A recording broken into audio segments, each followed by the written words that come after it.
Good morning, everyone. It looks like we're still waiting on quorum.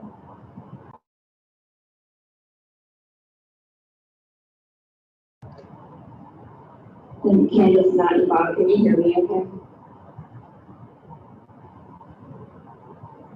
We can hear you. There's just a little bit of an echo. Okay, thank you.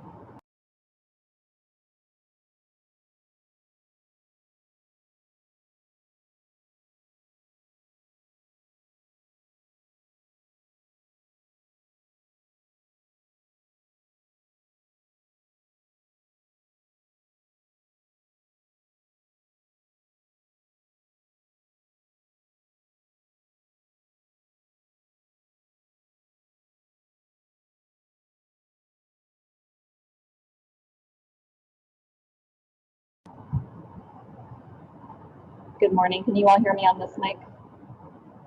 Okay, thank you.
Looks like tomorrow we'll have quorum. So tomorrow, once you're ready, please go ahead and turn on your video and we'll get started.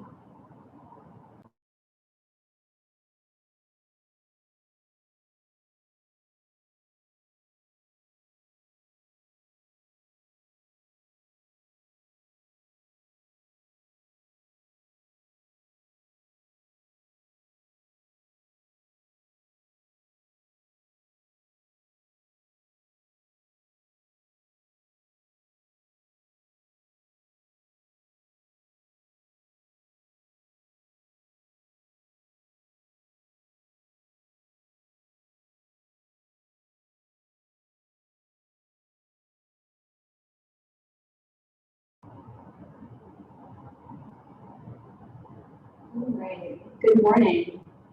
I would like to call the Monday, June 21st, 2021 Board of Zoning Adjustments meeting to order. We'll begin with roll call. Candace Forrest. Present. Todd James is absent. Tamara Agins. Present. Jose Alvarez is absent.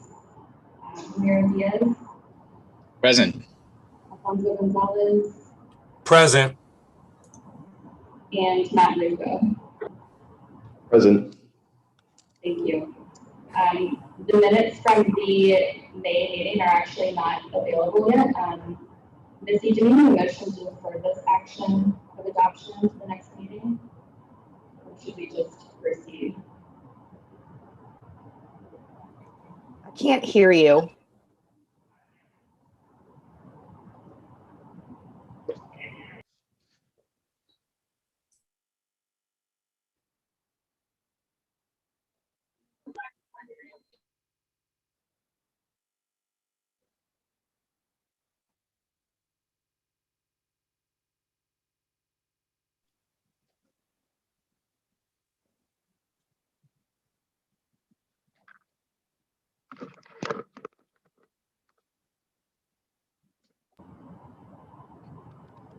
Give me one moment so we can figure out this tech issue.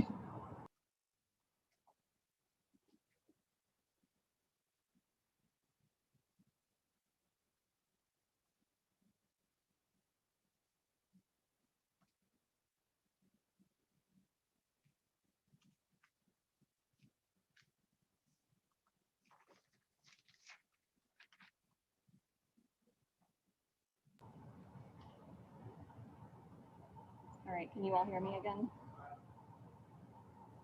You're very low.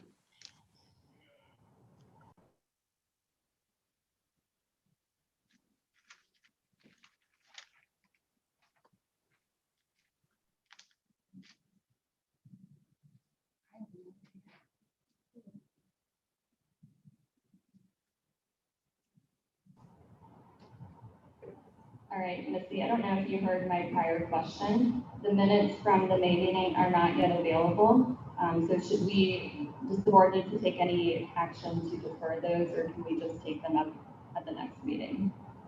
Since they appear on the agenda, let's go ahead and make a motion to defer them to the next meeting.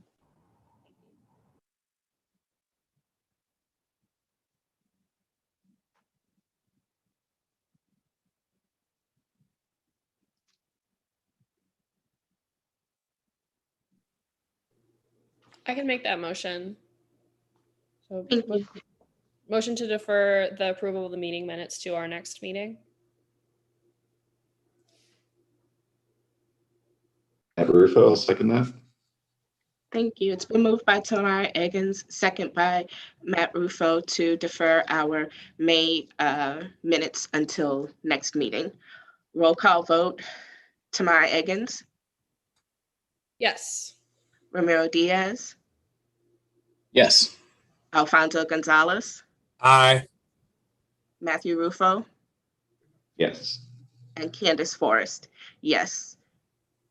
I think that's five yeas, no nays. The motion carries. Thank you. Mhm. Brendan, please read the special hearing rules for adoption. Special public hearing rules for Board of Zoning Adjustments hearings held via video conference. Order of business. The order of business at the hearing shall be as follows. Call to order and roll call with recording of members present. Approval of minutes, reading and adoption of the hearing rules, presentation of dockets, which include staff presentation, applicant presentation, and questions from members. Recess for 30 minutes. Consideration of dockets, which includes public comment, rebuttal by applicant, questions from members, and voting, and adjournment. Presentation of dockets. The order of business for each docket shall be as follows. Presentation by the City Planning Commission staff or the Department of Safety and Permit staff. Presentation by the applicant or their representative. The appellant or applicant may appear on their behalf or be represented by a duly authorized agent. Only one representative may speak on behalf of a request and must pre-register with the staff of the City Planning Commission. Other representatives or speakers may sign up to provide comments during the public comment portion of the meeting. The applicant shall be allowed a maximum of 5 minutes. Questions from members. The members have an opportunity to ask questions of the staff or applicant. Recess. The board shall take a 30-minute recess to allow members of the public to submit comments. Public comments. Rules. Only written public comment will be allowed. Live public comment will not be allowed. No member of the public may submit more than one written comment per agenda item. Time allowed for public comment. The public comment form will be made available at the start of the meeting and will close at the end of the 30-minute recess. Form. Public comments must be submitted electronically on the form provided by the City Planning Commission.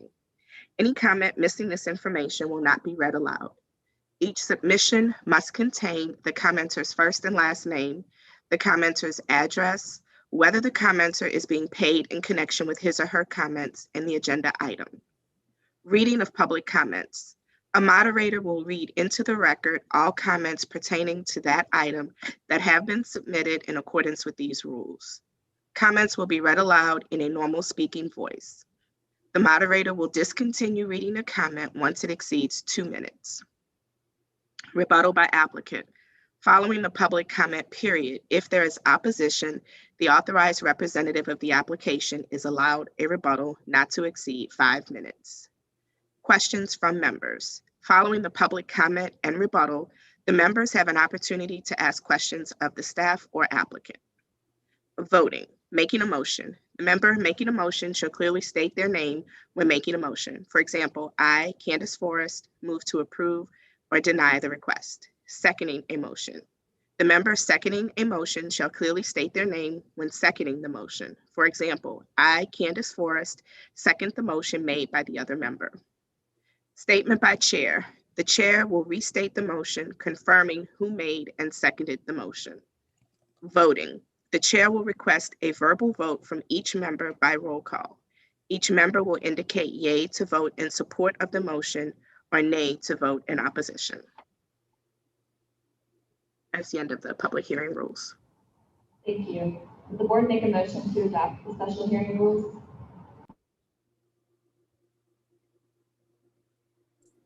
So moved.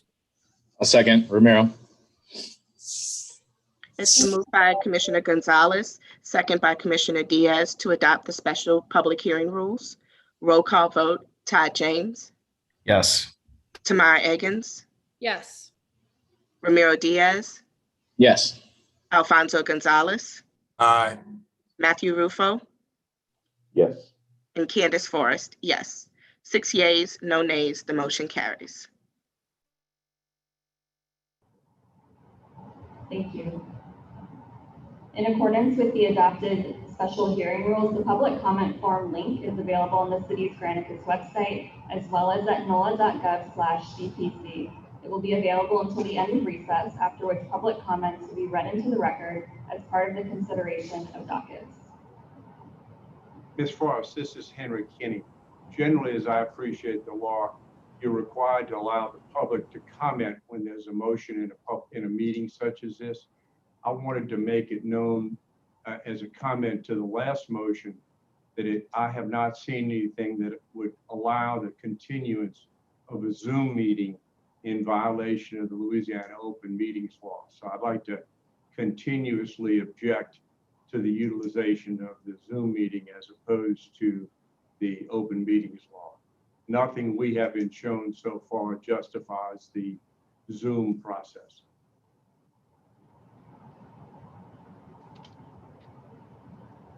Yes, is there any procedure to address the, I mean, I don't know that we've had a motion or a request at this point in the meeting, so procedurally just getting some clarification on how to proceed. Since we took action on that, he's allowed to do public comment. So if you want to take it retroactively, that's fine. Well, just given that our rules dictate that there is no verbal public comment is only through the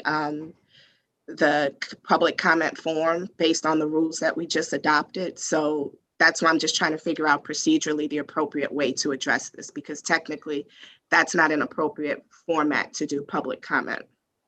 Right, but the Open Meetings Law requires. I'm sorry, Mr. Kinney, I'm speaking to our council at the moment. so until we adopted those public hearing rules, we're allowed under state law currently to adopt special public hearing rules to do a Zoom meeting still, because the governor has continued his emergency declaration. Mhm. Pardon me. But until we adopted that motion to adopt the rules, we were under the normal BZA rules. So since he's present here, he can comment on it. Okay. We didn't ask for public comment on it, so you can take his comment after the fact. But until we adopted that motion, we were under normal BZA rules. And now, since we adopted that motion, we're under the special hearing rules, if that makes sense. It doesn't, but okay. Let me add this, if I may, Ms. Forrest, it might help clarify. It's Forrest, not Frost. I said Forrest. Louisiana Open Meetings and Public Meetings Law requires every public agency except a school board to allow the public to comment on any matter that comes before the board. So you did not allow us an opportunity to comment. So just for the future, as we go, any matter that would come before you, we'd like to have the opportunity to comment on.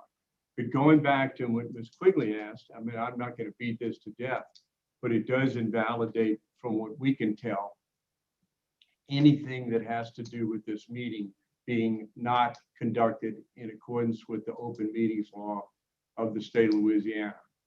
I was sent something by Emily last week to justify this, and we looked at it, and we absolutely did not see anything that would justify it. I don't know if Ms. Quigley has made an independent determination today or given where we are in the calendar, but I'd ask maybe as we go that could be done so we don't have to waste everybody's time to come back another time. But I just wanted to make that known. The governor's emergency declaration was valid until June 23rd, which we have not gotten to yet. And state law under 4217.1 says during a declared emergency, a board may certify that they are unable to have an in-person meeting.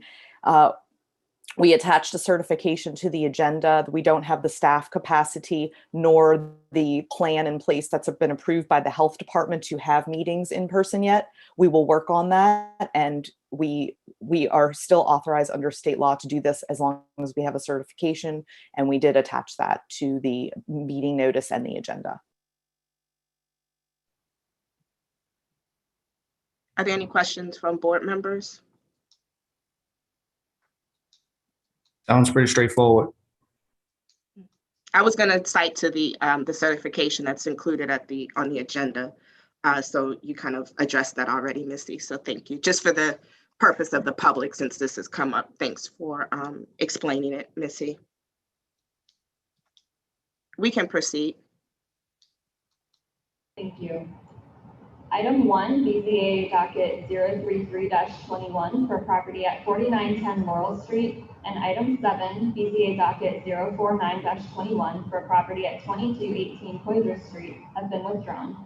We'll now begin with the unfinished business for variances. The first item is BZA docket 04221 for a property at 815 Alvar Street. Following the staff presentation, the applicant will have 5 minutes to present. We have either Tracy Ash or Nicole Weber signed up to speak on behalf of this application. And I will note before I get started that we have had some issues uploading the Granicus packet for this item. The request is for variances from the provisions of Article 9, Section 9.2a, Table 9-2, Article 9.3.c, Article 21, Section 21.6 and 1a, and Article 21, Section 21.6T1 to permit the addition of an existing single-family residence resulting in open space that is not permeable. The applicant is requesting a waiver of 200 square feet, a fence with excessive height. The applicant is requesting a waiver of 3 feet and mechanical equipment to be located in the front yard. Based on the report, the staff believes that the requested variances fail to meet 6 of the 9 criteria of the standards of variances of Article 4, Section 4.6F, and that the literal interpretation of the ordinance will not deprive the applicant of rights commonly enjoyed by other properties in the district. The special circumstances were caused by the applicant. The variance will confer on the applicant special privileges. Granting the variance will alter the essential character of the locality. The property regulations will not result in a demonstrable hardship, and the change is exclusively for the convenience and profit of the owner. We have Tracy Ash or Nicole Weber to speak on behalf of this application. You have 5 minutes.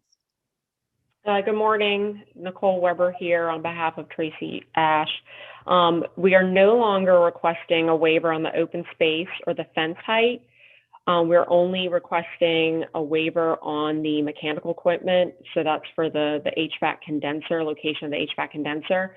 As you'll see on page 13 is the revised site plan as of 6/3, so June 3rd.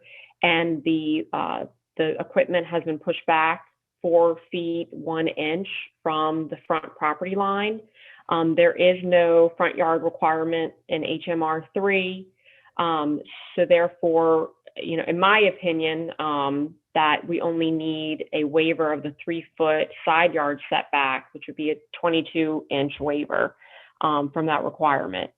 And we have, let's see, if you refer to page 15, the staff provides a recommended proviso if the board approves the new location of the mechanical equipment. However, again, this points to the location in the front yard.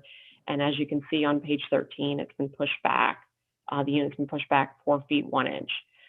It's established that the lot is unique and it's small, significantly smaller than the surrounding lots, and that's discussed at length in the staff's report. The lot is 59.68 feet deep and 20 feet wide. The structure, the historic structure, takes up most of that lot. There is a 8-foot driveway. That is the only open area. There is no rear yard. So we are insufficient lot with no rear yard provided. So the only location to provide the HVAC unit would be in that side yard area.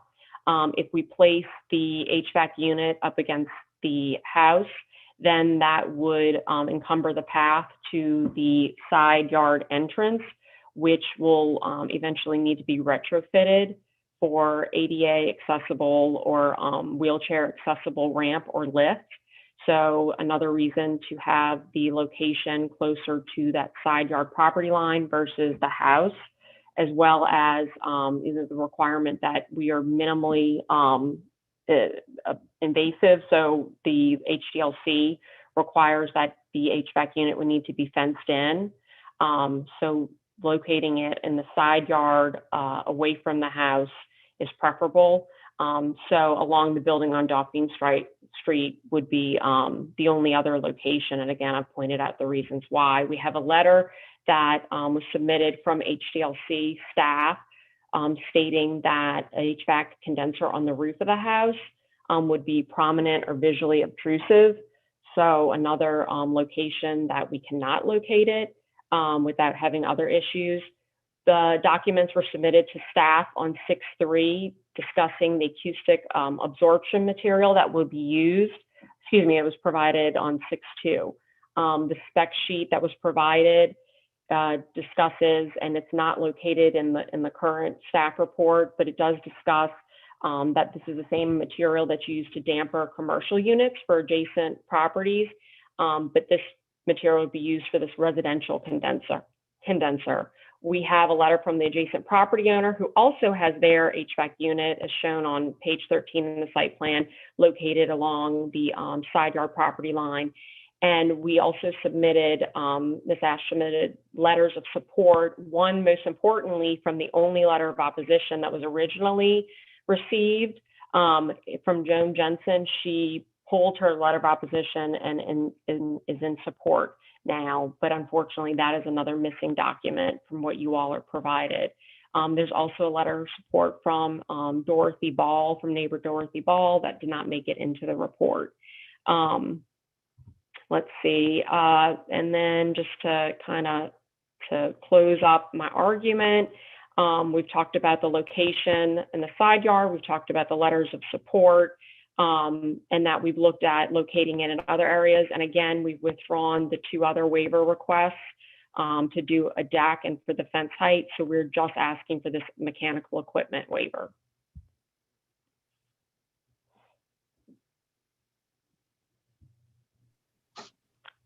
And that is it. Thank you, Ms. Weber.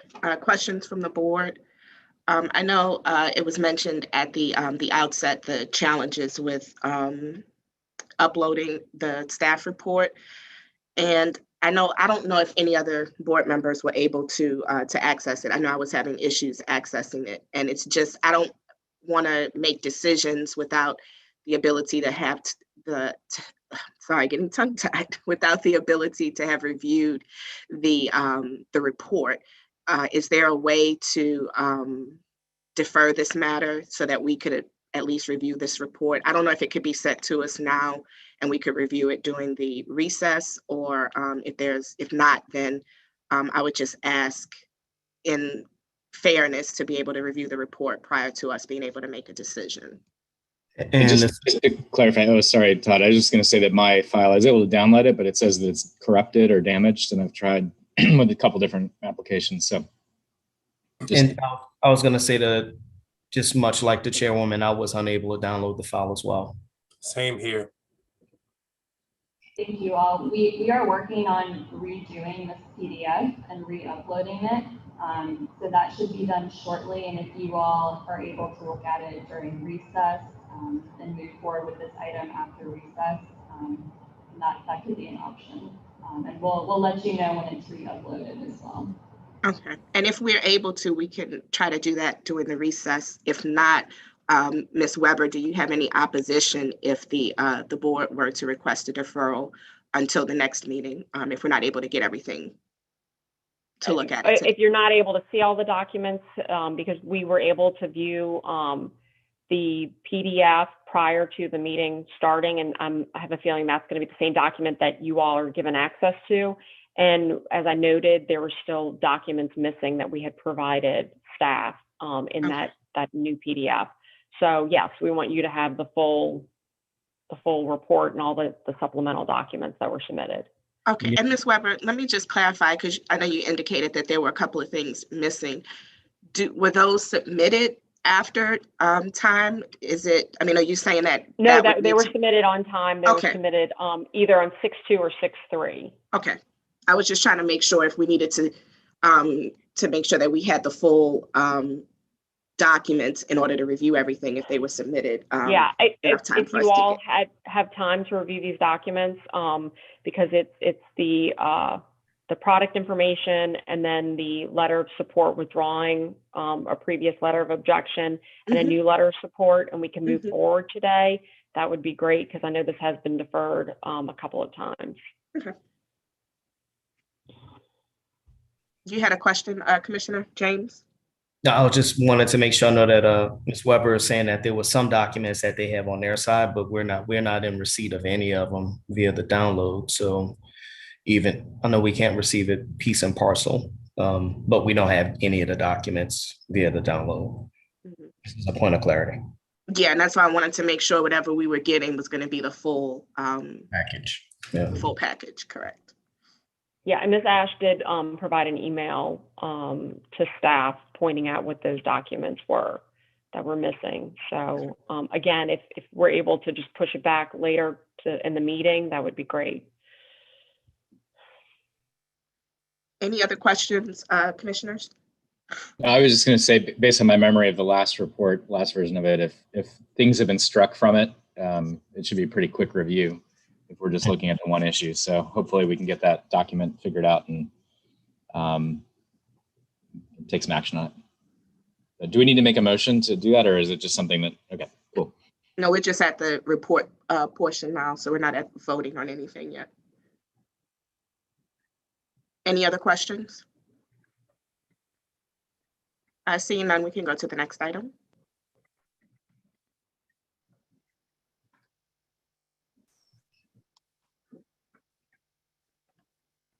The next item is BZA docket 045 for a property at 3401 St. Charles Avenue. Following the staff presentation, the applicant will have 5 minutes to present. Ken Gowland is signed up to speak on behalf of this application.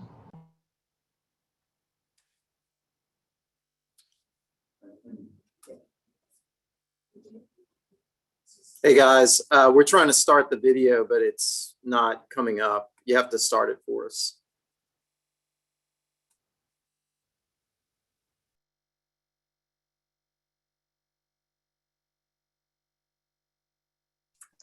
Hey, do we have audio, folks? We're at the point of the staff reading the report first, and then we'll come to you for comment. Okay, thank you. Just seeing if we have Joseph on the call.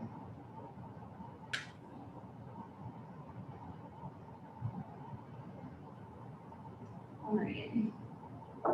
BZA docket 04521 is a request for a property at 3401 St. Charles Avenue. This request is for variances from the provisions of Article 12, Section 12.3.8.1, Table 12-2 of the Comprehensive Zoning Ordinance to to permit a mixed-use development, multifamily and commercial, with insufficient lot area per dwelling unit and with excessive building height. At this time, the applicant has stated they are only seeking a variance to permit a mixed-use development, multifamily/commercial with excessive building height. In accordance with Article 12, Section 12.3A1, Table 12-2, the minimum lot area is established as 1,000 square feet per dwelling for units on first floor and 800 square feet per dwelling for units above the ground floor. For 6 units on the first floor and 109 units above the ground floor, the resulting requirement is 6,000 square feet and 87,200 square feet for a total lot area requirement of 93,200 square feet. This is sufficient by 1,530 square feet, but the applicant has communicated they did not want to seek this waiver at this time and will investigate either complying with this requirement as stated in the proviso since the May BZA hearing.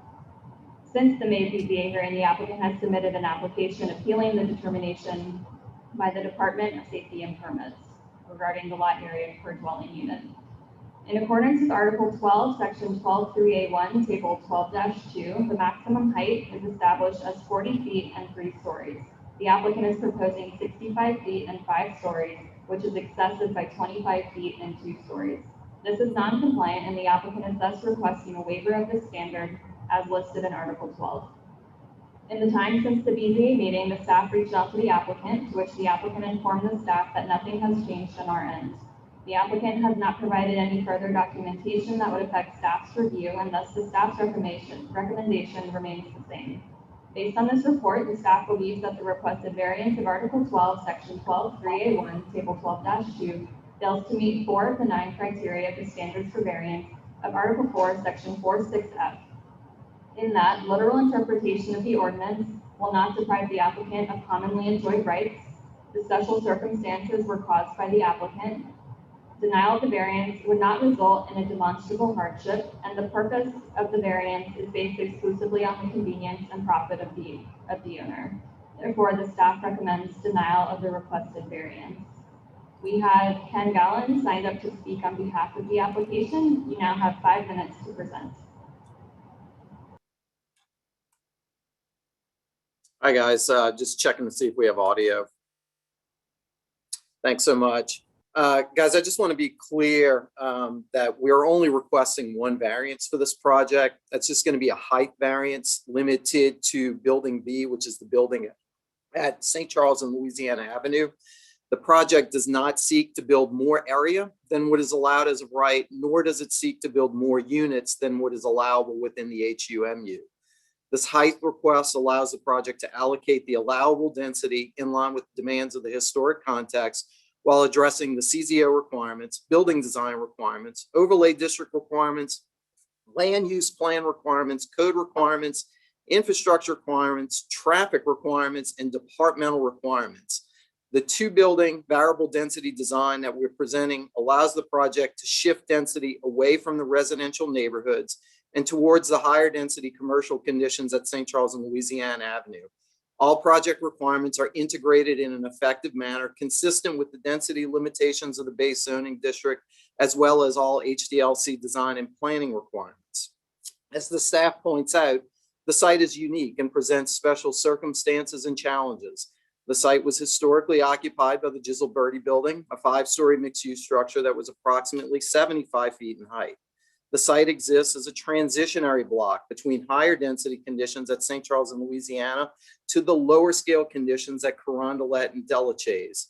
Most importantly, the site exists at a major multimodal transportation hub where pedestrians, cyclists, buses, cars, and streetcars all converge at the intersection of 2 high volume roadways. During our initial meetings with HDLC, it was made clear that the proposed project needs to respect the current figure ground characteristics of the surrounding context. As such, a singular large building occupying the site would not be consistent with the surrounding historic context. Given the requirement, the project was developed to consist of 2 context-sensitive buildings oriented around an interior drive.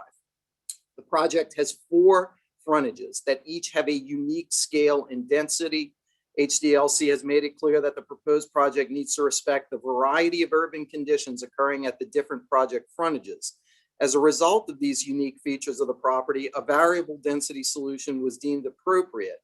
This variable density solution locates the higher density project areas along the main commercial frontages with low density residential scale development located at the Delachaise and Carondelet frontages.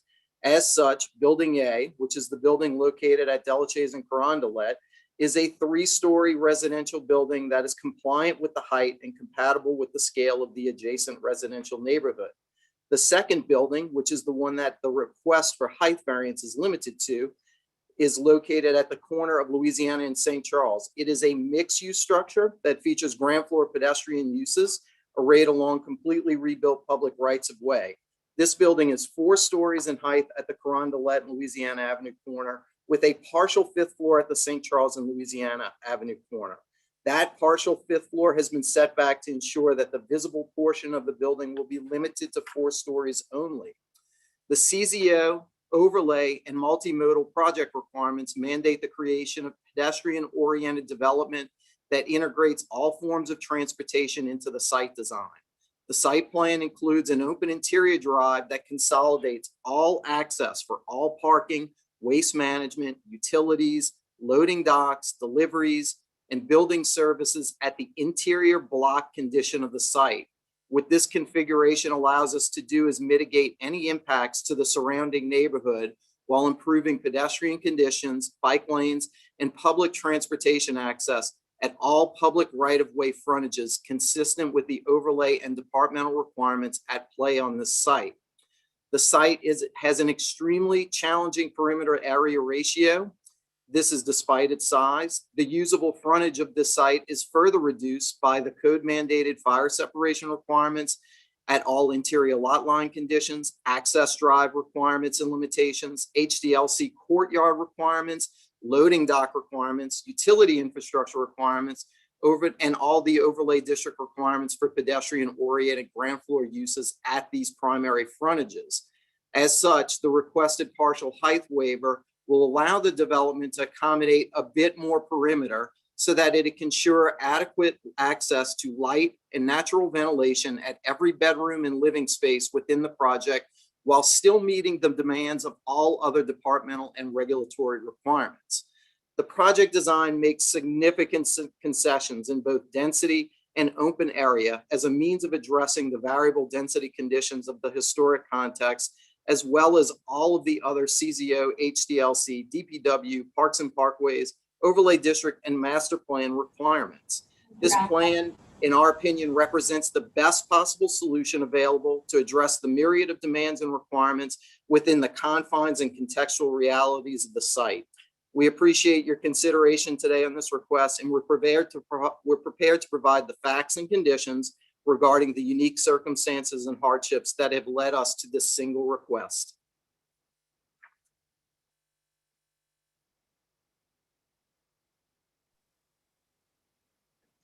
Thank you. Are there any questions or comments from board members? I just had a quick question to staff in trying to understand. There was a note in the staff report that there was an appeal to safety and permits pending. Is that in any way impacting our ability on this decision? I think it references that the applicant was had an appeal on a certain classification.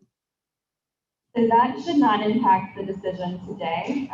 If I'm correct, that appeal is related to the lot area per dwelling unit interpretation. And the applicant is before you today requesting only the building height waiver. If the appeal is not, successful in the applicant's favor, then they would have to come into compliance or come back to the board to request an additional waiver at another time. Okay, just wanted to be sure.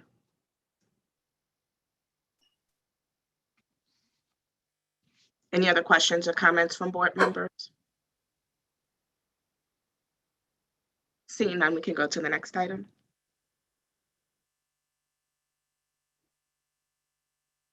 We'll now begin with the unfinished business for variances that were deferred from the May 17th meeting.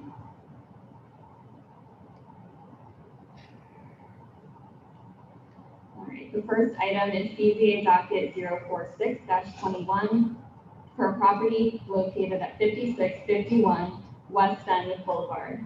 Following the staff presentation, the applicant will have 5 minutes to present. John Roman is signed up to speak on behalf of this application. This request is for variances from the provisions of Article 13, Section 13-3A1, Table 13-2 of the Comprehensive Zoning Ordinance to permit the construction of a single-family residence with insufficient front yard setback in the SLRS1 Suburban Lakeview Single Family Residential District. In accordance with Article 13, Section 13-3A1, Table 13-2, the front yard setback is established at 20 feet. The applicant is proposing a 10-foot front yard setback, which is insufficient by 10 feet. This is non-compliant, and the applicant is thus requesting a waiver of this standard. The subject lot is peculiar in that it is triangular in shape as a result of the construction of the Florida Boulevard connecting road, which extends from Interstate Highway 10. Given these unique circumstances, the Board of Zoning Adjustments had previously granted variances to other properties, including this petition property, via BZA 06321, with peculiar lot geometry and/or lot dimensions in the same area. Therefore, based on the staff report, the staff believes that the requested variances of Article 13, Section 13-3A1, Table 13-2, front yard setback, meets the 9 criteria for standards for variance of Article 4, Section 46F of the Comprehensive Zoning Ordinance.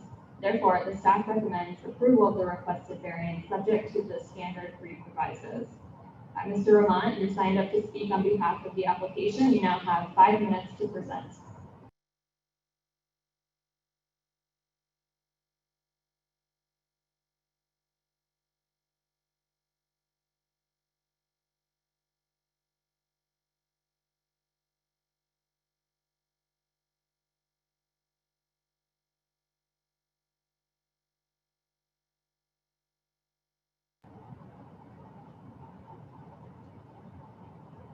I'm actually not seeing the applicant on the call at the moment.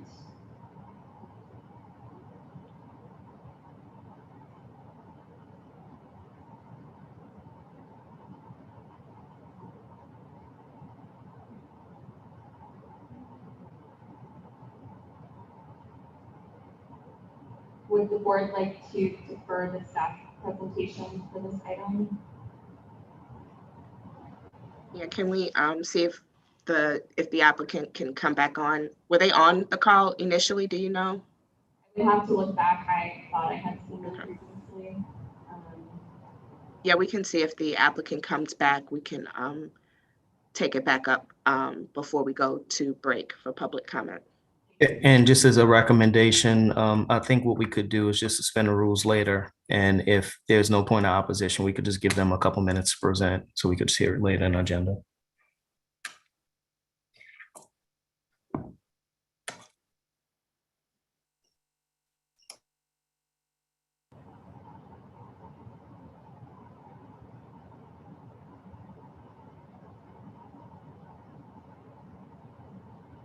All right, we can move on to the next item then. The next item is BZA docket 046-21 for a property at 3 Flamingo Street. Following the staff presentation, the applicant will have 5 minutes to present. Jessica Hardy Davidson is signed up to speak on behalf of this application. Good morning. This is a request for a variance from the provisions of Article 21, Section 21.6 EE1 of the Comprehensive Zoning Ordinance to permit a swimming pool in the front yard. Article 21, Section 21.6 EE1 only allows swimming pools within the required rear or interior side yards. The applicant is proposing a swimming pool within the front yard, which necessitates this variance. According to our report, the requested variance fails to meet 4 of the 9 criteria of the standards for variances of Article 4, Section 46F of the CZO, in that there are no special circumstances which are peculiar to the land. The special circumstances were caused by the applicant. Granting the variance will alter the essential character of the locality, and the property regulations will not result in a demonstrable hardship. Therefore, staff is recommending denial of the request. And I think we have the applicant online. They were having some issue getting in, but I think I saw their name earlier, so they are here to present. Yes. Can everyone hear me? Okay. Yes. Thank you for allowing us to come back. It's nice to see everyone again, although I wish it was under different circumstances. First and foremost, the thing that I want to make clear is that placing a pool on the lane side of the property in Lake Vista in your buildable space in no way violates any Lake Vista restriction or covenant. I've read the letters of opposition, and I think there is some sort of misunderstanding going on with some of the homeowners in here, and they believe that we're violating a deed restriction or a covenant, which we are not. Staff determined that we had met 5 of the 9 criteria. Therefore, I want to focus on the 4 that are in question. The first being whether there are any special circumstances or conditions that are peculiar to the land in this zoning district.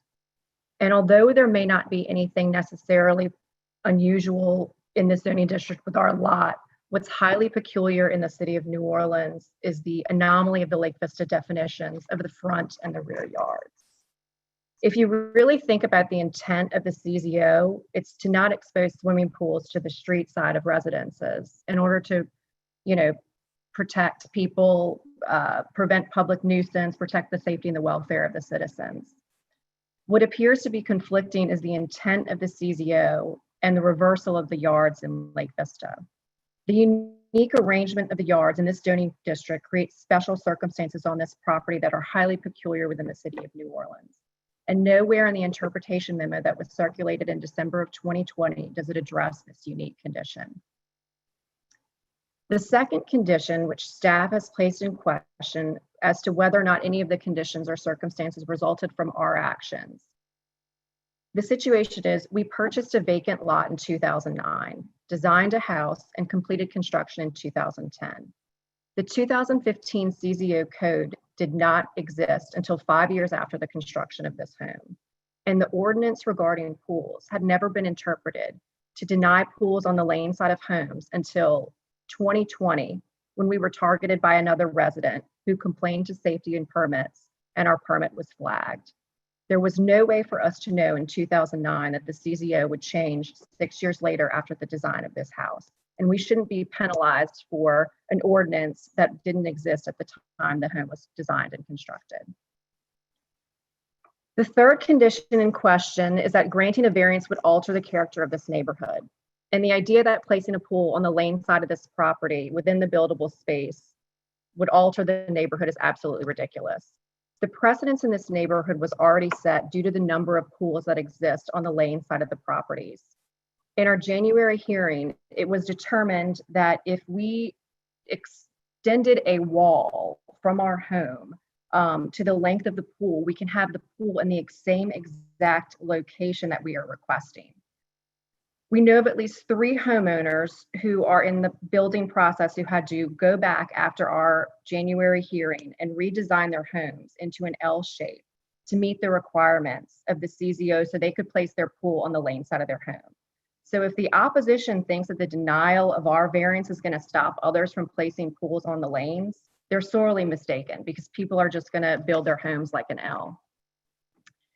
Another thing, as pointed out by a former Lake Vista board president in his opposition, the Lake Vista concept is a garden community with open spaces and park-like sight lines between the houses.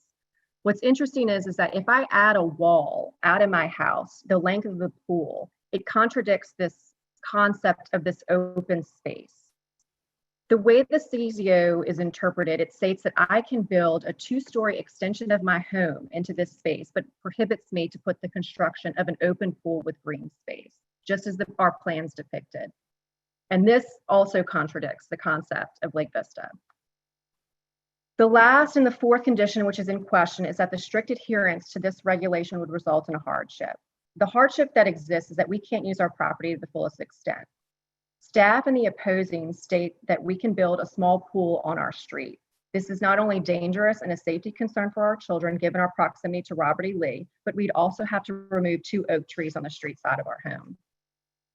Due to the number of pools that already exist in Lake Vista, we are being denied a right that others routinely have been afforded. And one of the big consistencies that I've read in the opposition is it states that virtually no pools were built on the lane before Katrina. And that's not true. I grew up on Gull Street at 53 Gull. There was a pool that was constructed before Katrina on the lane. It also came to our attention that one of the opposition who's opposing our pool at 47 Still has a pool on her lane. This apparently was constructed in 1976, also before Katrina. In another letter of opposition, it stated that all the pools we cited as precedents were permitted before the new CZO. This is false. 26 Flamingo was permitted in 2016 and 31 Flamingo was permitted in 2009. And those are just the pools, 2019. And those are just the pools in our neighborhood or on our street. We had 73 people sign our petition. And another thing that one of the opponents had asked was he wanted to know how many people refused to sign the petition. And I'm here to let him know that not one person we approached said that they were not in agreement with us. Only one person could not sign because of their position on the Lake Vista board because he didn't officially want to render his opinion publicly, but he had his wife sign it. We are asking the BZA to please follow what's been commonly accepted over the years and which is not in conflict with the Lake Vista deed restriction or covenants, and that is to grant our variance. Thank you. Excuse me. Thank you. Are there any questions or comments from board members? Seeing none, we can go to the next item. The next item is BZA docket 048-21 for property at 1543 Sears Street. Following the staff presentation, the applicant will have 5 minutes to present. Van Join signed up to speak on behalf of this application. The next item is BZA docket 4821 for a property located at 1543 Sears Street. This is a request for a variance from the provisions of Article 13, Section 13.3.8.1, Table 13.2, to permit the construction of a single-family residence with insufficient permeable open space and an insufficient front yard setback. Article 13, Section 13.3.8.1, Table 13.2 requires a minimum permeable open space of 40% of the lot area in the SRD Suburban Two-Family Residential District. The applicant is proposing 23.7% of permeable open space, necessitating a waiver for 16.3% of permeable open space. Article 13, Section 13.3.8.1, Table 13.2 also requires a 20-foot front yard setback. The applicant is proposing a 6-foot, 33 1/4 inch front yard setback, necessitating a waiver for 13 feet, 8 inches and 3/4. The staff believes the request does satisfy the 9 criteria as they pertain to the requested variances. Therefore, the staff recommends approval of the requested variances subject to 3 provisos.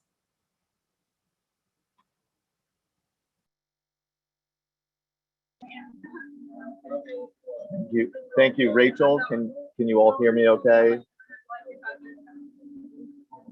See if I can. Okay. My name is Van Joins. I'm with DJ3 Holdings.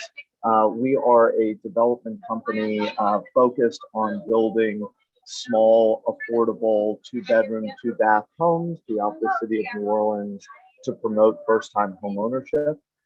We have a purchase agreement with the Bayou District Foundation to purchase this lot.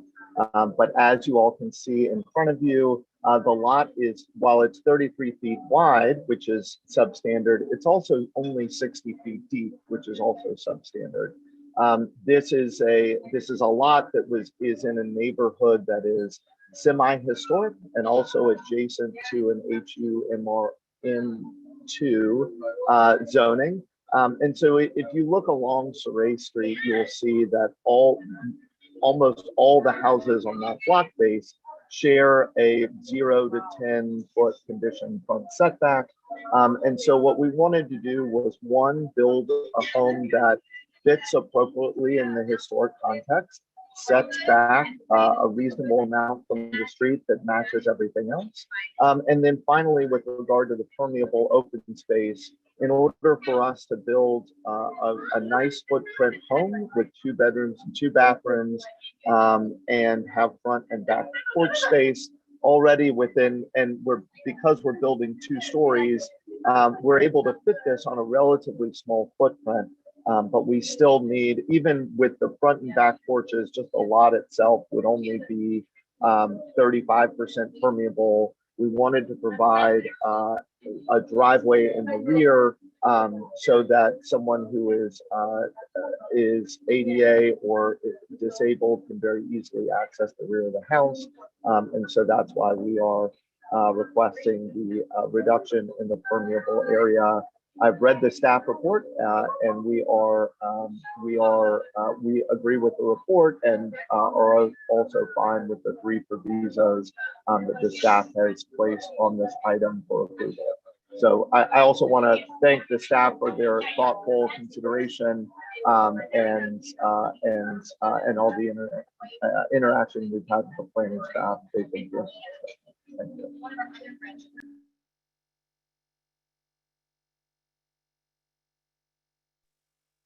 Thank you. Are there any questions or comments from board members? Seeing none, we can go to the next item.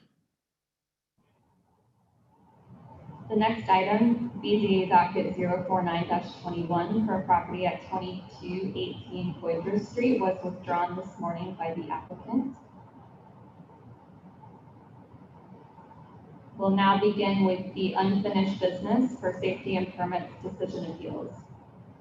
The next item is BZA 038-21. This is an appeal of the decision of the Director of the Department of Safety and Permits regarding the issuance of building permit number 19-38455-RNBS. We have Henry Kinney signed up to speak on behalf of this application. We also have Sharonda Williams signed up to speak on behalf of the property owner. Following the safety and permit staff presentation, you each will have 5 minutes to present. A quick question, because I know that safety and permits submitted 1 report for the 2 items. Is there a way to consolidate the 2 decision appeals? If you would like to make a motion to consolidate the 2, you're more than welcome to do that if that's the temperature of the board.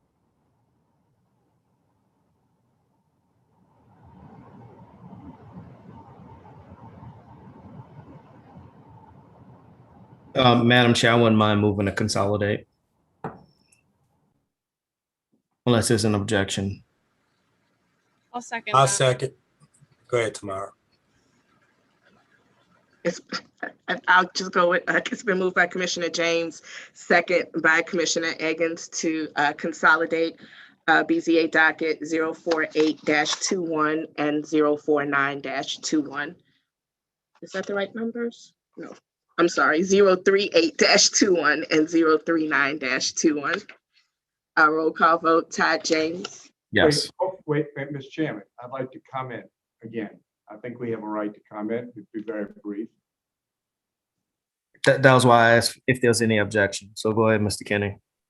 I have no objection. I just would like to have the benefit of the 10 minutes since the 2 matters before. They're somewhat related. I certainly agree with that, and in an effort to move things along, but I would like to also, like I said, have the benefit of the time, although I don't anticipate the time being a fact. I think out of an abundance of caution, I'd like to have the 2 matters, if they are going to be consolidated, that we have, instead of 5 minutes, a 10-minute limit. We normally allow for the time based on the number of items, so that's not a problem. I'm sorry, I didn't understand that, man. That's fine. Okay. I know that, will we need to suspend the rules and modify his time, or is there anyone else that's party to him that could defer time to him? I think it's just, well, I'm sorry, I'll let Missy speak. I know that normally when we've had this situation, they would just, the applicant would get the number of minutes as if it were the 2 items. But do we have to make a motion to do that, Missy?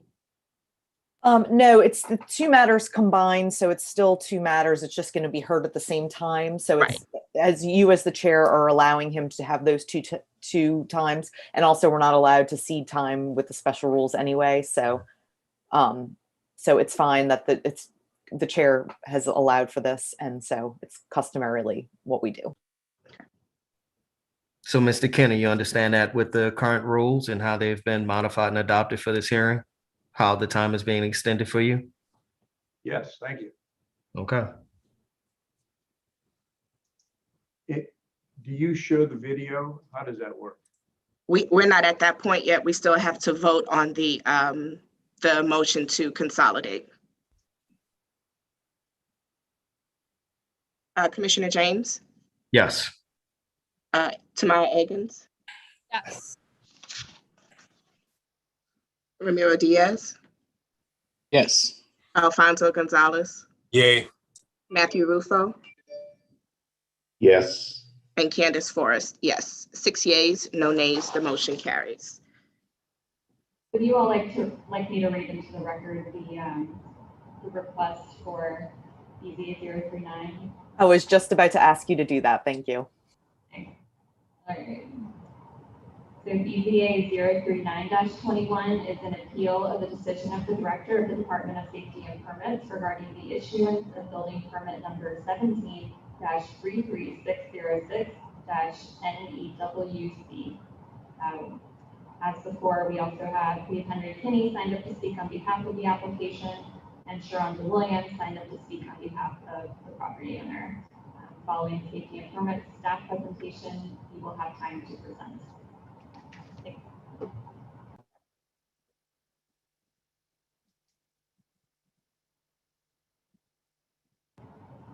You can go ahead, Ashley. All right, thanks. I was just making sure everybody was ready. So relative to 200 Henry Clay Avenue, the applicant's appeals allege errors in the issuance of 2 building permits issued at this address. We have consolidated our responses to these appeals. The board has also agreed to consolidate the hearing, so I won't address that issue. The appellant argues that 2 permits, one for the helipad at 200 Henry Clay Avenue and one for the infill tower at 200 Henry Clay Avenue, both were issued in direct violation of the New Orleans Code of Ordinances, Chapter 26, Article 1, Section 2615. As an initial matter, the Board of Zoning Adjustments does not have the authority to hear challenges to the Director of Safety and Permits decisions under City Code, including the Building Code. Chapter 4 of the CZO, which enables zoning appeals, specifies that only decisions of the Director of the Department of Safety and Permits on permits issued under the Comprehensive Zoning Ordinance are appealable to the BZA. CZO 4.8.B.3. This department has opined previously and continues to hold that this means that the BZA does not have the authority to hear appeals related to the Director's interpretations or applications of City Code outside of the CZO. Because this appeal is expressly raised under City Code Section 2615, it lies outside of the purview of this board. Even if this board does have the authority to hear these appeals under 4.8b of the CZO, other issues persist. The applicant states that the reason that the issuance of the permits violates 2615 is that they violate the CZO by permitting the structure as a helipad rather than a heliport. That issue has been heard and settled by this board under docket number 7720, which confronted that zoning decision directly. The permits issued relied on that zoning interpretation, and no new zoning verification, interpretations, or decisions were made as part of the permit issuance. As such, this issue is moot because it has already been decided in this forum. Additionally, this issue is currently pending before a court of law. Applicant has appealed the BZA's decision in docket number 07720 to the Civil District Court and has taken a writ from that decision to the Fourth Circuit Court of Appeals. Any question related to the merits of whether the use is a helistop or a heliport belongs in that proceeding, not in this new appeal urging the same arguments. Furthermore, CZO 4.8.A holds that this appeal is not valid. That section sets out the purpose of BZA appeals generally and reads, appeals to the Board of Zoning Adjustments may be filed by an aggrieved party or by any officer, department, commission, board, bureau, or any other agency of the city affected by any decision of the Director of the Department of Safety and Permits concerning those decisions described in paragraph B below. Appeals shall be based in and provide evidence of an error in application of the law or a conflict in the law. This appeal does not actually allege an error in the application of the law by the Director of Safety and Permits.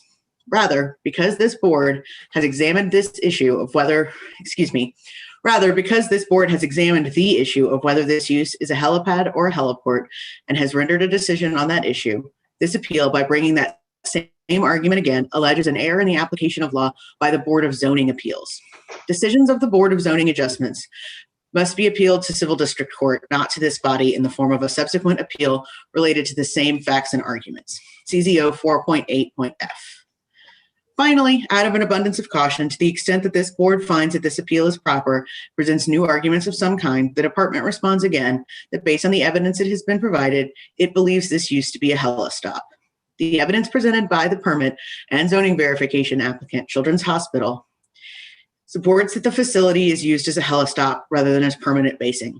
Mr. Kinney submits correspondence from the FAA as Exhibit E to their appeals.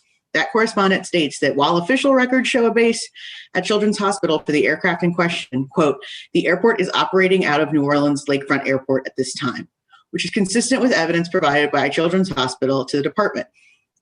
The letter from the FAA dated January 15th, 2021, attached to the appeal as Exhibit F, uses both the terms helipad and heliport. The department believes it is very unlikely that the FAA adheres to the definitions of helistop and heliport set forth in the CZO and interpreted by this department. The FAA's terminology and distinction is not determinative of the zoning question posed by how the CZO classifies the use of this helipad. Given all of this, the department's decision should be upheld. Thank you.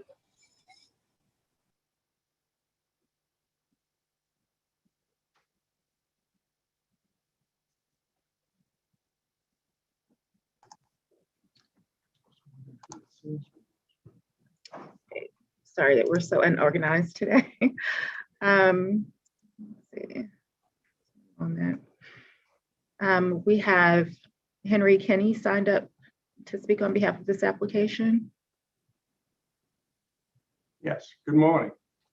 All right, you have 5 minutes. 10, actually. But let's start off with something and make it very, very simple. The permit that was issued on January the 20th, which we have appealed under the fact and allegation that it's a violation of the CZO. We certainly didn't limit anything to the code of ordinances of the city code. This is a permit, and I hope you all have that in your package, and I would encourage you to look at it. It's 19-38455 RNVS. And it is a permit for a helipad.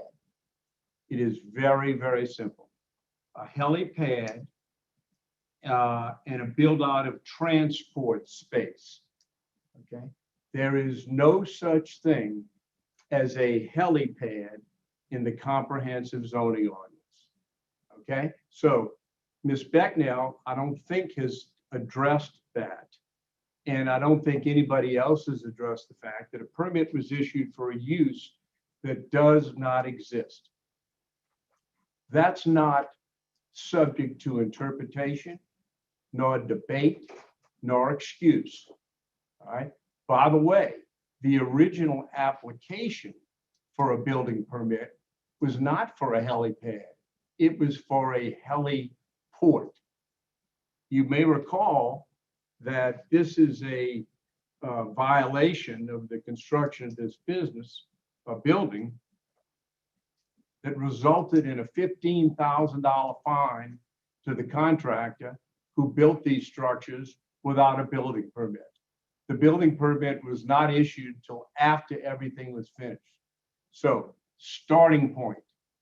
Nothing known as a helipad exists. Simple point. And this is something you have to determine. Do you validate the issuance of a building permit for something that does not exist definitionally within the CZO? Pretty simple issue. A couple of other issues which are also very, very simple. CZO has a fairly succinct process of dealing with institutional master plans. They allow someone like Children's Hospital to come in and do a master plan for their facilities that sort of gives them a broad-based range of what they can do. Minor changes in a master plan are allowed without going back to amend a master plan. A $100 million building that is probably, I'm going to guess, 100,000 square feet, and changing the location of a heliport from one area, probably about 500 or 600 feet, to another, and are changing its use, require an amendment to the master plan. There has been no amendment to the master plan. And let me disabuse everybody of the concept that this has already been dealt with in the zoning verification letter. The zoning verification letter sought to have this determined to be a heli stop. The permit is for a helipad. The zoning determination of verification letter did not mention, nor did we in our appeal succinctly and definitively, nor did you define what needed to be done in the master plan.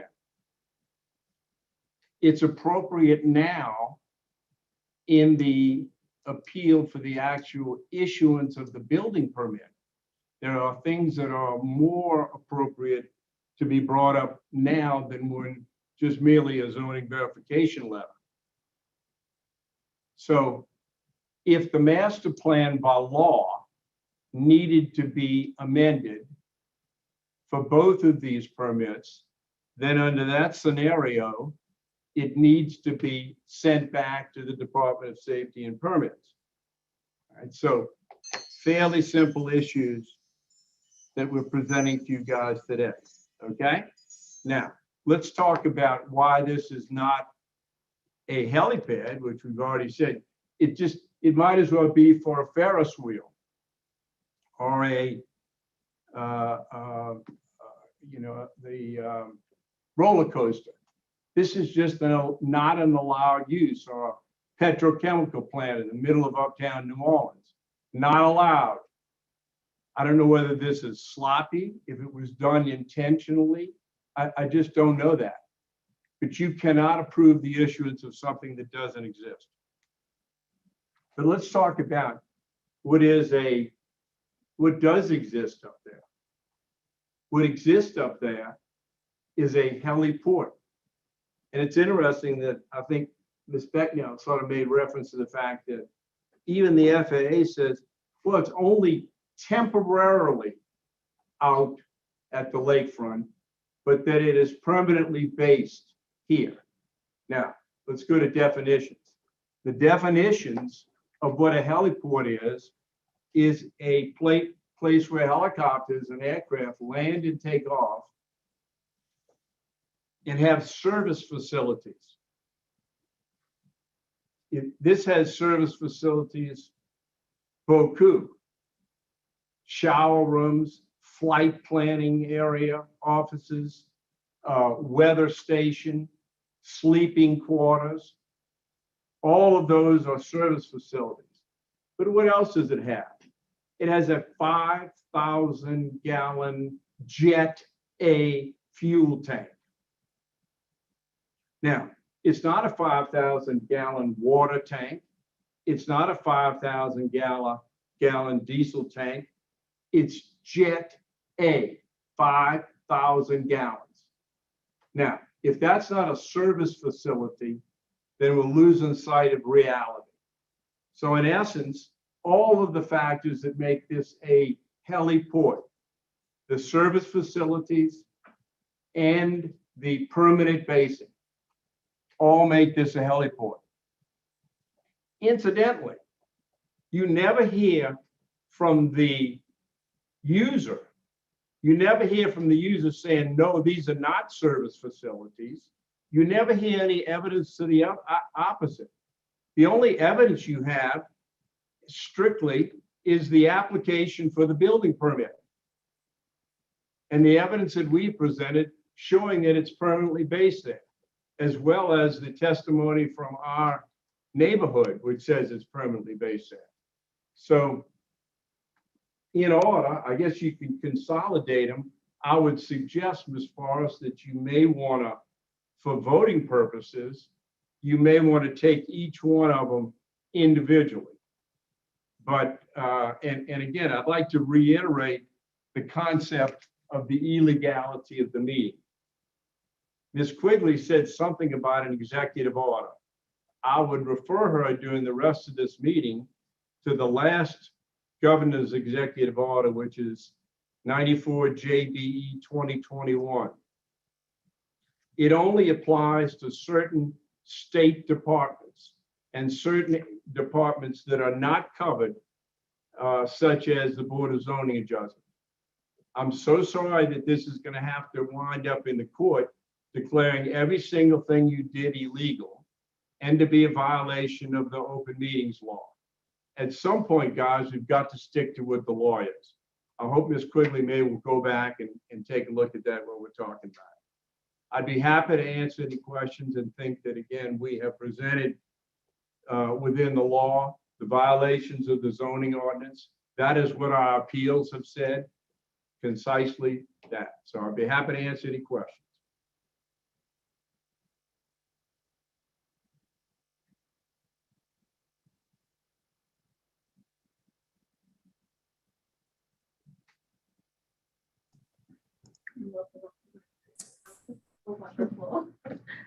Sharonda Williams is signed up to speak on behalf of this application.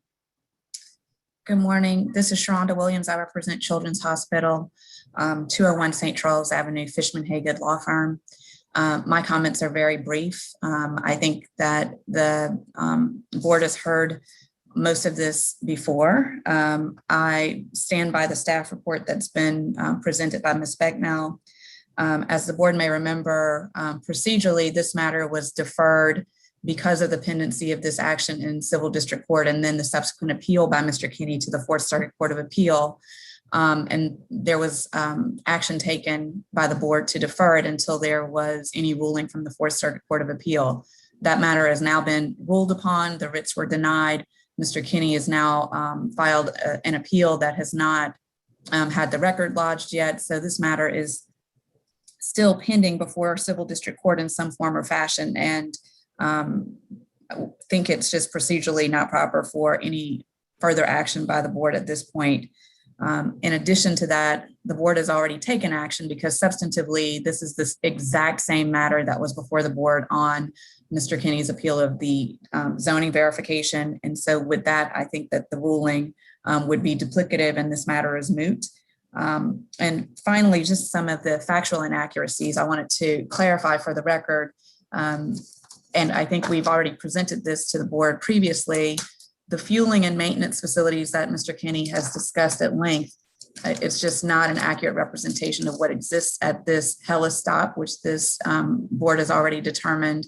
Ms. Becknell's determination that this is a helistop is accurate and valid. So with that, that concludes my comments unless the board has any questions.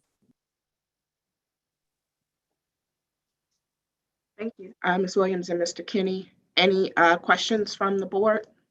Yeah, I have a couple real quick to Ms. Becknell. Traditionally, whenever Safety and Permits receives any type of application for a permit, is it not correct that even if something is described in one capacity or another, wouldn't the zoning compliance official determine what is the actual definition of use for any type of application, whether it's stated one way or another within a permit? Yes, that's correct. That's a decision made by the zoning department. In this case, I will admit that these terms are similar enough that they frequently get accidentally used for each other. Mr. Kinney actually did that in his appeal, as we pointed out in footnote 2 of our summary. Yep. It can happen to the best of us. So here we have always held that this use is a hella stop. Okay. Didn't issue a permit for a hella stop. So in my second question, and this has been further clarified later, when we get into the definition of what is permitted versus conditional uses under the MS designation, whether it's stated as a heliport or a helistop, I believe Article 15, Section 15.5A under the institutional master plans pretty much give a pretty clear distinction of whenever a use is applied for, if it is described as a permitted use, it is allowed to go through as long as it meets the base requirements. What is this? Relevant parking, bulk and yard and development standards. So if it's there, it does not trigger any form of a conditional use review. And even particularly if that use has already been put into place somewhere within the institutional master, while it may, you don't have to program the perfect location inside of an IMP as long as the use is called out for in some capacity within a site, correct? Yes, reading that section, that is correct. I can read the exact text of the section into the record if you'd like, but I think you did an effective job summarizing it. Yeah, sorry. I mean, that's fine if we believe that's effective for the board to have it. Just, I know both myself and I'm speaking for myself and Commissioner Diaz. We've been through this IMP process and multiple configurations for clients in the past. So I'm just speaking from a level of familiarity with the process and understanding how this gets to this point. I appreciate that. And I'd also like to point out Mr. Kinney's letter submitted alongside his appeal did not delve into the master plan issues he brought up during his argument. Mm-hmm. So, and that's the only reason why I'm speaking to it, since Mr. Kinney brought up the IMP process. I wanted to make sure that all of the board members were aware of what actually is the IMP and how it does work for any given property, not necessarily hospitals. This also applies to universities. I appreciate that. And I wanted to make clear why the Department of Safety and Permits had not addressed that in their response. This was a novel argument presented at this hearing.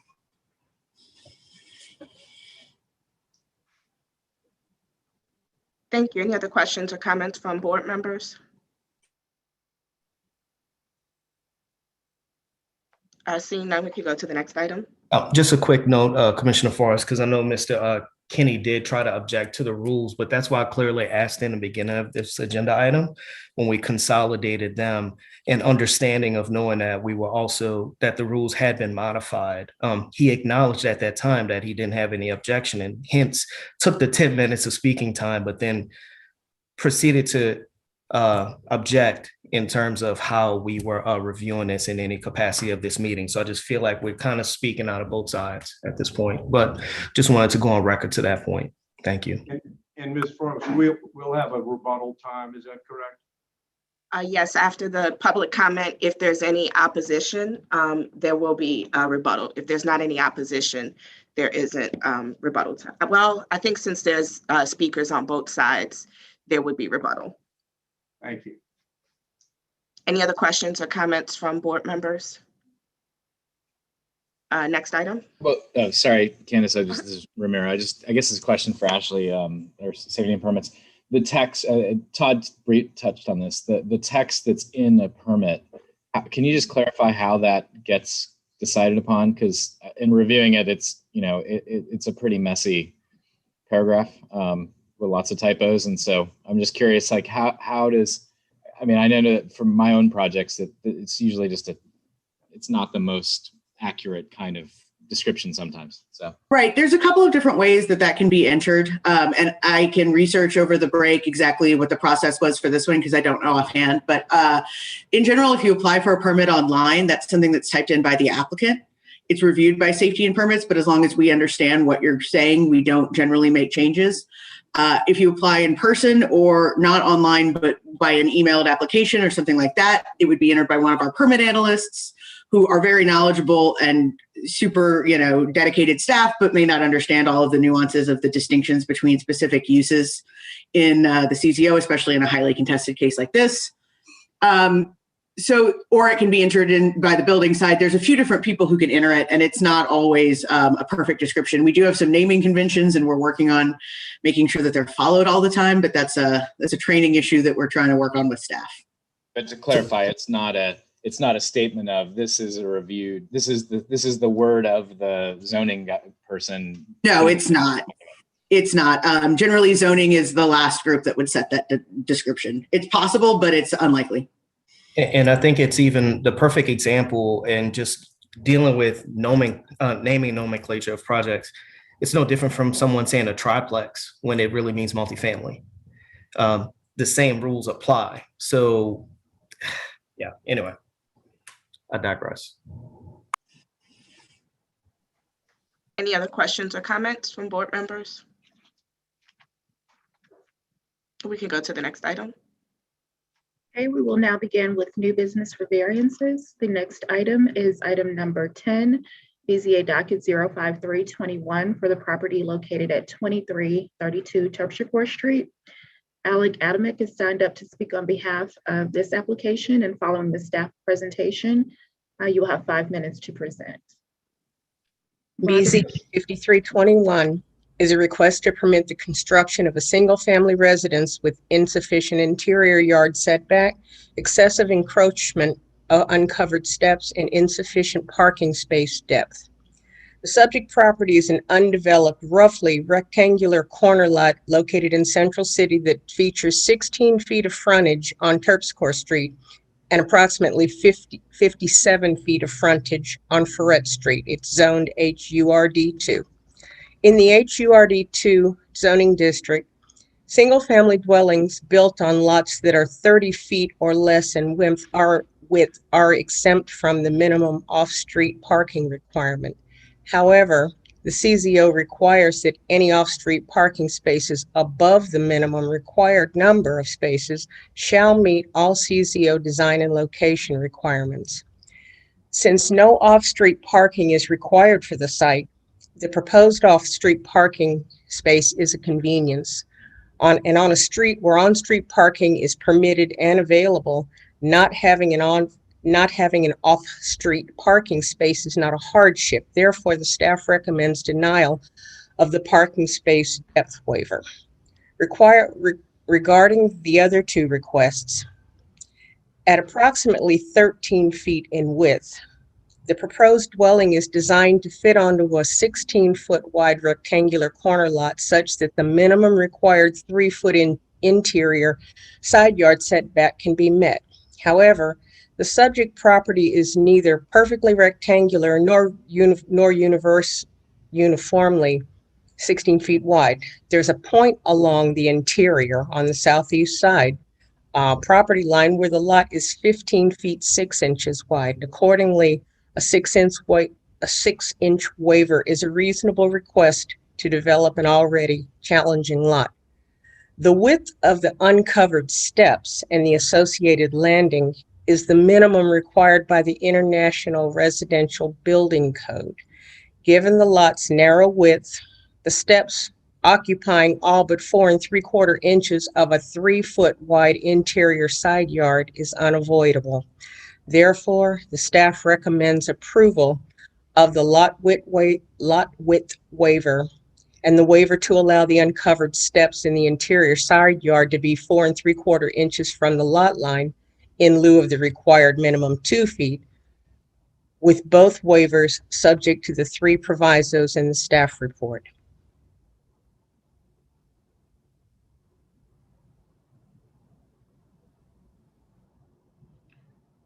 We have Alec Adamick signed up to speak on behalf of this application. Great. Hi, my name is Alec Adamick. I'm going to be the architect of record for the project, and we want to thank the staff for their report. And it's a very unique lot and a unique design that came of it. So we really do appreciate the recommendation of approval for the side yard setback where the lot jogs in the 6 inches. That's incredibly helpful, and also to allow us to do the steps. So we certainly agree with the staff's report when it comes to those 2 items. There's just a few things I'd like to speak of today. So the first is that there's a proviso to provide trees, and I guess one thing I am a little bit concerned about is our capacity to plant trees in the public right-of-way. Just because the sidewalks are rather narrow, it's only 5-foot sidewalk. So I don't know if that's that will work well to add trees there. And the right of way certainly would be nice. But again, I'd be concerned with our ability to even do that. And then I'd just like to talk about the parking a little bit. So one thing that I found very interesting was that on page 6, the staff analyzed 258 lots. And of those 258 lots in the neighborhood, 16 of those lots had parking spots, and only 2 of the 16 lots had compliant parking. So that's about 13% of the lots that provided parking were providing compliant parking. So what we're requesting would be a waiver from 18 feet from a parking spot length from 18 feet to 16 feet. Now, 16 feet is actually the length of allowed compact car parking in the New Orleans CZO. So I don't think that it's necessarily an unreasonable request. You know, this is a unique lot in that it's a corner lot. And so we would typically be allowed to have parking at the rear of the property. And so that's kind of what we're proposing here, would just be to allow the lot, because the lot is just so narrow that any other corner lot that had an appropriate lot width would receive, you know, you'd be able to park in the rear of the property. And so all we're asking for in this case is, because the lot's so narrow, that to allow us to have a 16-foot parking space, so we could create that curb cut to allow us to park in the rear yard. So again, when we go through the standards, you know, again, the staff did an excellent job, but I just had a few comments. So speaking towards the second standard, again, larger lots are allowed to have parking by right. And so I think that the standard is met here. You know, I think it is very helpful to have off-street parking, and you know, just particularly for safety, to be able to park at your property at night and not park on the street and have to walk to your property. Also, the client this is going to be a place where I believe she wants to retire, and so another thing would be, you know, granted there is parking that's available on the street now, but I believe that this neighborhood is going to continue to develop. And when we look and we see that only 16 out of 258 of the neighborhood lots are providing off-street parking, I think we should encourage off-street parking in this neighborhood to allow people to get their cars off the street. As it, again, there's empty lots there right now, but this neighborhood, I think there's a lot of development pressure on it. And it would be really wonderful to make sure that my client has access to parking, particularly in retirement. So the next one is the number 4, again, of the standards. I just wanted to point out again that the CZO parking size is actually 16 feet for a compact car. So certainly the code does recognize that a 16-foot long parking space can be a parking space. So I don't think that the request is unreasonable. Under proviso number 6, again, the report references that there's parking available on the street right now, but again, just as we're concerned whenever we grant a variance that it sets a precedent. We're doing that because we think about what's going to be happening in the future, right? And so here I'd also like to say, you know, well, what's going to happen in the future? You know, by allowing to have this, there may be parking available now, but who's to say what it's going to be like in 10 or 15 years? And that parking might be very, very helpful. Again, number 7, I do believe that it is a bit of convenience, but let's not forget that having off-street parking also is something that does have to do with safety, right? You know, I have a female client, and again, I think just being able to park off-street is a matter of safety for her, okay? And then again, just the ability to have that proximity to the home, because we don't know what this is going to look like in 10 or 15 years. And those are just the items I wanted to kind of address in the staff's report, and we would appreciate your consideration in allowing us to have this curb cut and off-street parking space behind the house as well. So thank you very much.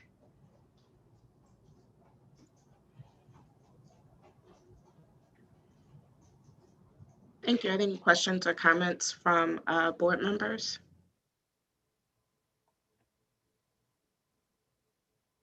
Seeing none, we can go to the next item.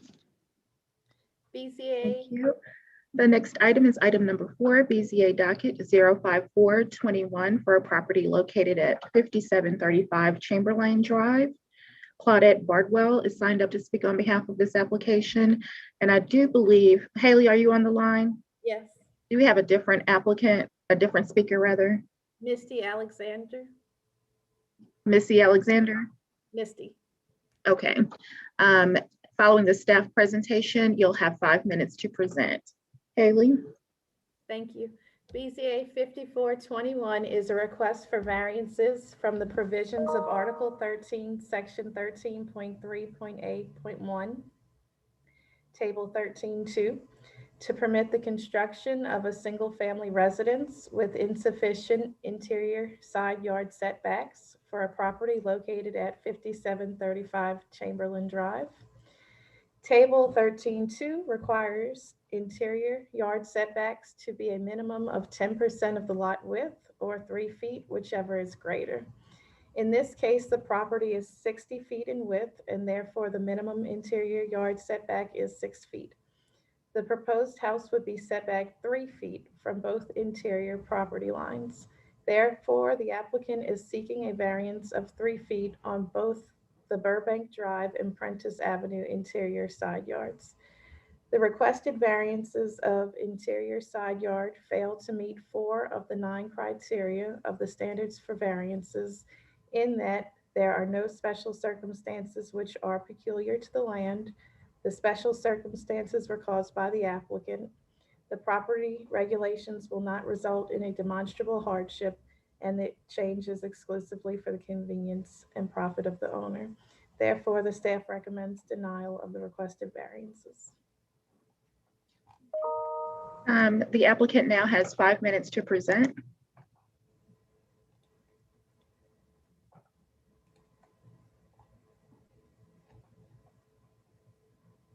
Are they on the line? I don't see Misty Alexander on the call. Hello.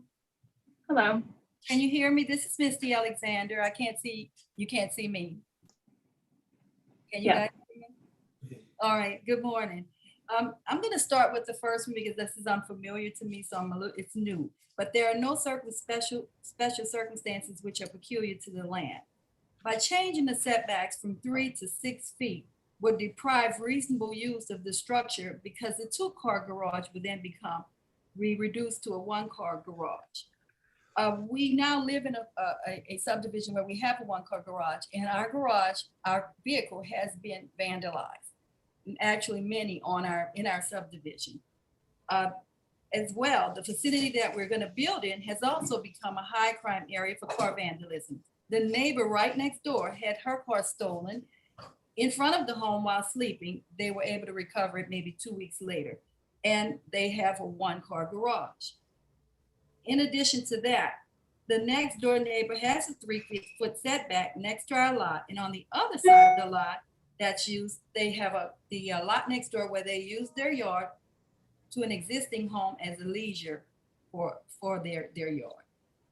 But it's in addition to that, we don't use our side gates for anything except to cut the grass. And to enlarge this area would take up space that would otherwise be used within the structure and allow us to have the 2nd-car garage. That also would allow us to have this home fit. We've also followed guidelines because we had to have retaining walls, and we were approved for that, and it has been done. The next one says the special circumstances were caused by the applicant. We had the home design that was to fit. We went through surveys and the contractors. They were all reputable, and we followed their guidelines and leads on that. So it wasn't caused by us. And then the next says the property regulations will not result in a demonstrable hardship. Well, actually it does. My husband's a VA veteran. He's disabled, and the loan had closed as a VA loan with stipulations that they would not allow any changes because the funding was based on that home, on those plans. We paid closing costs, and they're issuing all of the draws. We don't have control of them because they're overseeing it because of the type of loan it is. And that's been one of the draws has actually been paid, but nothing has been done otherwise because we had to wait on a ruling. The homes in that area are comparable, and this home is comparable with them in that some of them are actually much larger in square footage. So we're asking that instead of giving the room to the yard, allow the square footage to be put into the actual structure. And the changes, it's not just the convenience, it's a safety measure, because then we wouldn't have to deal with parking on the street, and we would be better using the structure itself. So, and in addition to that, the VA will void our loan because they won't allow us to do any changes. So it would require plan revisions and I don't even know what else, because we weren't informed until we got your ruling what we would be doing next. So that's our concern, but it is vital that we have at least a 2-car park garage. And as I said, we don't use the side gates other than to have it cut. I can name, we've been at our home 27 years. I'm gonna say I've been on my side gate, which is 3 feet, maybe twice. So I'm asking that you all rule in our favor. Thank you. Thank you. Are there any questions or comments from board members? Chairwoman, just something I want to be careful on. Understand the applicant's argument on when they're talking about the application for their financing, but if I understand correctly, with all financial packages, commercial or even residential, they do not create a mechanism that overrules the requirements of the local jurisdiction. So just have a moment of concern when I hear that argument. Also, the applicant did acknowledge that apparently the engineer, they were following the lead of the engineer of record, which I think what appears to has happened is that because the existing lot had 3-foot setbacks on the property from the previous structure, they kept those existing setbacks instead of reviewing what may have been applicable for the new building. So just a couple points I wanted to bring up. Yeah, I had some questions about that piece too. I was gonna wait and discuss it a little bit later, but okay. Similar concerns.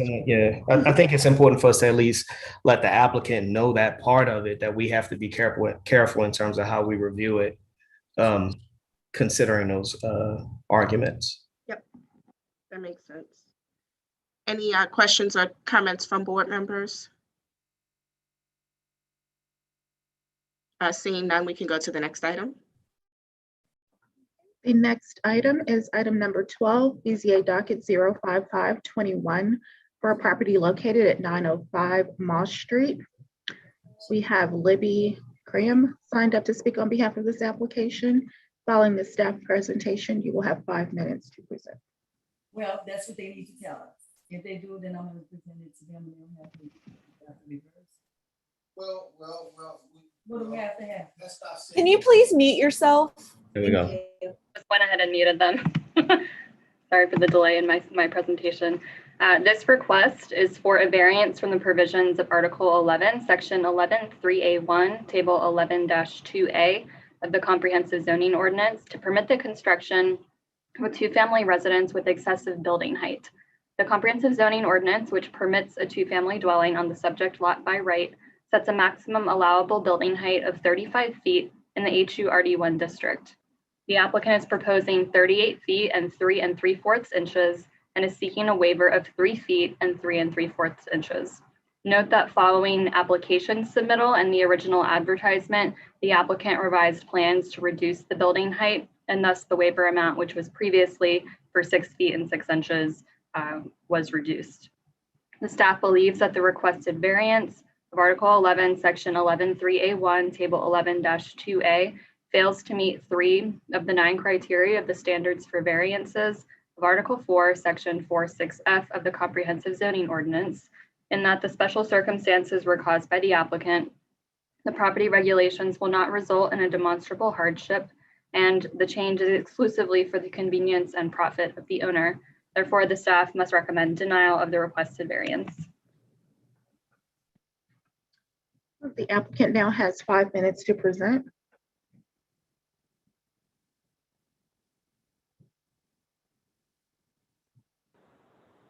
Hey, can y'all hear me? This is Libby Krabs. Yes.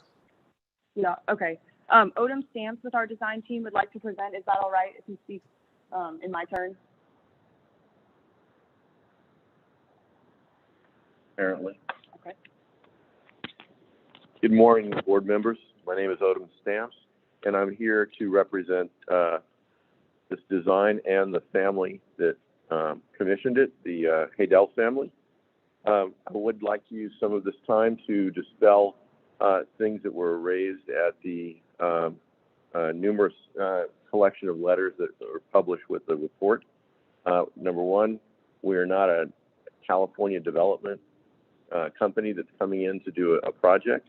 I'm actually born and raised in New Orleans and attended Tulane Architecture. I've worked for the past 30 years in California, but I work all over, and I'm frequently in New Orleans. Chris Haydel, also born and raised in New Orleans, went to school here, as did his sister. And this house is their family house that they're planning to build. They plan to live there. Chris and his family, Pilar and his children, and his sister, both will occupy this house. It's not a rental and it's not an Airbnb. I wanted to clear those assertions that had come in on the letters. There are a number of other things that have been asserted, but in fairness, I think that we did not know that there was an HOA suggested course of outreach. We did do outreach. We sent letters to all of the surrounding neighbors and asked for their approval. But in the sense of fairness and addressing their issues, we would like to take the opportunity. Apparently, we're right in the cusp of 2 homeowner associations. We'd like to meet with them and have a dialogue and see if we can't make this project a little bit more palatable for the neighborhood, and hopefully they'll have some understanding of what we're looking to do. So I would ask for a continuance of 1 month.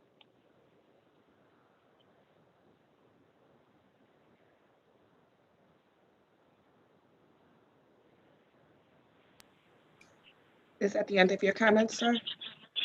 That is the end of my comments. Thank you. Okay, thank you. Are there any questions or comments from board members? Seeing none, we can go to the next item.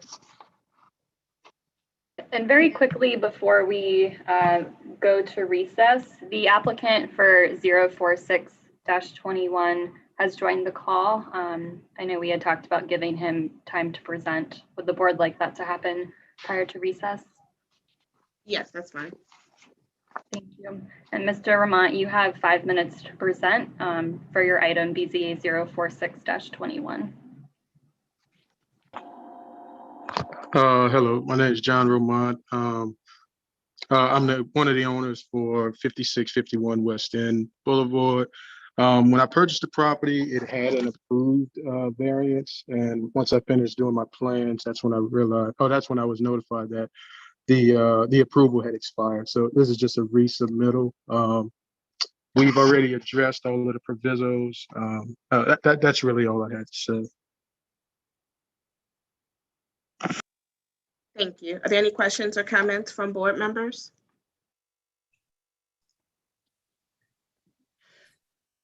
Okay, seeing none, we can proceed. Okay, this concludes the presentation of dockets. The board will now recess until, I guess, 12:20. Consideration of dockets, including public comments, will begin at 12:20 p.m. Please refer to the screen for public comment rules. Public comments will be accepted until the close of the recess. Would the board consider a motion to recess until 12:20 p.m.? I would like to amend that and move it to 12:30. I was going to say that because we have to review this extra docket. Correct. Would the board consider a motion to recess until 12:30 p.m.? So Ty James, so move. Alfonso, second. Thank you. It's been moved by Commissioner James, second by Commissioner Gonzalez to recess until 12:30 p.m. Roll call vote. Ty James. Yes. Tamara Eggins. Yes. Ramiro Diaz. Yes, and just to clarify, was that emailed or is it? Yes, we received an email. All right, I'll check my email. I don't see it. Alfonso Gonzalez. Yay. Matthew Rufo. Yes. And Candace Forrest, yes. 6 yeas, no nays, the motion carries. Ramiro, just check with staff to make sure that you get it before break starts. Great, thanks. Thanks. We'll now be in recess until 12:30.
Unmute.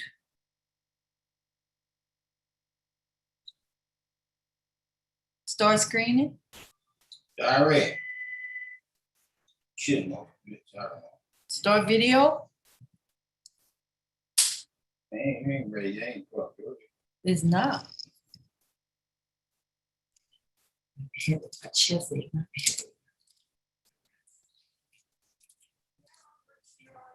Yeah, you got it. Chuck.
Start video.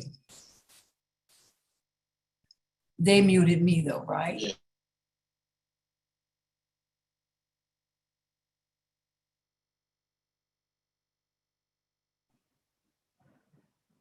Hi, Ms. Alexander. We've muted you and turned off your video until your item comes up again. Thank you.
Are you ready to get started?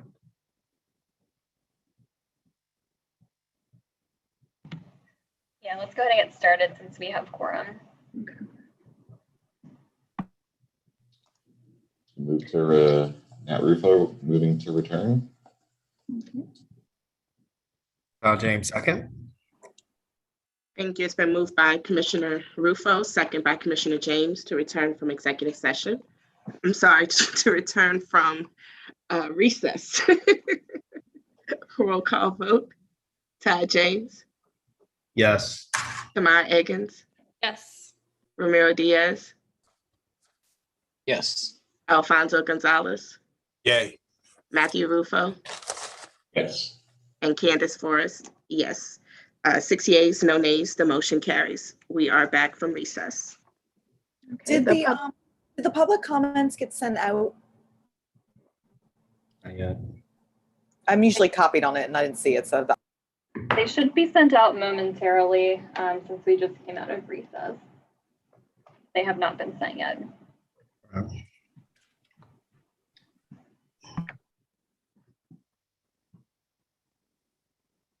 So we'll just wait on that.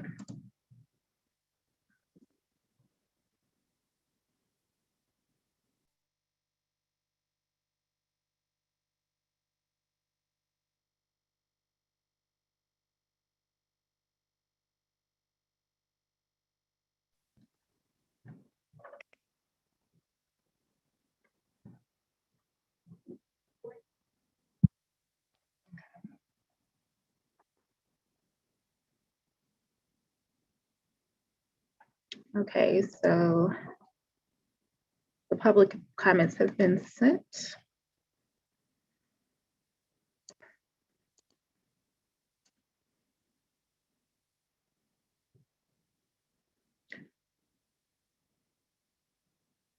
Okay, we will now begin with unfinished business for variances. Item 1 was withdrawn. The next item is item number 2, BZA docket 04221 for a property located at 815 Alvar Street.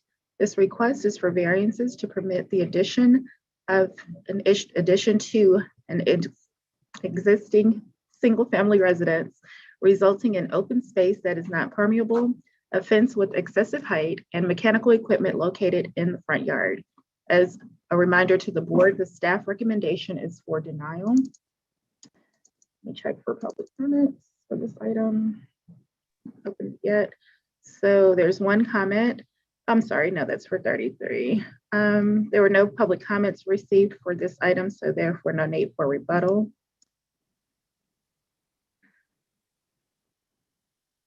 Are there any questions or comments from board members?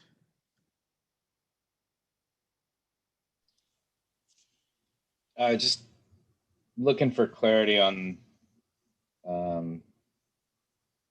there was some discussion about removing some items from the consideration by the applicant. Yes, the first two requests for permeable open space and fence height were withdrawn. And were you all able to review the staff report with all the documents included? Because if you weren't, we can defer to next month. Just a question for staff, was the full docket included with our packet? We did receive, Ms. Ash, we did receive the report. I know that there was a question, I think you had indicated that some attachments weren't included. So just a question to staff, were all of the attachments included in what we had reviewed? I believe the only item that may not have been included was from one of the neighbors. The last name was Jensen, regarding their support for the equipment in the front yard. Everything else was included. Now, there was some type of property analysis. That's not a document that I received on June 3rd. So that one was not included. And Madam Chair, I'm not seeing any receipt of the email with the file. I'm sorry, what, you don't have the file? No. It was sent while we were in the meeting earlier. And yeah. Did all of the other commissioners receive the document? I did not, but I followed up with Emily and she sent me a link. So I did look at it.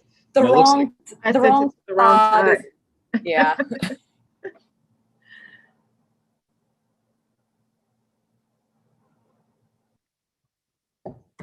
Did you have the wrong email address for Mr. James? No, it was actually sent to the wrong, it was sent to the Todd and Safety and Permits, Todd Brickman. Got it. Well, that's okay. He's still got open comments he needs to close out, so.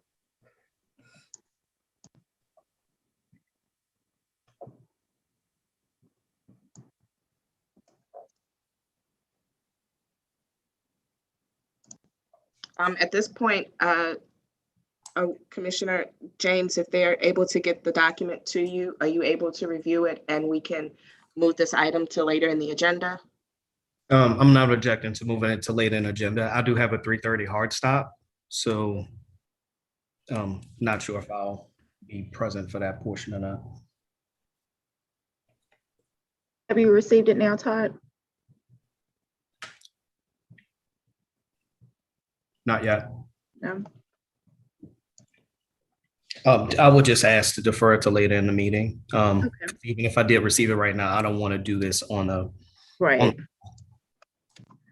Okay, we'll move on to the next item. I'm not gonna be able to be here later in the meeting, so if that's the recourse, then I think we need to request a deferral till next month. I don't feel comfortable with the board making a decision when they haven't had time to really review and absorb all the materials, especially if I can't be here and Nicole can't be here because we have things scheduled this afternoon. Okay. I mean, and I didn't want to push you one way or the other, but I mean, if you're comfortable with the deferral, that's perfectly fine. I mean, I didn't want to try to force to try to read through it at this point. So I appreciate you being willing to do a deferral. Well, I mean, yeah, I would rather defer, and I wish we had been able to, have our hearing today, but that just didn't happen. Okay. Are there any other questions or comments from board members? Just to clarify, the letter that we were looking for that may or may not have been in was from an adjacent neighbor? Yeah, it was, I believe it was the neighbor that had originally had an opposition and reversed and decided to support the request. Yeah, I spoke to her directly. I made some changes to the plan, and then she was comfortable with it. And she's on the riverside? They're like she's- immediately adjacent to the. No. She's across the street. Oh, okay. She's actually a landlord. She has 2 tenants who live there.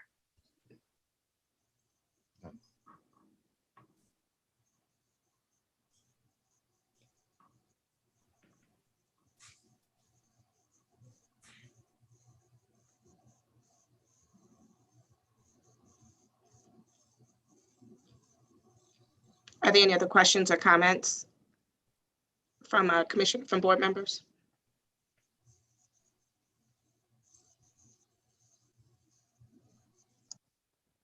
The request at the moment is for a deferral. Is there a motion?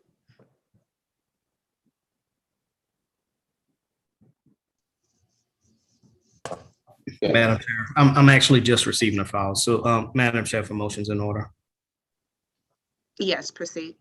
Madam Chair, I, Todd James, move to defer BZA docket number 042-21 for 30 days, 1 meeting. Alfonso, second. Thank you. With regard to docket 042-21, it's been moved by Commissioner James, second by Commissioner Gonzalez to defer the matter 30 days. Roll vote, Todd James. Yes. Tamara Eggins. Yes. Ramiro Diaz. Yes. Alfonso Gonzalez. Yay. Matthew Rufo. Yes. And Candace Forrest. Yes. 6 yeas, no nays. The motion carries. Next item. Okay.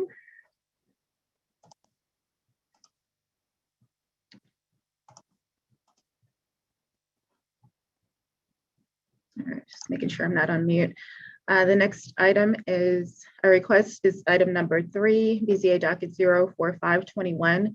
This is a request for variances to permit a mixed-use development, multi-family commercial with insufficient lot area per dwelling unit and excessive building height. As a reminder to the board, the staff recommendation is for denial. And there are public comments received for this item.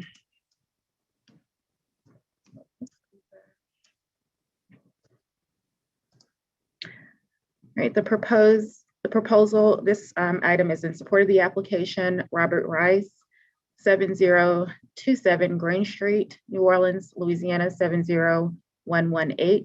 The proposal for 3401 St. Charles, as well as is a well thought out, and considerate approach to redeveloping the corner of St. Charles and Louisiana. The proposal directly addresses the concerns I have as a New Orleans resident with many projects. Example, drainage, parking density, traffic, and trash. This variance will allow them to introduce a supply of additional housing and commercial spaces that are well suited for the Louisiana Avenue corridor. I support the owner's request for a height variance. The next comment is in support of the application. Odom B. Hebe Jr., 7826 St. Charles Avenue, originally sent on SCAA letterhead, but could not copy and paste here. Proposed development at 3401 St. Charles Avenue, to whom it may concern, on behalf of the Board of Directors of the St. Charles Avenue Association, I'm writing to express our support for the proposed mixed-use development at 3401 St. Charles Avenue. We believe it is a well thought out and proper development for this important corner at the block of St. Charles Avenue. The developers are local with longstanding ties to New Orleans, whose plan is to hold on to the building for years to come. The design uses quality materials with an appropriate architectural nod to the history of the existing site and the traditional architecture of the city itself. Furthermore, developers have been sensitive to the neighbors in their plan in keeping the service vehicles and resident vehicles off the surrounding streets, utilizing a two-way street within the middle of the property itself for ingress and egress. They have revised the plans numerous times and set back the upper floor on St. Charles Avenue side of the project based on the input from both neighbors and neighborhood associations. Overall, based on the plans provided to us, conversations with the developers and their architects, we support the approval of this development with the requested height variance. Sincerely, Odom B. Hebe Jr., Vice President, St. Charles Avenue Association. Next comment is in opposition of this application. W. Jacob Gardner Jr., 1441 Jackson Avenue. Dear BZA members, in correspondence to, this correspondence is to confirm that the Garden District GDA remains opposed to the proposed development at 3401 St. Charles Avenue in its current form. The GDA has outlined its reason in opposition in detail in correspondence dated May 10th, 2021, which forms part of your packet. The GDA again urges the BZA to consider the dangerous precedent that would be set by granting this requested height variance. If approved, the height variances would encourage developers on other HUMU properties to seek similar variances that would effectively create de facto spot zoning. We recognize other buildings along St. Charles Avenue may exceed the current CZO height limitations. However, these buildings were developed under different regulations or even no regulations decades earlier. Thank you for your consideration of our position. Regards, W. Jacob Gardner Jr., GDA President.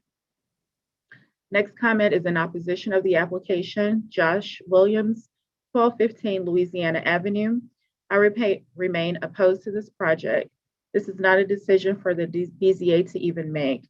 There is no hardship on this brand new development site from scratch. The developer wants to build bigger than the law allows. To do this, they need to go to city council and give the city something of value like affordable housing.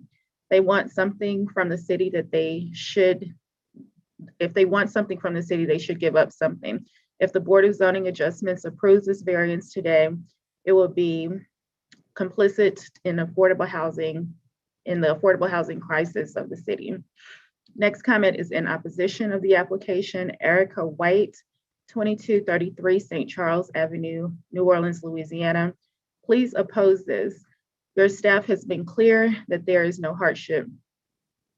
This is an end run around the city council and should be shut down. Worse, the property owner has left the site blighted, vacant, and having from trash and bad activity, and a haven for trash and bad activity. Now they want us to come crawling to give them. Now they want us to come crawling to give them anything to see development. Well, I say no. The record is complete with people saying no. They should first take better care of their project.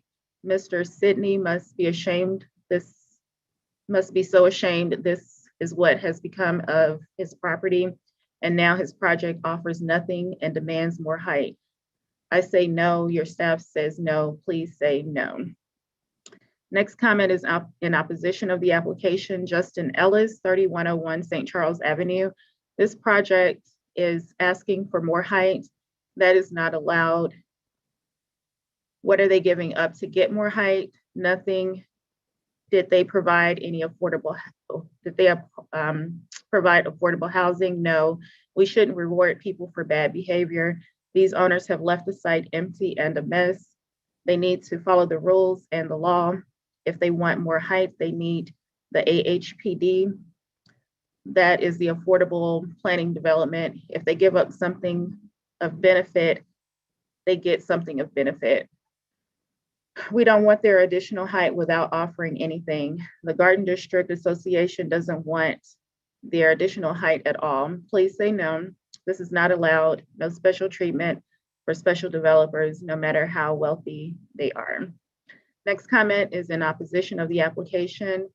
Shelley Landrew, 5329 Drea Street. On behalf of the Garden District Association, I urge the BZA to deny this application for a height variance since it does not meet the required 9 criteria.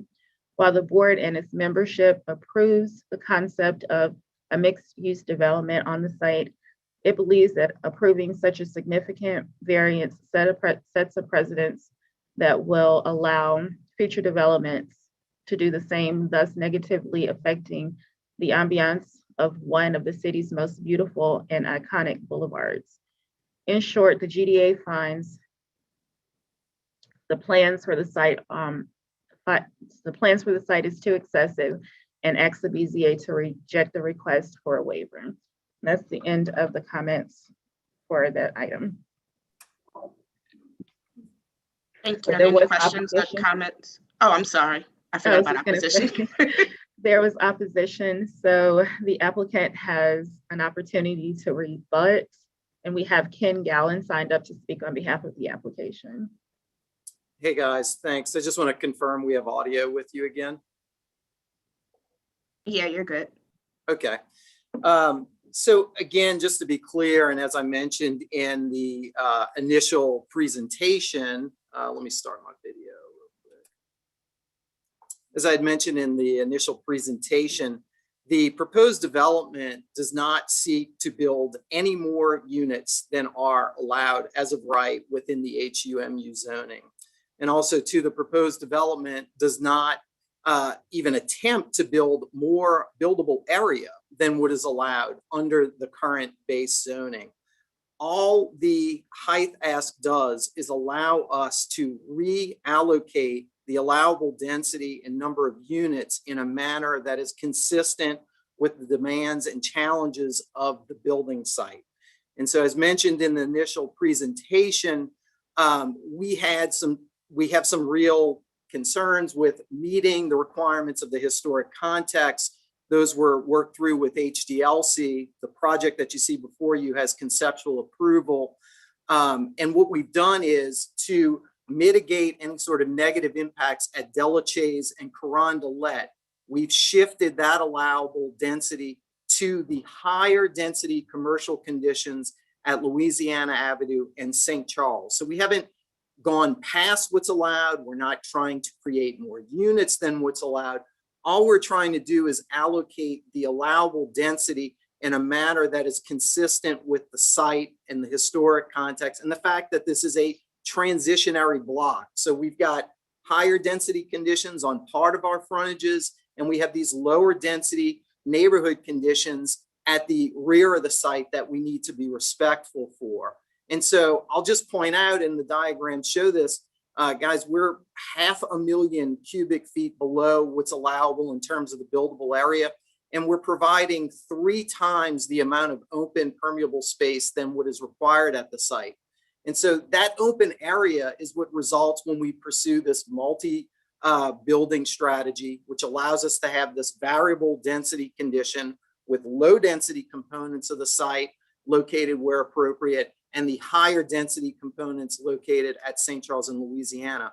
And as was mentioned in one of the support letters, we did, at the request of not just the neighborhood associations, residents, and the HDLC, set that 5th floor condition back at Louisiana and St. Charles. So the building that we're discussing is actually a 4-story building in terms of what is visible from the street. The idea that a 4-story building on St. Charles and Louisiana Avenue, 2 high volume roadways within the city, is being out of place, we really just can't find any sort of validity with that, especially when we look across the street and there's a building that's 60 feet in height that was approved in the last 10 years and constructed. There's numerous other examples, and the staff report is very clear that the height that we're asking for is not anything that is inconsistent with the context. It is not something that is unusual for the area that we're locating, and nor does the staff or the HDLC point out that this would change or alter the character of the existing neighborhood. And just to go a little bit further, guys, one of the main challenges that all of these developments have, these multimodal mixed-use developments, is integrating all of the functions that are required to support the site. And these are not just CZO requirements, these are departmental requirements as well. So I'm not talking about just parking, I'm talking about access for loading. We're talking about loading docks and trash storage and removal, all of the building servicing requirements, the infrastructure requirements to serve these buildings. The idea that we would pepper the right-of-ways surrounding the site with multiple garage doors, multiple ingress and egress points for vehicular travel, that's a non-starter. That puts severe hardships on the neighborhood in terms of traffic impacts. So part of the reason we have such a higher percentage of open and permeable areas that we've allocated the interior of the site to accommodate all those functions in a way that would mitigate those impacts to the surrounding neighborhood. And by and large, that was extremely positively received, as you can see, not just in some of the support letters, but that's also one of the things that was discussed regularly as a positive of the development. So the confluence of all these factors coming together puts us in the position where we are trying to basically be specific to the actual conditions at the site and allocate this allowable density in a way that works relative to the specific contextual and site conditions. We're not asking for reduction in parking, reduction in open space, reduction in any other CZO requirement that would possibly be more negative. And so the site plan that you see in the height ask facilitates this arrangement of space within the site design.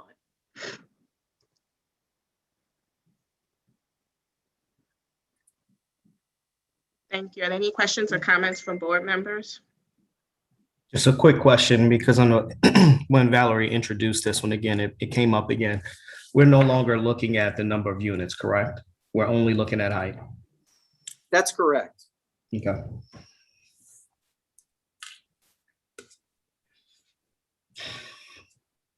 Has there been any consideration by the ownership to cap the square footage of the development by way of deed restriction?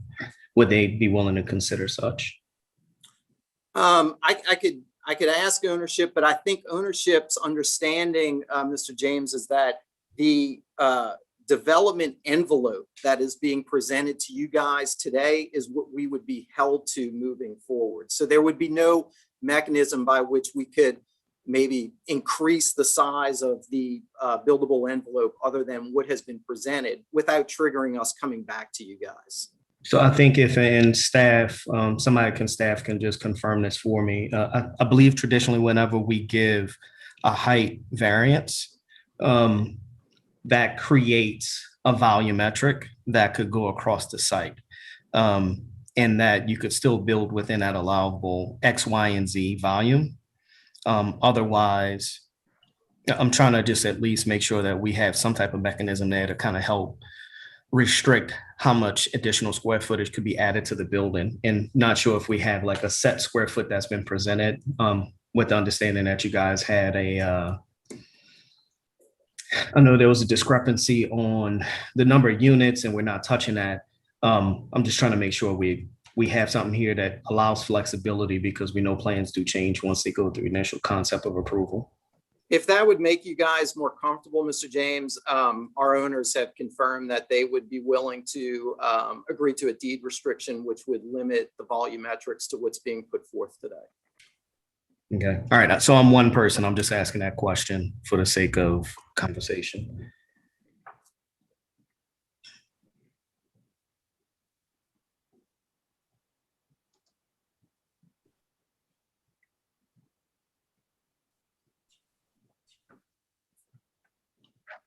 Any other questions or comments from board members?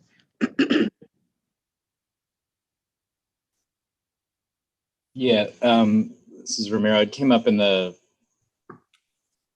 opposition letter, and then I just was wondering if I brought it up in the last meeting. Any more research into affordable housing development bonuses or whatever related to height? I know there was some discussion about it with Bob Rivers on the last meeting, and I was just wondering if you all had looked into that at all. Yes, Mr. Diaz, we did look into the AHPD, the Affordable Housing Plan Development, after the last BZA. We discussed it with Bob Rivers and Kelly Butler, who's the administrator for that program. And unfortunately, an affordable housing plan development is not a viable alternative to the requested height variance. A request for an AHPD development would go through City Planning Commission and ultimately would end up at City Council. An AHPD development provides nothing as of right. There's no modification to the underlying buildable area, height restrictions, et cetera. It would be at council's discretion to approve or not approve that plan. And as such, council might not approve it, the height variance that we're looking for today. The BZA, in our opinion, is the appropriate forum to alleviate hardship, not the city council. Requiring us to drop the variance request and instead pursue an AHPD is also improper. This property is not located in a mandatory inclusionary zoning area. That means we're not required to include an affordable housing development within this area. Also, including affordable housing in a development in this district is strictly optional. And so the applicant, to be clear, is considering affordable housing at this project. If we do choose that, it's going to be under section 12.5 of the CZO, which is the voluntary inclusion option, and it will not be through the AHPD. I'm actually glad you brought up that point because I was about the mandatory inclusion zone, that this area does not qualify under this. Well, it's not qualified. It's not a designated location. Yeah, thank you for the clarification. You're welcome. And then just as I was looking through the documents, you have this great diagram. I don't know what page it's on, but you kind of go up and down St. Charles with axons of the buildings and their heights. But when you get to the project site, it doesn't actually have your building. It just shows what's existing. Is there a diagram somewhere similar that shows the massing in context in the documents? There's a lot of pages, so I'm just asking if it's there before I go through everything. Yeah, I The think so. Yeah, our drawings- heights. Sorry. Yeah. Unfortunately, the height study that we presented, we didn't want to problematize it with proposed heights. So that is strictly a documentation of the conditions up and down St. Charles and our environs. I don't think there is, I think the staff report, if you look at, might have, which I think that's what you may be referring to, the 3D axonometric height diagrams. To put it, but what I can tell you, which might be helpful, Mr. Diaz, is if you look in our 9 criteria, you'll see that we have a diagram F04, which shows the adjacent 60-foot allowable zoning conditions and the adjacent 120-foot zoning conditions. Also, if you refer to our diagram F03, we have a height comparison elevation, which puts our proposed condition, which is the 3rd building in from the end, in context with the surrounding buildings. So this does provide some contextual background for the height ask. Okay, great. And I was finally able to open the elevations. It took half an hour, but the PDF I was able to translate it. I had to take it into Photoshop, got it open so I could see the height of the building relative to the neighbors. So that was really helpful drawing to see, but it was not easy to do. So anyway, I got. Well, we appreciate your persistence. Well, we need to figure out something on the back end of the technology here to make it easier for us to review these things. But in any case, thank you again for last meeting where I couldn't open the files. I think that it was the architectural drawings that were killing the file. So they were split out this time. But yeah, there are some drawings in there that show the height of the building. It looks like relative to the bank across the street. Is that the bank is 40, it's just under 40. And then the houses next door. So yeah, that was helpful to see it in context, but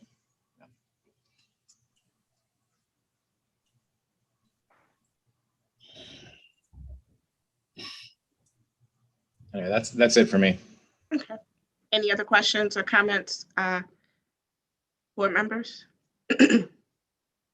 Just Matt, I have a question for the applicant. So I just want to make sure I fully understand the hardship that's being offered out there. It's essentially the many different layers of regulations that in the end conflict with one another, in some ways rendering an actual possible building to build unfeasible. Would that be a correct paraphrasing? That's a portion of it, Mr. Rufo. This is a full control HDLC district. The property is also subject to the requirements of the City Planning Commission's Character Preservation Overlay District.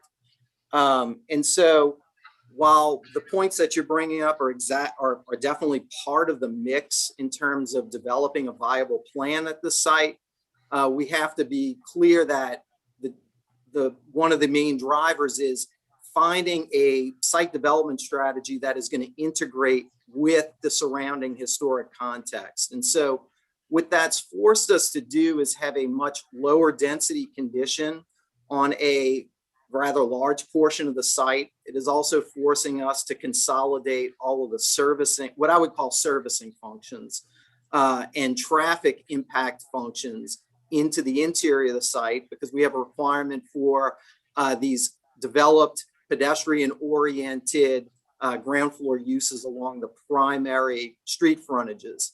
And so what we're asking is, in order to make it match within the context, number one, we cannot do a single sort of mono slab building. We have to respect that the figure ground, which is sort of the positive and negative space of the building, and this is all for HDLC, is more compatible. So that requires us to break the program into multiple structures which has some built-in inefficiencies that we're willing to deal with to be contextually appropriate. And also, like I mentioned, it requires us to shift density away from more normative single-family neighborhood conditions to the more high volume, high density conditions along Louisiana Avenue and St. Charles.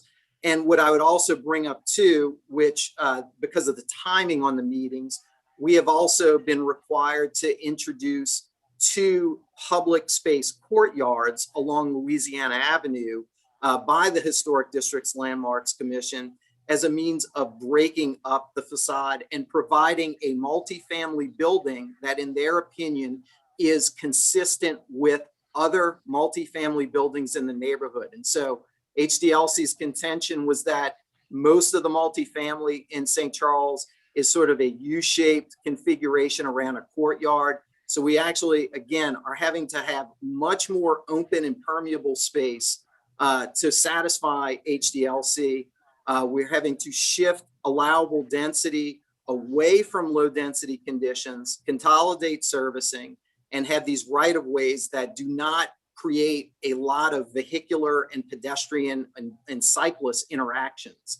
And so consolidating all those servicing functions at the center lets us develop the right-of-ways consistent with departmental requirements for the bike lanes that we're going to be integrating within the site, the bus station, which is integrated into the site, the pedestrian right-of-ways with pedestrian-oriented uses, and also, as I mentioned, those public courtyard spaces on Louisiana Avenue. So when we take all of the requirements together, we're really kind of forced to have a best case solution for the design. And quite frankly, I think we've been able to accommodate everything as long as we can get this partial waiver on the height on that one building that is at the more dense, higher density commercial conditions. You have to transition from higher to lower. So you're going from 4.5 of 5 stories down to 3. That's correct. So why can't you go from just 3 down to 2? Because we're not going to be able to accommodate everything that's required with that low of volume that we have. We've already peeled this development back more than 500,000 cubic feet than what is in the allowable buildable area. I'm sorry, I'm just trying to understand. So you wouldn't be allowed to build up to what that site would ordinarily allow you to build up to? That's correct. Yeah, that's correct. Okay.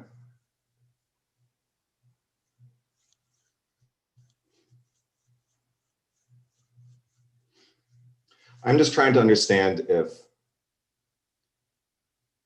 the variance is the appropriate. It's clear, it's very clear that a high density residential mixed use structure belongs here, right? And I think that the zoning is wrong.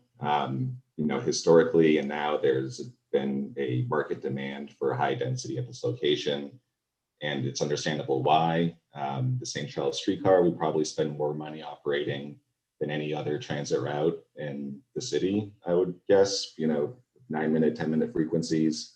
And so that's going to create a lot of demand for intense uses right there. So I think the zoning's wrong. I don't know if the variance is the correct way to address this, or if a zoning change is more appropriate.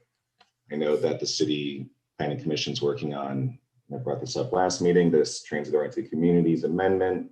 I would love to see that process succeed because I think it's trying to address some important points.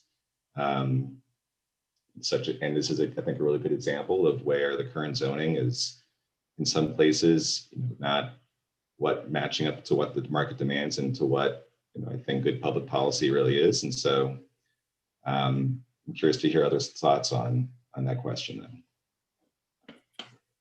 Mr. Rufo, is there any way I could just speak to your comment? Yeah, one thing that was interesting that came up in the previous hearing, and I think it might have been Mr. James who brought it up. And I understand your question, is this the correct forum? That was discussed at the last hearing, and what the commission did put forth is that if you were to rezone this entire property in a manner that would allow this height and this greater density, you would actually be probably forcing a non-contextual condition because you would then be allowing that 60 foot, 65 feet, whatever that potential upzoning would allow across the entirety of the property.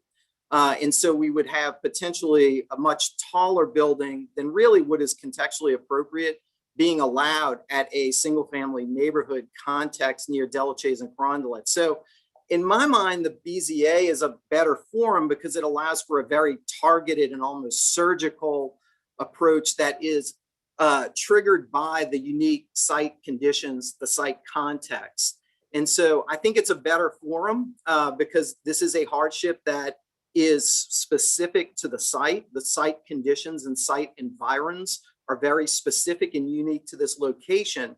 And so rather than rezone the property to a much higher condition across the board, this offers a much more surgical and precise way of achieving what is an HDLC approved development plan that they've deemed consistent with the context. So yeah, thank you, Mr. Gollan, for reiterating what I did say last month. That was my bigger concern then, that if it went for a zoning change, that's when we really start to create a spot zoning process as opposed to us taking the ability to review this through BZA and create conditions like a deed restriction to limit the further expanse of square footage that they would be able to provide. So if they're going to shift this density towards St. Charles, we can keep and crop down the height as it goes towards Barone. And so by using that deed restriction, we could actually protect that historic context along Barone Street, particularly with the height and with consideration of some of the residential structures that's along that street. And residential use, excuse me.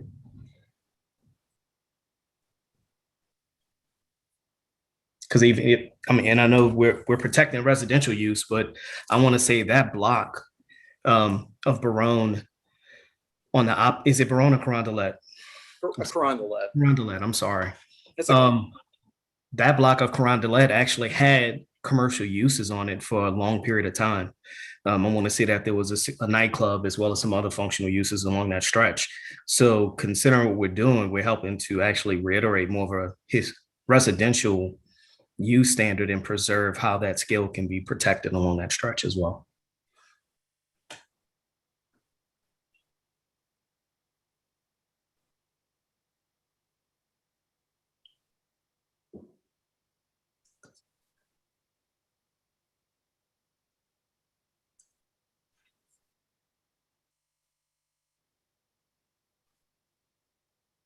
So, Madam Chair, is a motion in order?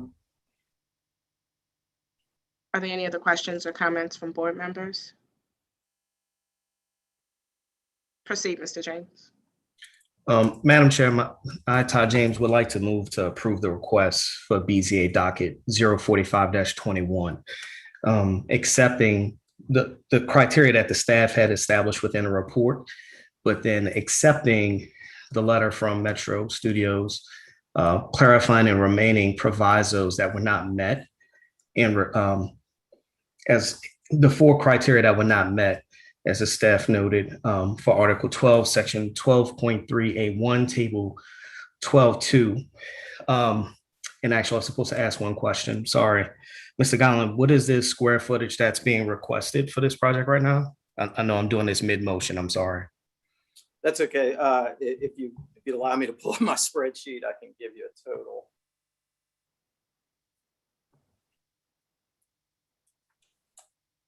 And while you're pulling up your spreadsheet, just a question to staff, are there any provisos that would need to be added in light of a motion for approval? Yes, thank you for asking. On page 12 of the staff report package, there are a number of provisos, I believe it's 8. Okay. Right. That are listed or recommended by staff in case of approval. Right. And that's why I'm asking for that square footage, because I want to add a 9. I want to add the 9 that would actually give that total. But go ahead. Yeah, the number that I have, so for both buildings combined, we have 214,168 square feet.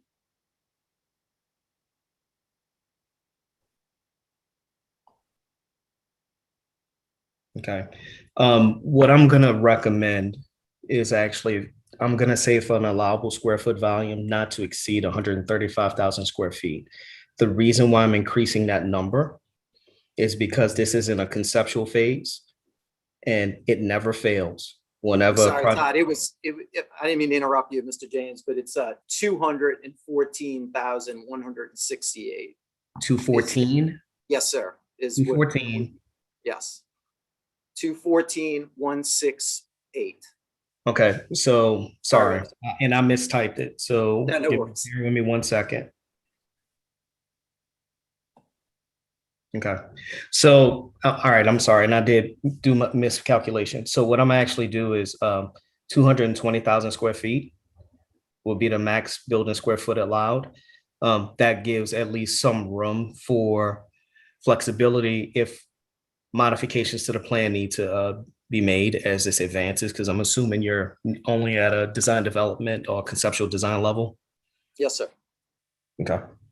So my motion would be for the approval, accepting the 8 criteria that the staff has provided, with a 9th limiting it to that square footage.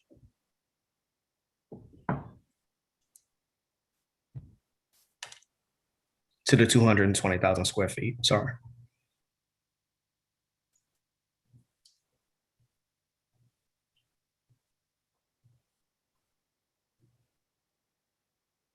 I have a quick question. Shoot.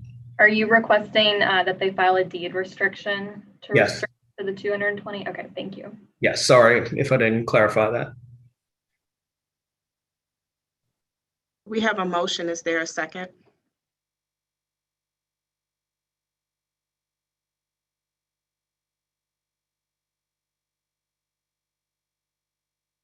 Ramiro Diaz will second. Thank you. With regard to docket 045-21, it's been moved by Commissioner James, second by Commissioner Diaz, to grant the requested waiver, finding that the 9 criteria have been met, and adopting the letter that was submitted in support of satisfying the remaining criteria, subject to 9 provisos. Roll call vote: Todd James, Yes. Tamara Eggins, Yes. Ramiro Diaz, Yes, sorry. Alfonso Gonzalez, Matthew Rufo, Yes. and Candace Forrest, yes. 5 yeas, no nays, the motion carries. Thank you, guys. Next item. All right, we will now begin with unfinished business. That was deferred from the May 17th meeting. The next item is item number 4, BZA docket 04621 for the property at 5651 West End Boulevard. This request is for variances, or a variance to permit the construction of a single-family residence with insufficient front yard setback. As a reminder to the board, the staff recommendation is for approval, and there were no public comments received for this item. Therefore, no need for rebuttal. Are there any questions or comments from board members?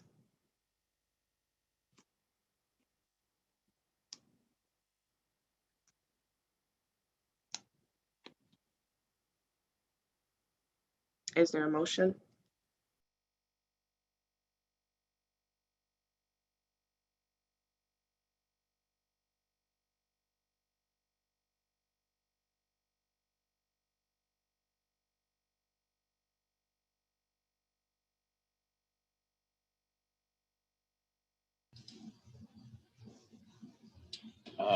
I'll make a motion now that I've found it. In regards to docket 4621, I move to accept the staff's recommendation for approval, subject to provisos, citing that the 9 criteria have been met.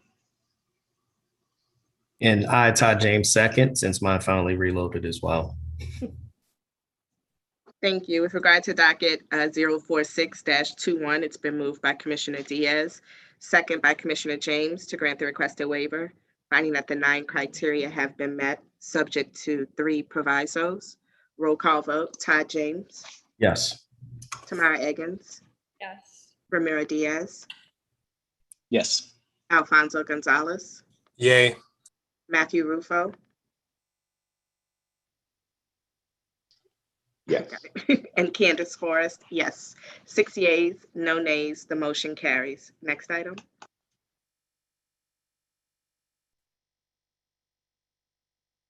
Sorry, I was muted. The next item is item number 5, BZA docket 04721 for the property located at 3 Flamingo Street. This request is for a variance to permit a swimming pool in the front yard. As a reminder to the board, the staff recommendation is for denial. We do have public comments for this item. The first comment is in support of the application from Claudine Christensen, 1115 Robert E. Lee Boulevard, New Orleans, Louisiana, 70124. There is no reason the owners of 3 Flamingos should be denied the right to a pool. There are countless other homeowners in the neighborhood who have been allowed to install a pool. The next comment is in support of the application from Kate and Thomas Layla, 16 Turn Street. I fully support Stephen and Jessica Davidson in their application for the location of their pool on the lane side of their property. This location does not compromise the uniqueness of the Lake Vista in any way. To deny their application would be to deny their right exercised by numerous other neighbors in the neighborhood. Please grant their application. Thank you. The next comment in support of the application, Connie Cassini, 31 Gull Street. Stephen and Jessica have a beautiful home, and I'm positive that the pool they build will be just as beautiful. Next comment in support of the application, Haley Waldner, 1117 Robert E. Lee Boulevard. We are 100% in favor. Next comment in support of the application, Ryan J. Rogers, 43 South Lark Street. I have been a long-term resident in the area. I support the placement of this pool. It should be standard for our area because others have the same right and the same placement for many years as this one person is being unfairly treated. As other laws in the country evolve over the years, the original rule for the neighborhood were outdated and not realistic. This pool placement and placement offenses should be updated to today's standards. Next comment in support of the application, Charles Blanchard, 26 Flamingo Street, in favor. Next comment in support of the application, David Kane, 81 Thrasher Street. We are in support of this variance. The placement of the pool is in the buildable space on the lane side of Lake Vista. Does not violate any restrictions or covenants. It does not compromise the uniqueness of the neighborhood, and there are plenty of pools already located on the lane side of homes. Next comment in support of the application, Amy Bottineau, 88 Turn Street. The proposed modification to the property does not violate the neighborhood restriction. In addition of a pool, the property is a similar addition that many other landowners have been permitted to make. Next comment in support of the application, Elizabeth Randall, 41 Crane Street. It would be great if this could be approved for the family and all Lake Vista residents. Next comment in support of the application, Roberta Stewart, 15 Flamingo Street, New Orleans, Louisiana, 70134. We believe this process discriminates against a homeowner who is requesting to build a swimming pool in a location that mirrors that of many of other homes in Lake Vista, including some of the other owners who are protesting the application. The pool will add value to the neighborhood and will enhance the view from the lane side of the Davidson's lot. It is unfathomable that this family has to go through such an expensive and time-consuming process in order to add a pool that in no way violates any existing covenants that have been interpreted over the past 40 years. Next comment is in support of the application, Boys, the third, a 38 Flamingo Street. We, as neighbors, support their pool. We as neighbors support their pool as proposed. Next comment in support of the application, David Blogoson Song, 9 Flamingo Street, New Orleans, Louisiana, 70124. I'm the next door neighbor and I fully support Stephen and Jessica Davidson putting in a pool on the lane side of their house. To be clear, I have no objection to the installation of this pool. Next comment in support of the application, Blanchard Gia, 26 Flamingo Street. Stephen and Jessica Davidson are an upstanding family with upstanding family of 4 with 2 young girls. It is unfair that they are going through this process when multiple homes have their pools on the lane. The levy board, along with the city of New Orleans, approved those pools up until now. It is a travesty that their girls are being punished and not able to enjoy a pool on the lane side as many of the other children in the neighborhood do. Emily is going to take over from here. Thanks, Valerie. The next comment in support of the application comes from Conrad Meyer at 7 Bluebird. I am in support of the request for variance at 3 Flamingo. I believe the request is appropriate and still allows the preservation of the culture and atmosphere of Lake Vista. In addition, I do not believe it is fair that other properties in a similar situation on the lane are allowed to have pools on the lakeside and yet deny this property owner the right to do the same. To deny the request for variance, in my opinion, would be akin to a violation of the Equal Protection Clause. As such, based on other properties in Lake Vista in a similar situation, I'm in support of this neighbor's request for variance to allow a pool on the lane side. Thank you all for your time and consideration.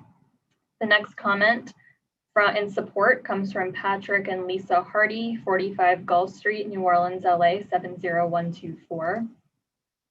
As residents of Lake Vista subdivision for the past 28 years, we are in full support of homeowners building pools on the lane side of their buildable property, where the lanes provided a safe and protected environment for children. Forcing families to build their pools on the street side of their property is not only a public nuisance, but more importantly, creates a very serious safety risk to children and their families due to street traffic and distracted drivers who may be texting or calling on their cell phones.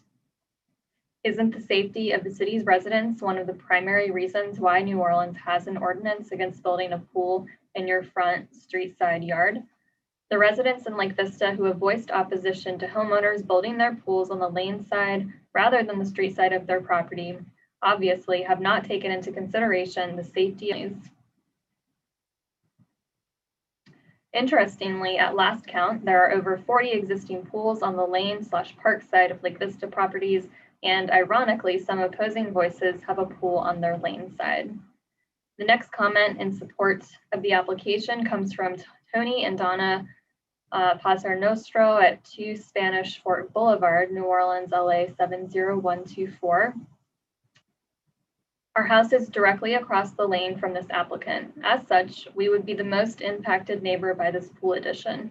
We fully support this application and believe the pool would be in keeping with the rules, regulations, and spirit of the neighborhood. The next comment in support comes from Paul Peronin at 12 Flamingo Street. The placement of the pool on the lane side is both logical and in sync with modern realities and should be allowed. The next comment in support from Juan Jimenez at 81 Flamingo. I'm in full support of the Davidson family's request to add a pool. The placement of their pool in no way violates any Lake Vista restrictions or covenants, and it certainly does not compromise the uniqueness of the neighborhood. As a matter of fact, it adds value to the property, and by doing so, the rest of the properties in the neighborhood. There are numerous pools that already exist in the same location that they want to place theirs. Granting them this variance will allow them to have the same right as others in the neighborhood already have. The Davidsons are a great family who are invested in the neighborhood. Jessica is the LVPOA board member, which shows their commitment to our neighborhood. I urge you to approve this variance. We need more people like the Davidsons in Lake Vista. Sincerely, Juan M. Jimenez. The next comment in support comes from Patrick Drennan, 50 Fleur Flamingo. The Davidsons are simply asking to build a pool in their buildable space on the lane side of their own house. I have a pool on my lane side on this exact same street as do many others on Flamingo. In fact, almost nobody on Flamingo has a pool on the street side. I support their request to place the pool on the lane side and ask that you approve the variance. It in no way violates any Lake Vista covenants or restrictions and only makes the neighborhood more family friendly. Neighbors often stop by when we are swimming to chat because they know we are available and just hanging out. The pool adds to the friendliness of the neighborhood. The beauty of Lake Vista isn't really trees or grass, but in the way you can live here with your kids, allowing them to roam the parks and ride bikes and swim without ever having to cross the street. I see it as absurd that so many others have a pool on the lane side, and yet this is being blocked for some reason. Even new construction on Flamingo down the street has a new pool going in on the lane side. The next comment in support comes from Ryan Christensen, 1115 Robert E. Lee Boulevard. We are direct neighbors to this property and we fully support this application. The next comment in support is from Elizabeth Devine at 18 Warbler Street, New Orleans, LA 70124. As a homeowner in Lake Vista, I am in support of allowing pools on the lane side.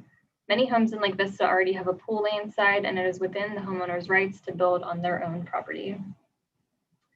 The next comment in support is from Jim McCormick, 1111 Robert E. Lee Boulevard. Stephen and Jessica are exemplary neighbors and members of our community. I fully support they are building a swimming pool on their property in the location of their choice. Please grant them this application.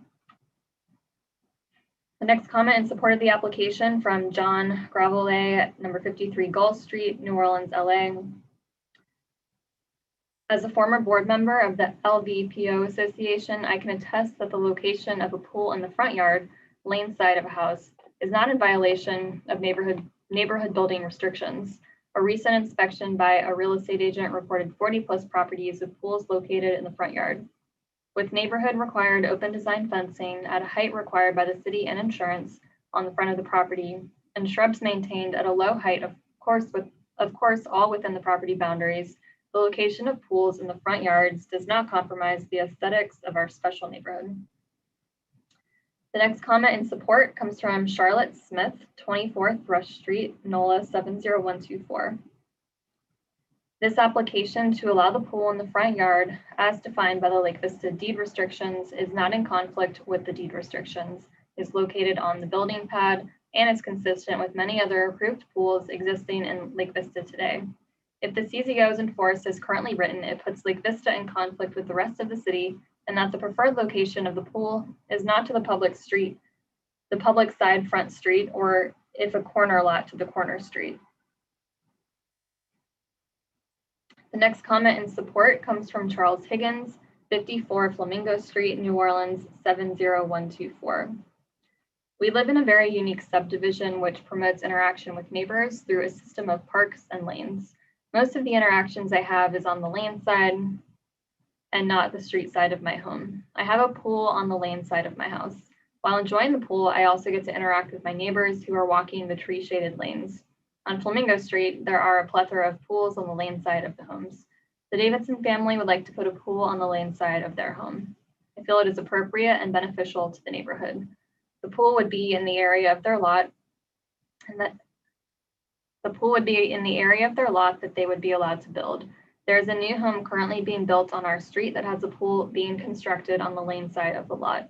I see no detriment to allowing them to build this pool and wholeheartedly request it be allowed. Thank you for your consideration.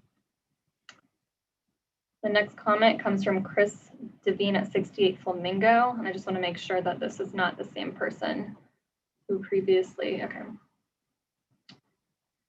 Comment reads as follows. As this neighborhood evolves over time, I feel it is essential that the property owners are allowed to design their properties to fit the needs that they have. There are over 45 pools on the lane side, and as of yet, I have seen no problems with it. The next comment in support comes from Susan Coco at 18 Flamingo Street. I support this application and feel the pool will be a positive addition to the neighborhood. The next comment comes from Yvonne McCullough at 66 Flamingo. I'm in support of the pool on the lane side at 3 Flamingo. The owner is being discriminated against. They are being denied a right commonly given to others in Lake Vista. There are approximately 43 pools on the lane/park side currently, 10 in side yards facing lanes and parks. I've personally made an excellent spreadsheet by walking and driving Lake Vista. The Lake Vista covenants only speak to building and buildable area. This did not become a problem until many of our LVPOA board members chose to make a problem due to their personal preferences. They're sending letters in opposition when in fact the property owners, board, or the neighbors have not voted on it. This is a misrepresentation for the jobs they hold and the neighborhood wishes. It is obvious that the intent of the CZ zoning of 2015 was not to have pools on the street side. Forget what we call our front and rear yards. It is safer to have pools on the lane/park side. Also, Lake Vista is about green space. A pool on the lane or park side is more inviting than a home built to the setback and closer to the lane. Pools on the lane have been built since the CZ zoning in 2015. Many homeowner, like Three Flamingo, built with the intention of putting a pool at a or children are older. By not allowing this pool, you're negatively affecting the property value of their home on resale. Homes with pools on the lane/park side are definitely worth more than those on the street. I can speak to that because I am a real estate agent for 20 years, and that is what most buyers want. I was born in Lake Vista, raised in Lake Vista, and I am currently a resident and owner of 4 properties in Lake Vista. Thanks for your time. Please approve this and all requests for pools on lane as long as they are within the buildable area. The next comment in support of the application comes from Carol G. Asher at 25 Gull Street, NOLA 70124. I see no problem with this application and am in favor of accepting it. The next comment comes from Amy Barrios at 11 Swallow Street, Lake Vista. I believe the homeowners at Three Flamingo should be allowed to build their pool on the lane side. There are dozens of pools in Lake Vista already on the lane side, and denying the homeowners the right to build there also would be denying them a right their neighbors have. I feel this family is being unfairly targeted. 8 of their neighbors have pools on the lane side, 8. So why would they be denied this right? As a board member of the Lake Vista Property Owners Association, I do not feel that building a pool on the lane side compromises the uniqueness of the neighborhood. Thank you. The next comment in support comes from Francis Casillo at 32 Flamingo Street. I am a neighbor on the street and support the request. The next comment comes from Cassie Hudson, 34 Crane Street, New Orleans 70124. I agree with the owner's argument for allowing a pool on their property. It is not in violation of our neighborhood rules, especially considering many of our other neighbors have pools in similar locations already.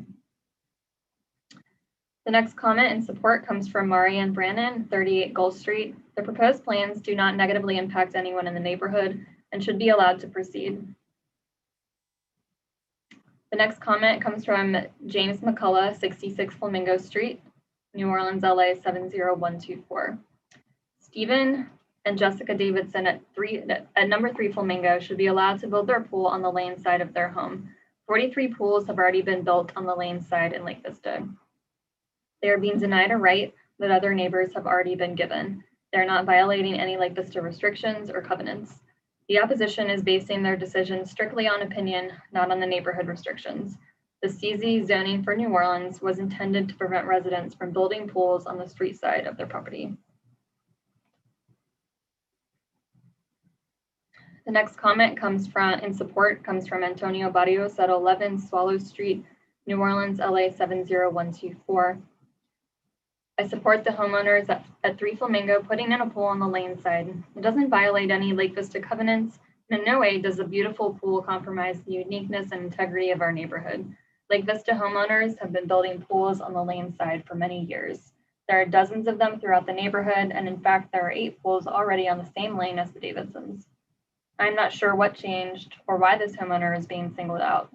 If it's a rule that hasn't been enforced in years, how is that really an enforceable rule now, and why this family? I strongly encourage the BZA to grant this family the variance. Thank you.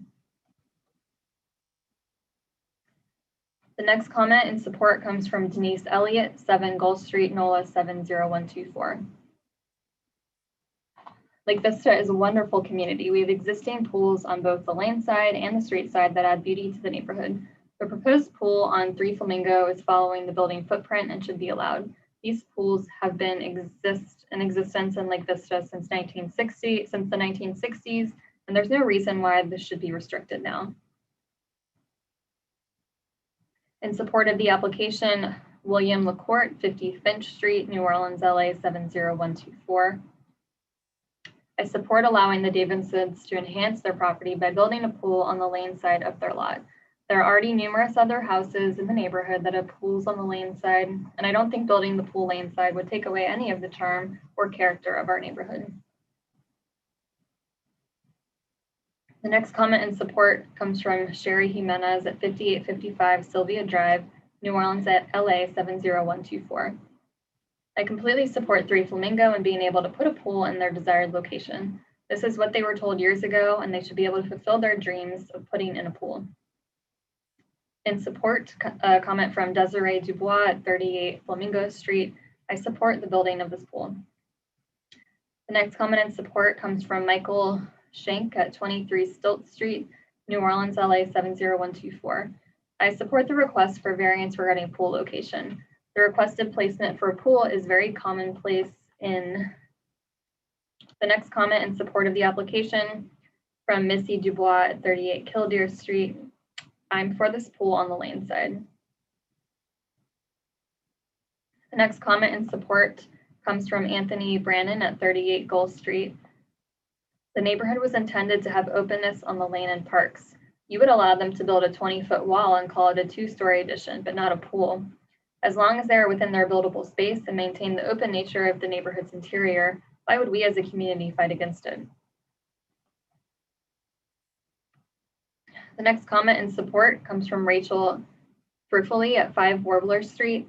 I fully support this zoning application. In no way does it violate restrictions or compromise the appeal of Lake Vista. The next comment in support comes from Chris Canizaro at 6504 Beauregard Avenue. I fully support the placement of the new pool. The next comment from Christine Bourdet, 50 Bluebird Street. I would like to support our neighbors in their request for a variance to build a swimming pool on the lane side of their yard for all of the neighbors to enjoy. The goal as neighbors should always be to work together to improve the beauty of our neighborhood. I don't see any reason why building a swimming pool on the lane side of their home would negatively impact our neighborhood, but rather offer a place where we can all gather to enjoy our neighborhood together. In support of the application, Tara Landry, 23 Warbler, New Orleans, LA 70124. I support. The next comment in support from Jason Hernandez at 48 Egret Street, New Orleans, LA 70124. I live in Lake Vista and have no objection to anyone who wants to put a pool on the lane side of their house in the buildable area. Newer houses in our neighborhood are not always built with the back of the houses facing the street, so pools should be allowed on either the street side or the lane side. There are other houses that already have pools on the lane side. A comment in opposition to the application comes from Roger Fulmer, 60 North Lark Street, New Orleans, LA 70124. I am writing regarding the request by Mr. and Mrs. Davidson, 3 Flamingo Street, for a variance from Article 21, Section 21, 6EE1 of the CZO to allow them to build a pool on their front yard, the lane or park side of the house. I am opposed to granting this variance because it is not in keeping with the building restrictions established on September 1st, 1945 by the Orleans Parish Levy District, the developers of Lake Vista. These building restrictions were established to protect and perpetuate the special value of this unique subdivision, and there is no provision in the restrictions for negotiation or alteration of the granting of relief or variances from the restrictions. The restrictions are incorporated in the deed of every property in Lake Vista and become binding on every new owner at every active sale. I purchased my home in December 2017, full knowing the Lake Vista building and other restrictions as contained in the titles to the land in Lake Vista. When I purchased the home, it was my expectation that approximately 750 other homeowners in Lake Vista also intended to follow the same restrictions to preserve this neighborhood as the most unique development in not only the city and parish, but the entire state of Louisiana. It was also my expectation that the Lake Vista Property Owners Association, incorporated on November 27, 1946, and the Non-Flood Protection Asset Management Authority, the successor of the Orleans Levy District, would assure that existing and new residents would adhere to the said restrictions in the care of existing properties, as well as the design and construction of new properties. Just because the Davidsons submitted a petition signed by approximately 66 homeowners out of the approximately 750 homeowners, less than 10% of the property owners, this is certainly no justification for granting a variance. All this means is that there are 66 homeowners who did not fully read the closing documents in acknowledgement of the Lake Vista restrictions and the titles to their land, or have decided to be willfully non-compliant as well. Please respect the Lake Vista building and other restrictions of the 76-year-old community and deny the Davidson.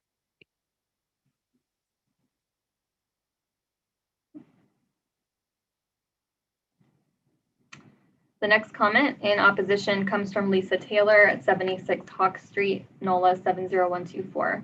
As Lake Vista property owner since 1949, my family can speak to the unique qualities of this neighborhood.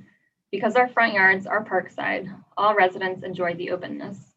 Allowing pools and fences parkside would defeat the purpose of Lake Vista.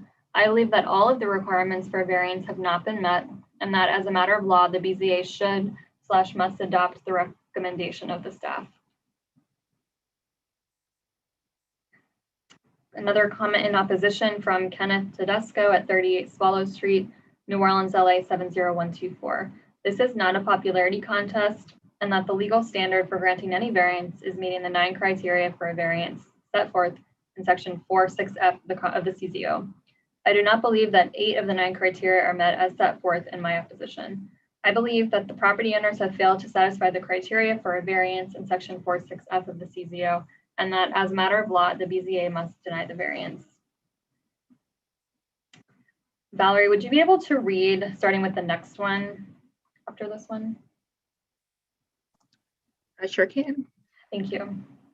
The next comment in opposition comes from Rosalind Winchester at 58 Crane Street, New Orleans, LA 70124. I bought a home in Lake Vista because of the beauty of the layout of the neighborhood, which has been kept intact for over 75 years by the legal restrictions and homeowners abiding by them. When you purchase here, you also take on the restrictions. I legally built a pool on the street side in early 2005. The fact that a few pools, only around 10% of all pools, were improperly permitted, as admitted and testified by safety and permits, does not create a precedent. The staff of the BZA has recommended denial of the variance request, as it is clear that all the requirements for a variance in this case have not been met. I urge you to uphold the recommendations of the BZA and legally refuse this request respectfully. Okay. Thank you, Valerie. Okay, the next comment is in opposition of this application. Ashley Haspel, 1312 New York Street, NOLA 70122. My name is Ashley Haspel and I'm president of the Lake Terrace Property Owners Association. I'm writing to you today in objection to the variance requested at number 3 Flamingo Street. It is clearly stated in the CZO section 1(4)G, conflict with other laws and regulations. The more restrictive regulation applies unless otherwise specified. The CZO also states in 13(3)A)(2) Lake Vista yard definition in the Lake Vista area of the SLR S2 and SLRD1 districts, the front yard requirements apply to the yard which faces the lanes and parks. The rear yard requirements apply to that yard which faces the public street. The Orleans Levy Board founded all 4 of the lakefront subdivisions, Lake Shore, Lake Vista, Lake Terrace, and Lake Oaks in the 30s, 40s, and 50s. These neighborhoods were founded with building restrictions that are a part of our deeds. These restrictions vary slightly from neighborhood to neighborhood. By allowing this variance, you are adding to the destruction of these 4 neighborhoods that were planned out in a way that is different from any other neighborhoods in the city. You are setting a dangerous precedent that will open the door, allowing anyone to disregard what makes our 4 neighborhoods unique. It appears that the area where they would like to place the pool is already violating the LV building restrictions because the fence in the front yard is higher than the 18-inch that is currently allowed. I would also like to note that their architect is fully aware of the deed restriction, but chooses to ignore them. He is a resident in my neighborhood who violates the rules in my neighborhood as well. The owners of the home should have received the building restrictions when they purchased their home. Many say that they have not, and that is the fault of the realtors who do not disclose the restrictions. This is an ongoing issue in these 4 neighborhoods. If they do not receive them, they should pursue legal action against their realtor. However, this is not the reason to grant them the variance. The BZA clearly should be going with what is stated in the CZO 14G, which is the more restrictive regulation applies. In granting the variance, you are going against what's in the CZO that is unacceptable. In the Lake Vista building restrictions clearly state section 14, parks and lanes. All parks and lanes are reserved for the common use. All parks and lanes are reserved for common use of the property owners of Lake Vista, and nothing shall be placed thereon, or no use shall be made thereof to the detriment, inconvenience, or annoyance of the resident or owner of any portion of the ground or adjacent property. However, it shall be of the resident or owner or part or portion of the ground of or adjacent property. However, it should be understood that the large parks are provided for the use by children of Lake Vista as play areas. Section 15, fences. Front yard fences, if when erected, shall not exceed 18 inches in height and shall be of neat, sustainable construction and shall extend across the front of the lot. Thank you, Ashley Haskell, President, LTPOA. The next comment is in opposition of the application. Shelley Mendora, 83 Flamingo Street, New Orleans, Louisiana 70124. Regarding the application of 3 Flamingo Street, I am respectfully requesting that the BZA uphold the recommendation of the staff, which is correct in all of the requirements for a variance have not been met. As a matter of law, the BZA should/must adopt a recommendation of the staff. Moreover, voting against the recommendation of the staff is detrimental to the Lake Vista neighborhood and will set a bad precedent for future applications. Thank you for your consideration. Next comment is in opposition of the application. Betty Tacito, 38 Swallow Street, New Orleans, Louisiana. Regarding the item in docket number 047-213, I am opposed to the variance request. My family built a new Lake Vista home 7 years ago. We are keenly aware of the Lake Vista building restrictions and expected our architect to design our home in compliance with the restrictions. We support restrictions and we know that they may help maintain the architectural integrity and uniqueness of our neighborhood. The essential and unique qualities should not be compromised because the Davidsons prefer to force their wish to build a pool on the lane rather than comply with the longstanding restrictions. In addition to the Lake Vista restrictions, were appropriately added to the CZO in 2015 so that safety and permits would make zoning decisions based on the rules set in the original Lake Vista deed restrictions, rather than pressure from individuals to bend the rules to their preferences. The CZO must be applied as written and any variance request should meet the 9 criteria required. The Davidsons have failed to satisfy the criteria for the variance in section 46F of the CZO, and that as a matter of law, the BZA should deny the variance. The staff of the BZA recommended denial of the variance because 4 of the 9 standards for the request have not been met. Legally, then the BZA should/must adopt the recommendation of your own staff. I respectfully urge the BZA to uphold their responsibilities and deny the variance appeal. Next comment is in opposition. Warren Wingerger, 58 Crane Street, New Orleans, Louisiana, 70124. I respectfully but strongly object to the requested variance. Your staff has recommended against the variance because the application did not meet 4 out of the 9 criteria. I submit even more of the requirements have not been met. In any event, the applicants, one of whom I understand is a real estate lawyer, should have known to research the relevant ordinances and restrictions. It seems they took the actions they took in hope of getting around the CZO. Further, the fact that others may have pools in the front yard, whether older rules or whether permitted in error, must not be considered in deciding on this variance. Again, I strongly oppose this variance. Thank you. Next comment in opposition, Mark Fulmer, 11 North Lark Street, New Orleans, Louisiana. In an effort to divert your attention away from the real issue before the BZA, the owners of 3 Flamingo have attempted to turn this proceeding into a popularity contest and play on your sympathy. This is a matter that must be decided in accordance with the 9-factor test set forth in Section 46F of the CZO.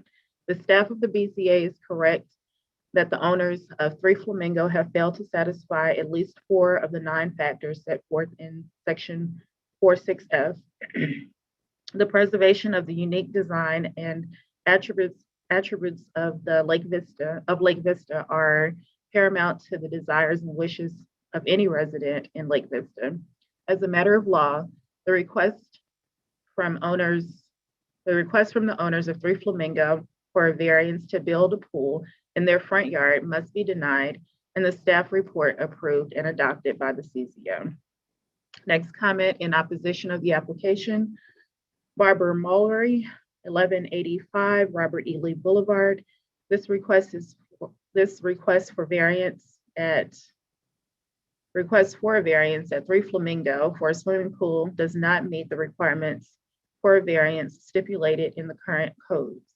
As a longtime resident of Lake Vista, I request you to uphold the zoning requirements for this unique neighborhood, one of a kind in the city of New Orleans. The value of the neighborhood's planned green space has stood the test of time. More expectations will not make for a better neighborhood. Next comment is in opposition of the application. Warren Wingerger, 58 Crane Street, New Orleans, Louisiana. This person spoke to, already submitted a We comment. already had that one. Okay, I thought it sounded familiar. Next comment is Julian Boulder, 41 Oriole Street, New Orleans, NOLA 70124. I have read all of the comments and I have attended the hearing this morning. I agree with the staff recommendation that the 4 criteria were not met. I support the staff findings that the request for variance should be denied. Next comment is in opposition, Brian Hope, 7341 Jade Street. My name is Brian Hope and I am the president of the Lakeshore Property Owners Association, and I'm writing you today in objection to the variance requested at number 3 Flamingo Street. It is clearly stated in the CZO Section 1(4)G, conflict with other laws and regulations. The more restrictive regulation applies unless otherwise specified. The CZO states that 13(3)A2 Lake Vista yard definition, in the Lake Vista area of the SLR-S2 and SLR-D1 districts, the front yard requirements apply to that yard which faces the lanes and parks, and the rear yard requirements apply to the yard that faces the public street. The Orleans Levy Board founded all 4 lakefront subdivisions, Lakeshore, Lake Vista, Lake Terrace, and Lake Oaks in the 30s, 40s, and 50s. The neighborhoods were founded with building restrictions that are part of our deeds. These restrictions vary slightly from neighborhood to neighborhood. By allowing this variance, you are allowing the destruction of these 4 neighborhoods that were planned out in a way that is different from any other neighborhoods in the city. You are setting a dangerous precedent that would open the door, allowing anyone to disregard what makes our 4 neighborhoods unique. It appears that the area where they would like to place their pool is already violating the LV building restrictions because the fence is in the front yard is higher than 18 inches that is currently allowed. I would also like to note that the architect is fully aware of the deed restriction, but chooses to ignore them. The levy board architects are in accordance to the restrictions and would have denied this request. The owners of the home should have received the built-in restrictions when they purchased their home. Many say that they have not, and that is the fault of the realtors who do not disclose the restrictions. This is an easy excuse that is used, however, upon looking at most closing documents, the box restrictions are checked off. This is an ongoing issue in these 4 neighborhoods. If they did not receive them, they should pursue legal action against their realtor. However, this is not a reason to grant them the variance. The BZA should clearly be going on what is stated in the CZO 14G, which is the more restrictive regulation applies. In granting the variance, you are going against what is in the CZO. That is unacceptable. In the Lake Vista building restrictions clearly states section 14, parks and lanes. All parks and lanes are reserved for the common use of the property owner of Lake Vista, and nothing shall be placed thereon, or no use shall be made thereof to the detriment, inconvenience, or annoyance of the resident or owner of part or portion of the ground that or adjacent property. However, it shall be understood that large parks are provided for use by children of Lake Vista as play areas. Section 15, fences, front yard fences, if and were erected, shall not exceed 18 inches in height and shall be neat and sustainable construction and shall extend across the front of the lot. Being the president of the adjacent subdivision, we are affected in the same way that the CZO covers our restrictions. If this change is made, then we set a precedent for more changes to the CZO, which then would erase the restrictions set forth by the founding POAs since the inception. The POAs continue to uphold the documents that were created for these subdivisions to maintain the integrity of the lakefront subdivisions on why they were built in the first place. If residents do not like the rules, then no one is stopping them from moving to a subdivision that accommodates their wishes. Rules are rules, and changing the rules will set a bad example for the rules to be changed. Please deny this request as it sets a precedent to additional structures, variances such as height, front, back, side, yard variances, etc. Thank you, Brian Hope, President, Lakeshore Property Owners Association. And that is the end of the comments for this item. There was opposition, so the applicant has an opportunity to rebut, and we have Davidson signed up. Sure. Thank you. The one thing I really want to point out is placing a pool in the buildable space on the lane side in no way violates the Lake Vista restrictions.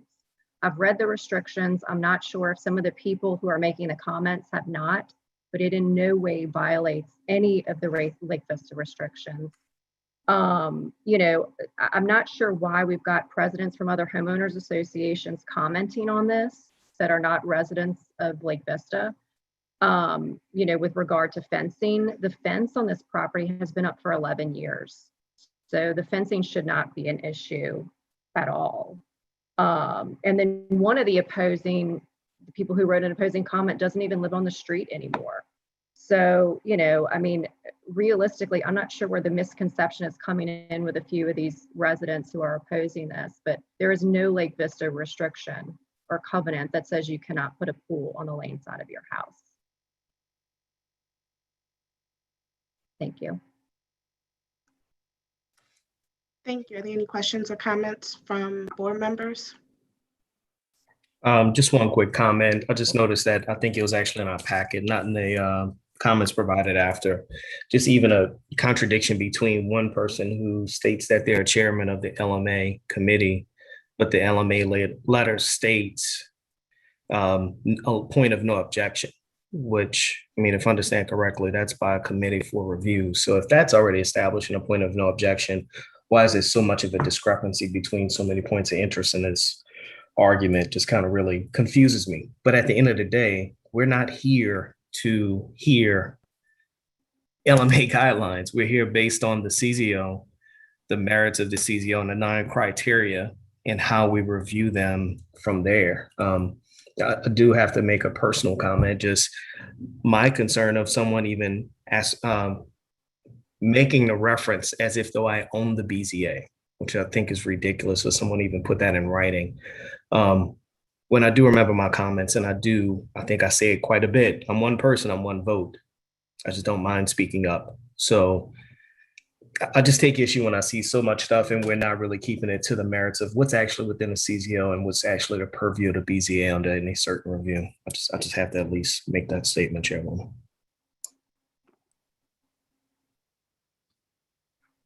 Thank you. Are there any other questions or comments, excuse me, from commissioners?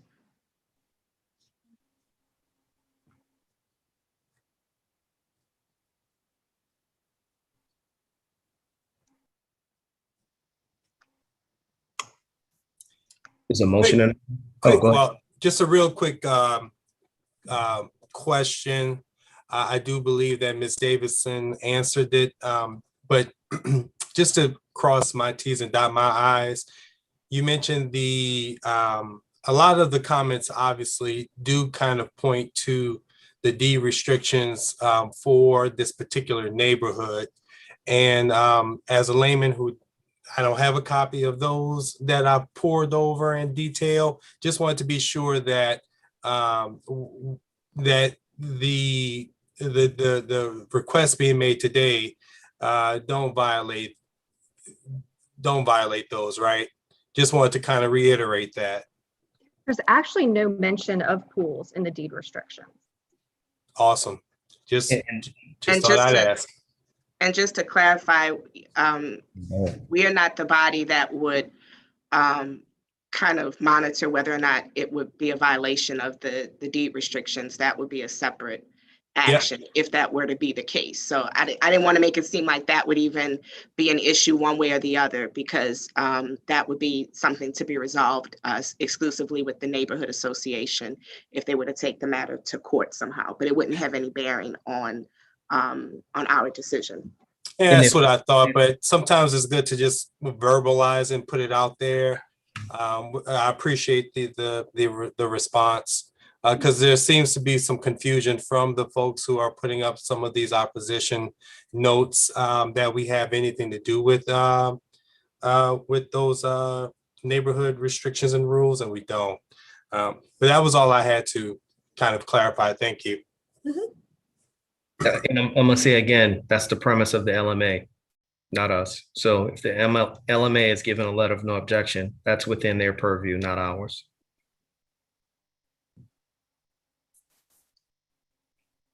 And Todd, just to add to the discussion here and others, we're looking at one property, right? The restrictions on this, not the whole neighborhood. So while there are precedents nearby to look at on both sides, right? I mean, there are some parking lots, there are some swimming pools in the front, there's some swimming pools in the back, but it's. And I think, it actually came up last time. It came up, I think, when this came in front of us as a part of the decision appeal process when I think I was even guilty of in the review process looking at it from how we traditionally look at 9 criteria versus the decision that was initially presented. And Mr. Kendall did a pretty good job articulating the merits of how we got to this point. I think why I even made the comment I made before, if it was to ever come in front of me, just me as one person, I wouldn't object to this request. Especially when you look at anybody could look at the Google aerial viewer of that neighborhood and see how many pools are in these yards. It's just unfortunate that it becomes more of a neighborhood dispute as opposed to the merits of what we're here to review at times. Right. And just looking at this property on its own, and what makes me feel more comfortable with the way I would move here is, there just really isn't any room in the Flamingo Street side. It would be way out in the front yard. So with that said, can we make a motion? Is a motion in order? Are there any other questions or comments from board members? I do have a Go ahead, comment Mr. about Dees. it. Oh, go ahead. Sorry, this is Matt here, and this came up as initially an appeal of a Department of Permits decision, and so going forward, it strikes me as the process, if someone wants to go through this going forward to get a pool in this space, is there any additional guidance we need to provide to someone to get more approval in the building permit stage of the application rather than having to come through the BZA every time, there's a routine case to put a swimming pool in the buildable area? So I'm sure staff had thoughts or others have thoughts on that. I think we actually spoke to it last time that neighborhood needs to lobby the council person to get a text amendment to the CZO. Otherwise, it's going to come back to BZA unless the building edge is built to within the build to line. I would also add, in addition to, expressing this concern to the council member, neighbors have the right to submit an application for text amendment as well. So they can, do that with or without the council member on the front end. That's correct. Thanks, Emma. Any other questions or comments from board members? Okay, I think Mr. Diaz, I think you were making a motion. You can proceed. Yeah, in regards to docket 4721, I move to approve the request, citing that the 9 criteria have been met per the attached letter. And were there any provisos? Doesn't look like it. No, wait, would there be provisos? It would be the 3 standard provisos. 3 standard provisos. Okay. And I, Todd James, second. With regards to docket 047-21, it's been moved by Commissioner Diaz, second by Commissioner James to grant the requested waiver, finding that the 9 criteria have been met and adopting the applicant's letter in support of establishment satisfaction, of the 9 criteria and subject to 3 provisos. A roll call vote, Todd James. Yes. Tamara Eggins. Yes. Ramiro Diaz. Yes. Alfonso Gonzalez. Yay. Matthew Rufo. Yes. And Candace Forrest. Yes. 6 yeas, no nays. The motion carries. Next item. Okay. The next item is, let's see. Okay, item 7 was withdrawn. The next item is item number 8. So we'll begin with the new business with safety and permits. Actually, this is, I think we have item number 6. Did I miss one? Oh, I'm sorry. I thought I had already done St. Charles. Okay, the next item is item number 6, BZA docket 04821 for the property at 3401 St. Charles Avenue. This request is— It's at 1543 Sear Street.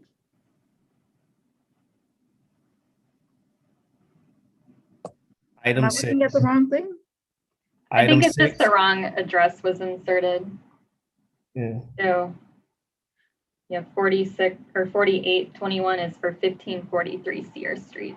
Okay, so I'm not sure if I have the correct. Is this for the single family residence with the open space in the front yard setback? Is that not correct? Yeah. Okay. Yeah, that's correct. No comment on the screen? Okay.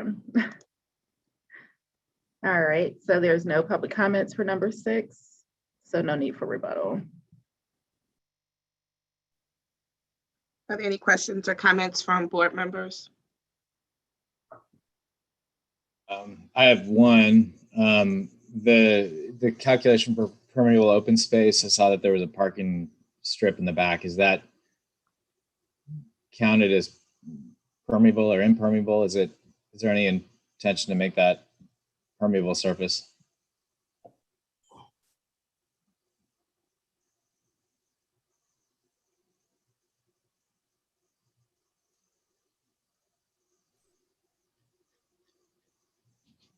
Or if the calculation from the staff, where were we in relation to that? Because if it's not, possible anyway.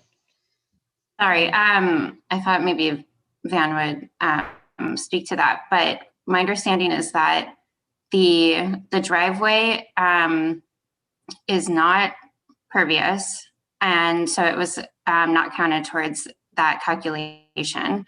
And we did discuss putting wheel strips in to see if that could bring it up to the 40%, and it can't.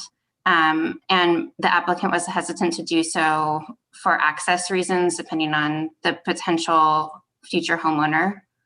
And so we left it as is. But in that case, if it's from an accessibility standpoint, doesn't that default to reasonable accommodation requests? Well, there's no homeowner currently. It's for a prospective homeowner. And that's my point, that they could still put something in that's within compliance. But if it was something that was going to need to increase the permeability, increase the non-permeable paving, that could go through the reasonable accommodations request in order to put additional concrete from an accessibility standpoint. And that way. With the wheel strips, it still wouldn't bring it up to that 40%, which was the only way to increase the impervious or the pervious service. But you could still go to a pervious strip system and still have a paved section adjacent to the spot. I didn't know if does the accessible parking stall require that the parking spot and accessible area around it have to all be paved concrete or asphalt? No, it just needs ADA. Correct. So the ADA is strictly to the area of accessibility adjacent to the strips.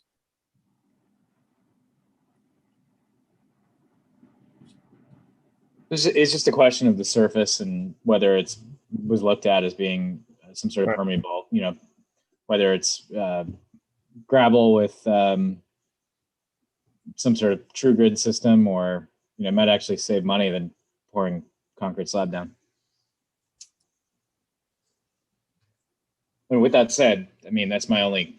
I just had that question. Otherwise, yeah.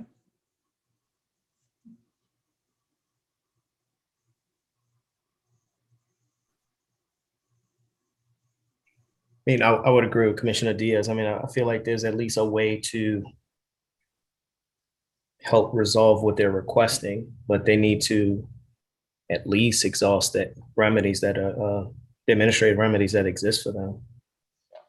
If I could just clarify, I think, Todd, you're mentioning the reasonable accommodations process.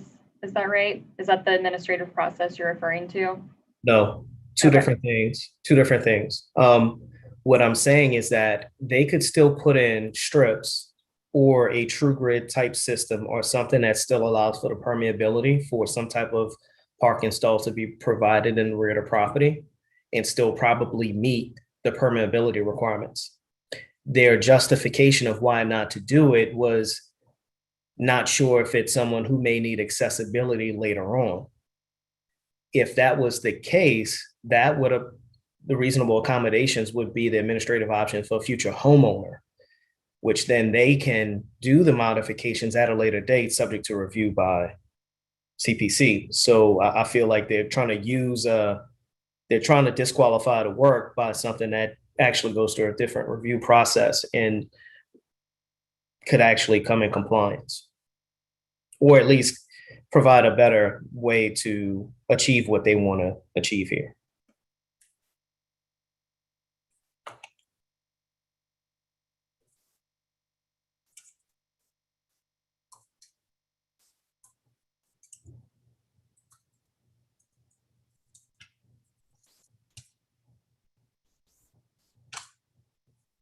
So I don't know if the architect is on a call. I think this was Concordia, so it was someone different.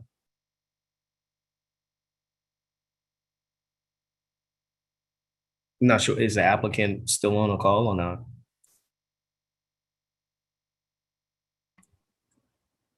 I don't see him on here anymore. Okay.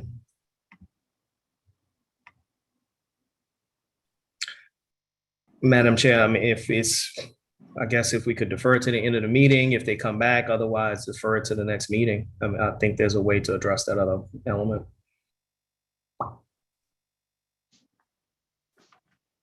Okay, I guess we can go to the, we could just see at the end of the meeting if we need to make a decision at that point if the applicant isn't on. I can't really weigh in because I'm confused by the question that you and Commissioner Diaz are bringing up. I guess I'm not seeing it the same way, so I just have some confusion. But Just to clarify, Candace, it's just they're getting a waiver. They're asking for a waiver. They're putting in a concrete pad, right? Mm-hmm. And so my question, there was an existing driveway there, but it looks like they're putting in a new driveway. So if they're putting in a new driveway, then they could meet that permeable open space, and it's a pretty flood prone area. So, or they're uphill from some flood prone areas. So I just would like to see us make every best effort, especially in that neighborhood, to minimize. I don't think I got that it was a new driveway, so that helps. But it doesn't line up with the aerial photos. So, And since they're not on the call, we can't confirm that. So. And the reason why I was pushing back is once they stated because of a accessibility issue down the road, we already know that they have other options in order to remedy those situations. So when you present that as your obstacle, when we know there's a way around it, it kind of makes it hard to agree. Mm-hmm. Okay. All right, well, we can defer. Do we need to do a motion, Missy, if we want to hold on voting until later in the meeting in case the applicant comes on? What you would, well, no, because you would, if you're deferring it, you're going to defer it to another meeting. But why don't we just make a motion to table this to the end of the meeting? Okay.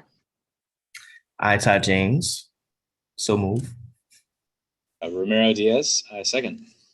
It's been moved by Commissioner James, second by Commissioner Diaz to table item 048-21 to the end of today's agenda. Roll call vote, Todd James. Yes. Tamar Eggins. Yes. Romero Diaz. Yes. Alfonso Gonzalez. Aye. Matthew Rufo. Yes. And Candace Forrest, yes. 6 yeas, no nays, the motion carries. And just to be clear, can staff reach out to them to try to get them back on, whether it's the architect or the owner? Concordia should be able to clear this one up. Yes, Rachel is reaching out to them right now. Great, thanks. Okay, so item 7 was withdrawn by the applicant. And we are going to move on now with new business for safety and permits appeals. The next item is item number 8, BZA docket 03821. This is an appeal of the decision of the Director of the Department of Safety and Permits regarding the issuance of building permit number 1938455 RNBS. And just a reminder that these were consolidated. 38 and 39. Thank you. Okay. So we do have public comments for both items. The first is in support of the application from Melissa Ray, 6301 Chapatula Street. Dear members of the BZA, I'm writing you to appeal the permits issued to the owners of 200 Henry Clay for the permit issued for the infill building and accompanying heliport atop the building. While the argument has been made about whether it is a helistop or heliport, I'd like to point out that the space is used exclusively as a takeoff and landing space for multiple helicopters, making it a dedicated airport, which would require a conditional use permit and community input, which was not done with this case. Its helicopters take off all day and night in violation of the city's noise ordinance. This space is also equipped with servicing facilities for aircraft and flight planning spaces for flight crew, which also supports the argument that the space is a dedicated airport, which will require conditional use permit and community input, which was not done in this case.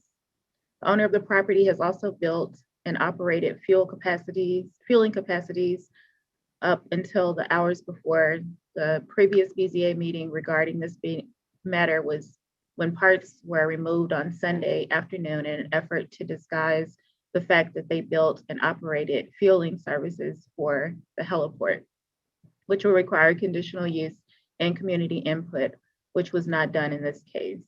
The construction of the space is also contrary to the use of the space in the property's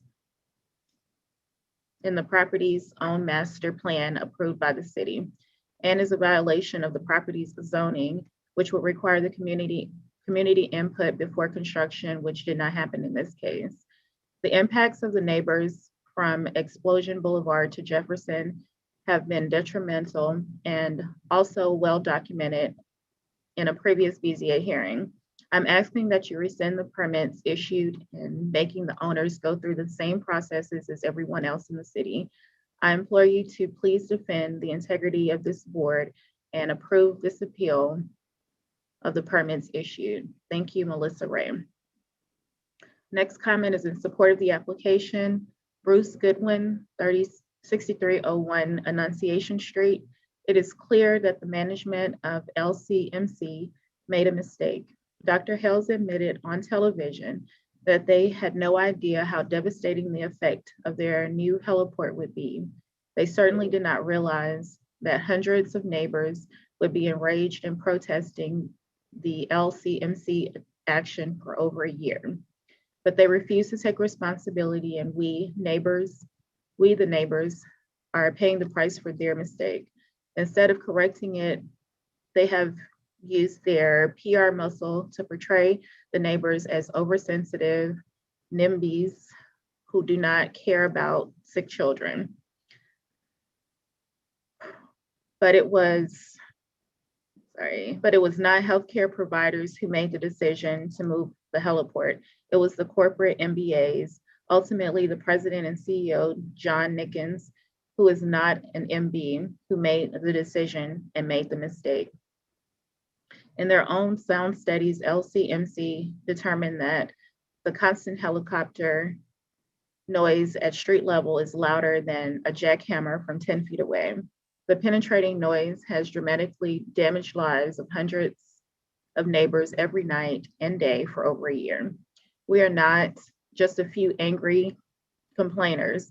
More than 100 of us have signed letters, put up lawn signs, signed on a lawsuit simply asking LCMC to do the right thing.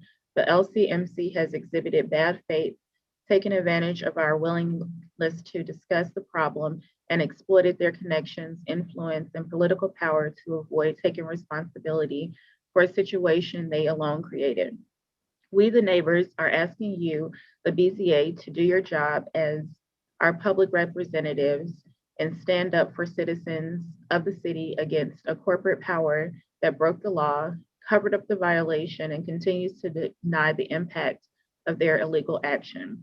The purpose of the city's zoning law is exactly to prevent the sort of abuse by wealthy landowners against innocent neighbors. We ask you to do your job. We ask you to do the job that your position on the BZA requires.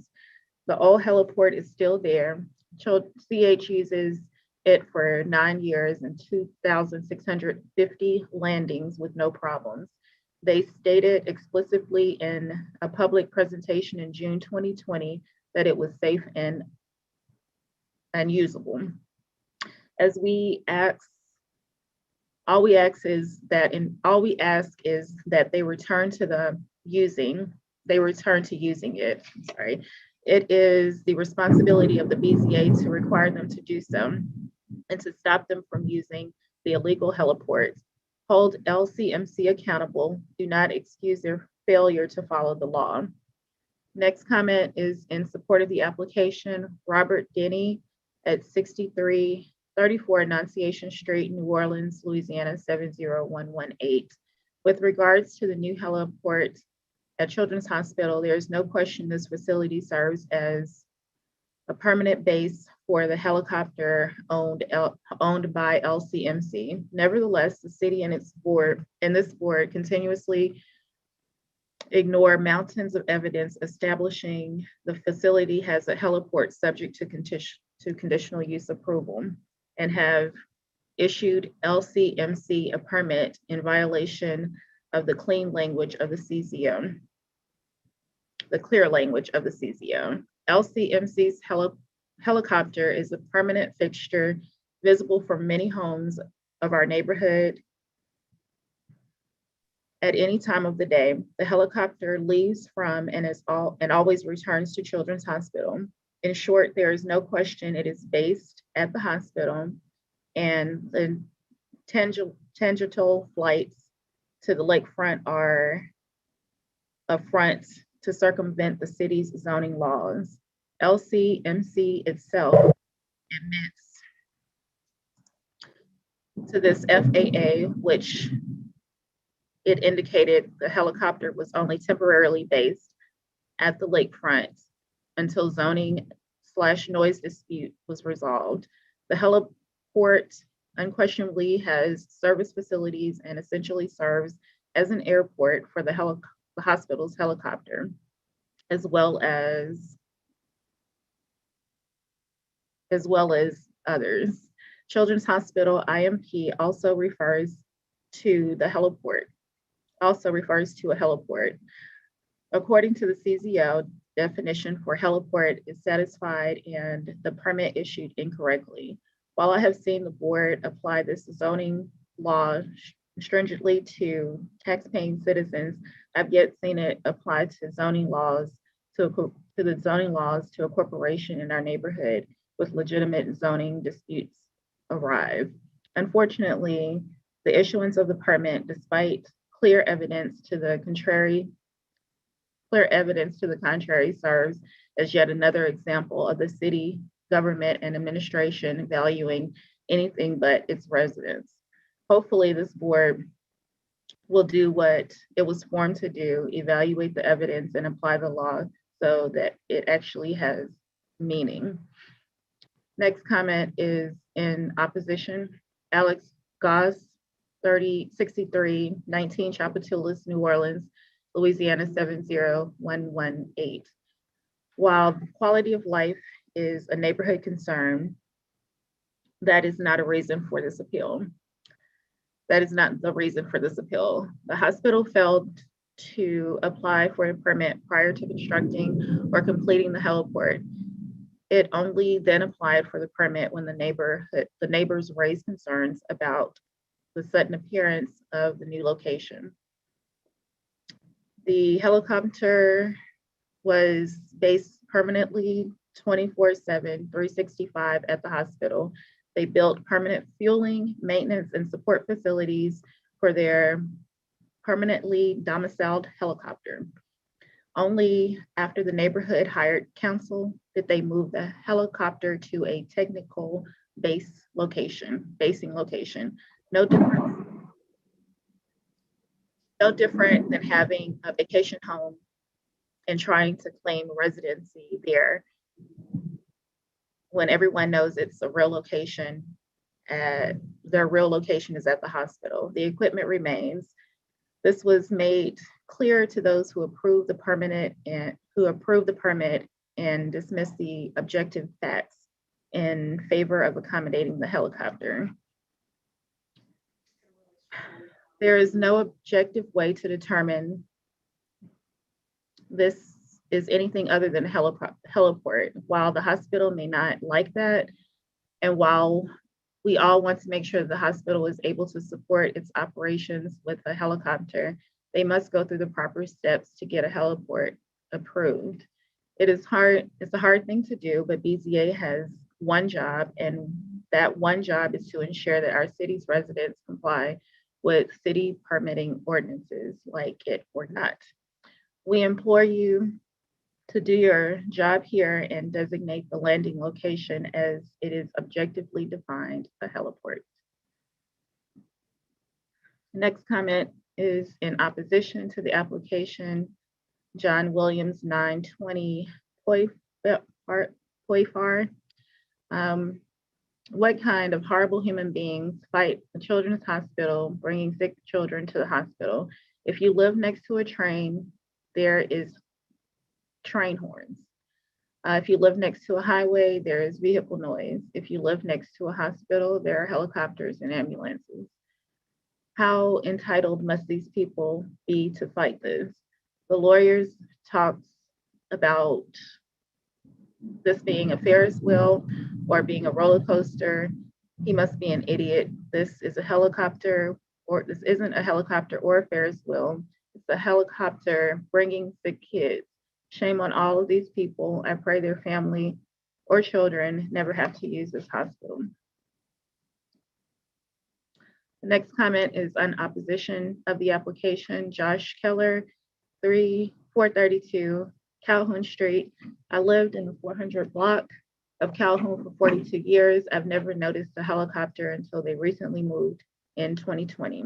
Why can't they go back to where they landed before? Why can't they save lives, not adversely affect the lives of so many neighbors at the same time? They did it for 10 years. They can do it again. Next comment in opposition, Margaret Zanelka, 511 Calhoun Street. I am not in favor of this. In opposition of the application, Diane S. Mayer, 720 Calhoun Street. LCMC acted in bad faith when they moved their helicopter to the front of the hospital right across the street from neighbors. They chose to ask for forgiveness rather than permission. Good faith would have been working with their neighbors on a resolution that would best suit all parties. The helicopter is loud. Sounds like we're living on a MASH unit, bringing up Hurricane Katrina PTSD. I can't hear it all the way from Tchoupitoulas. I can hear it all the way from Tchoupitoulas to Magazine Street. Whether it is a heliport or a helipad is moot. They fly in, they fly out all day, all evenings, all late night, and early mornings. I find it hard to believe that the children's CEO does not understand the emotional and physical distress this has caused the neighbors. Just stand outside when the helicopter comes in or takes off. So the next comment is in support of the application. These are the comments for BZA 03921, which has been combined with the previous application. Andre Font, 401 Henry Clay Avenue, NOLA 70118. A permit should have been issued for LCMC infill building with helipad on it. A review of the drawings LCMC submitted for the permit would have revealed that the helipad is indeed acting as a heliport and not as a helistop, for it has fueling, pilot sleeping quarters, and a flight plan room. Also, LCMC's helicopter was there 24/7, except when doing a patient pickup. LCMC misled the city when it told them otherwise on all accounts. The neighbors are telling the truth. and LCMC is misleading. Proof of this is in LCMC's LCMC disconnected the fuel line and started having the helicopters sleep at the lakefront airport after neighbors pointed these things out. The documents neighbors submitted to appeal the city's ruling clearly reveal this. I urge you to look at them. Finally, the helipad is still acting as a heliport even with the operational modifications made by LCMC. The helicopter is clearly based there and it must travel to the hospital to get personnel and supplies prior to any mission. The helicopter spends long periods of time just sitting on its helipad. Please do the right thing and require LCMC to use its other helipad that is further from the neighbors and was used for almost 10 years. The next comment is in support of the application. Tom Ray at 6301 Chapatula Street, New Orleans, 70118. I'm writing to you, the BZA, on my disbelief, as well as many other neighbors, on the unfair process that we feel occurred during the BZA hearing on 9 November 2020 regarding the same agenda item. It has been well documented with correspondence between the New Orleans Building and Permits Department and LCMC Children's Hospital that they never submitted a permit to construct a new heliport. In fact, the building that they constructed under the heliport was not permitted nor on their master plan. The city painstakingly created a master plan several years ago, which our neighborhood association, ARNA, was involved. The master plan was to uniform an outdated system and allowed uniformity and, most importantly, input from neighbors and projects on the site. This body was well aware that LCMC's Children's Hospital proceeded to expand their campuses without permits and worse, the plans greatly varying from their original plans submitted to the city. According to the public records request we have obtained, Ms. Becknell admitted that she did not have much of the information we presented to the board, including the flight logs, technically admitting that information relevant and could have had an impact. It was also disturbing to discover through PRR public records requests, Ms. Becknell and a member of the BZA were engaging in text during the meeting, which is not only highly inappropriate, but leads many of us to a system that is not fair process and not best interest, is not in the best interest of the citizens of New Orleans. Sorry, not in best interest of the city, citizens of New Orleans who depend on members of the BZA to act in the best interest of all the citizens. I want to reiterate that there were no complaints from me or my neighbors when the helicopter was located in the back of the hospital near the ER away from the neighborhood. We strongly oppose relocating the heliport directly across from our homes, particularly when they clearly did not follow proper procedures and permits without knowledge of various departments of the city nor residents of the neighborhood. Citizens of New Orleans must follow the laws and building codes set forth by the city in this body. LCMC Children's Hospital should also be held in the same standards and laws. We hope you change your perception in this process.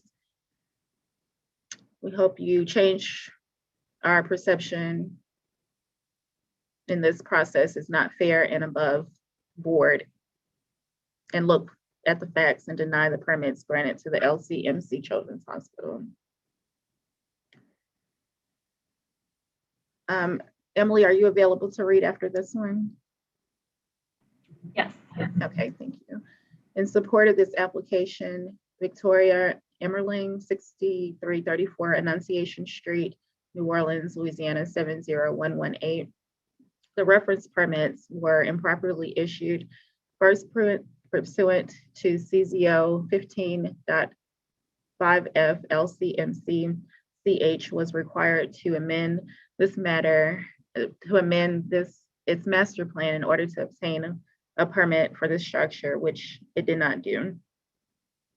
The newly constructed fifth floor transport space and heliport added in excess of 10,000 square feet and the end of the building height with this construction approximately 135 feet MSL elevation in excess of applicable building height and setback restrictions. MC limits to 2 times most restrictive adjacent, which is OSR, which limits building heights of 50 feet and specifies in the same height limit, the buildings in excess of 35 feet must be set back equal to the building height.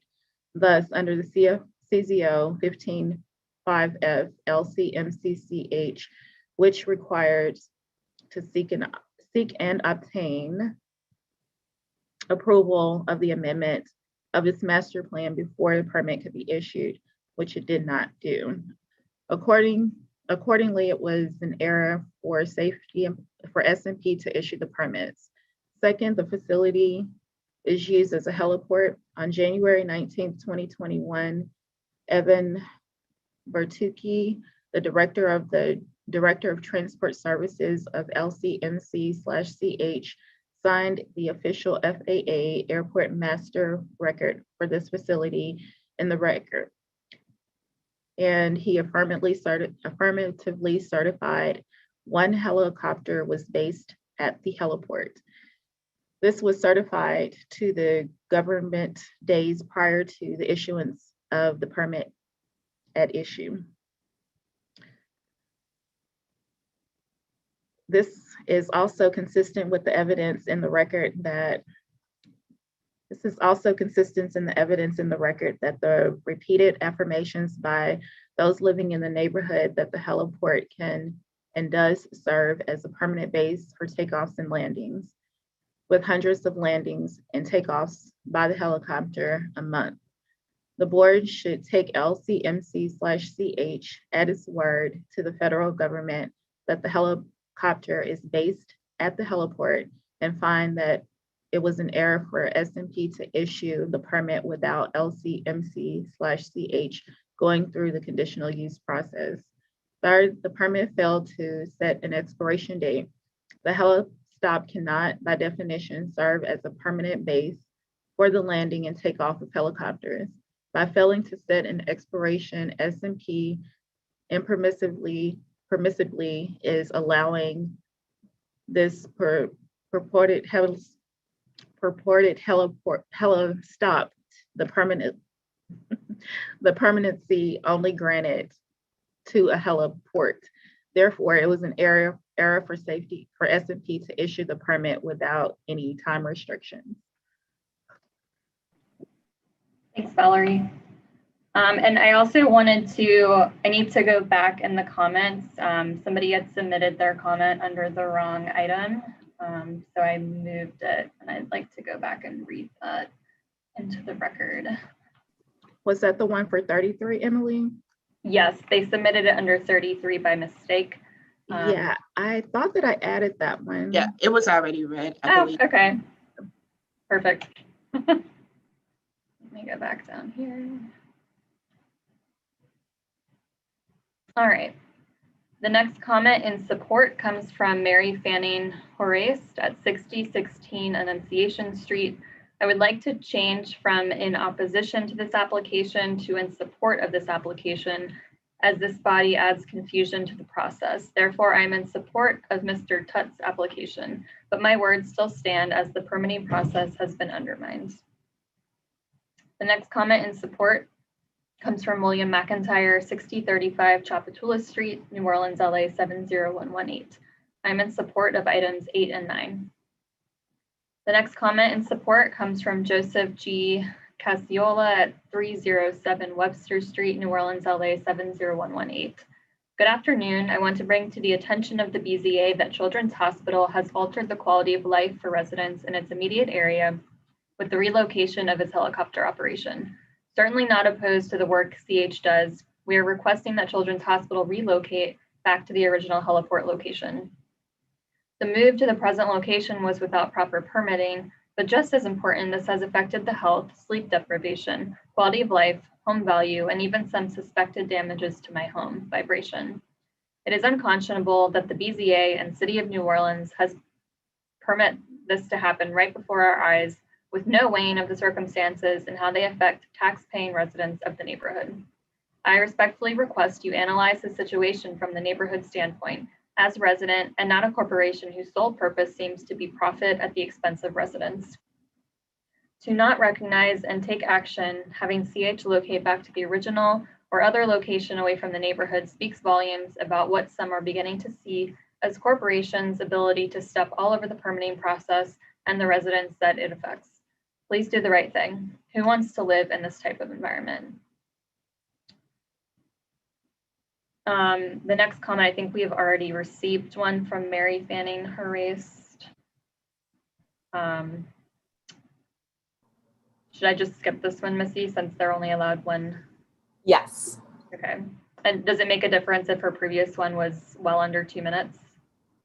No, I think the rules say that there's one comment per person and she submitted them separately. Okay, thank you.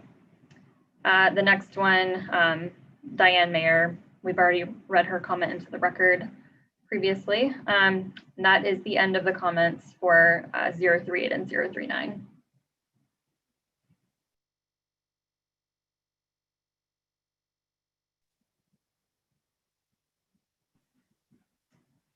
And I believe,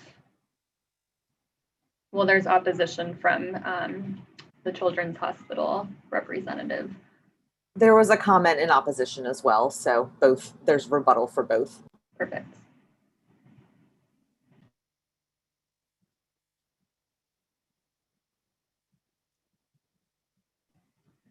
Mr. Kinney, you have 5 minutes to rebut. I think I have 10 if we're going under the same rules. And would you mind putting my video up, Emily?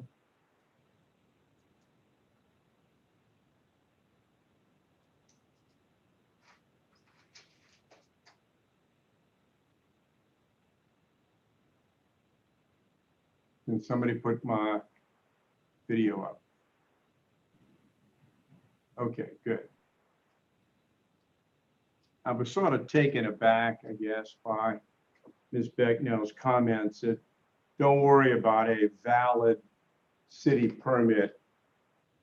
The permit that was the subject of a $15,000 fine. And don't worry about the wording allowing somebody to build a helipad.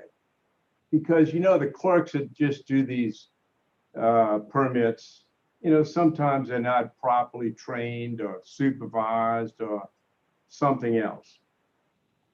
That's probably an excuse that is the most outrageous thing I've ever heard in my entire life. Okay, to allow someone to get a permit for a use that does not exist. And we've been going back and forth about two definitions. One is a heliport, which is not allowed by right, and two is a heli stop, which this is not, but it is allowed by right. The bottom line is the application for construction was for a heliport. Yet now we're told, oh, I'm sorry, some untrained poor clerk typed the wrong word in there. Well, that's pretty easy. You grant the appeal, and that's the end of that. Somebody wants to come back and get something else, take your best shot. Words have meaning. This is not a situation where you just say, well, it was so, we all know what it meant. Well, no, we all don't know what it means. I have no earthly idea what a permit for a helipad is. And I respectfully request that somebody tell me what a helipad is under the comprehensive zoning ordinance. it does not exist. Now, Ms. Becknell also said we didn't raise the issue of a violation by the Children's Hospital of their master plan. I direct you to page 2 at the top of our letter, in which we appealed, and we said additionally, any and all permits issued herein were issued in violation of the master plan for this property. So maybe Ms. Becknell could pull out that appeal letter and become familiar with it. There's no question that it was raised in both of these matters. Now, let's go to what would be allowed and what's not allowed as changes to approved institutional master plans. Originally, Children's Hospital put a heliport on their master plan. It was in the rear of the property, to which nobody objected. So to the extent they need to change that, to the extent they need to build $105 million worth of construction to violate the height requirements by almost 40 feet and to change the use of this tower, none of those matters, none of those constructions, none of those changes of uses are in compliance with 15.5F. None of those. So what it says is that all other changes to an approved institutional master plan require a resubmittal and reapproval of an institutional master plan in accordance with this section. There is no question this was not done. Now, that's two things that are pretty clear. Okay? You have a permit for a fictitious use, and the process is clearly recognized and allowed since the first time the state of Louisiana allowed the use of Board of Zoning adjustments. If you have a determination of the Department of Safety and Permits, you appeal to this board. This is a determination from a permit from a helipad. I don't see any way you cannot grant this appeal on the helipad. Secondly, I don't see any way you cannot follow the CZO and the provisions of the requirements of what can and cannot be changed in an institutional master plan. If $105 million worth of construction, which goes up to 135 feet, which changes the use, okay, and added over 10,000 square feet of space, all of that is prohibited under the CZO, then you have a requirement that it go back and be, the master plan be amended and seeks additional changes. Now, let's go back to the fundamentals here that got us started originally. Someone came in, Ms. Williams, on behalf of the hospital, asked for a zoning interpretation letter and said, if we are not permanently housed here, then can we be classified as a heli stop? Ms. Becknell, without looking around, said yes. At no time was there ever a determination of the accessory service facilities. So when the hospital goes in and applies for their permit, what did they apply for? They applied for flight planning, facilities where the pilots would have an office. They also applied for a 5,000-gallon jet fuel tank. Now, what are we told? That doesn't exist? There's no proof. Where's the proof that doesn't exist? The plans and the permit was, quote, granted on the basis of the 5,000-gallon jet fuel tank. Okay, so all of a sudden that doesn't exist. What about now the pilots, all of the other things that were on the application? The only thing that you have and that the Department of Safety and Permits had was the application for a heliport. A heliport is not allowed without a conditional use. A heli stop would be, but we now know that no one took a look at the service facilities. No one.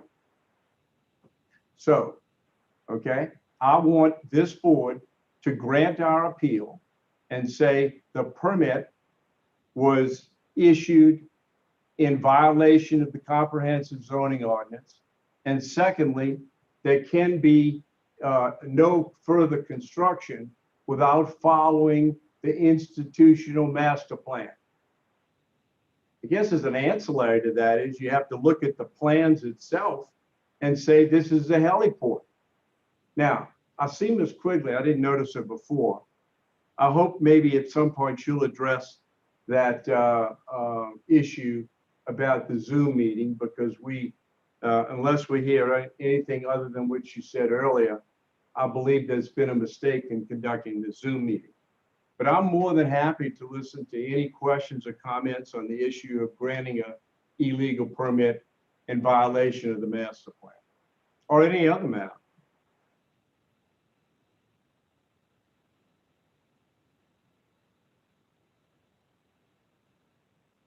I'm curious to see if someone can say, I vote to deny the appeal on a helipad, because we all know what a helipad is, or gee, that's sort of a little mistake because a clerk didn't understand. They shouldn't be issuing permits unless they issued for real uses, or it's okay to violate the master plan. Words have meaning.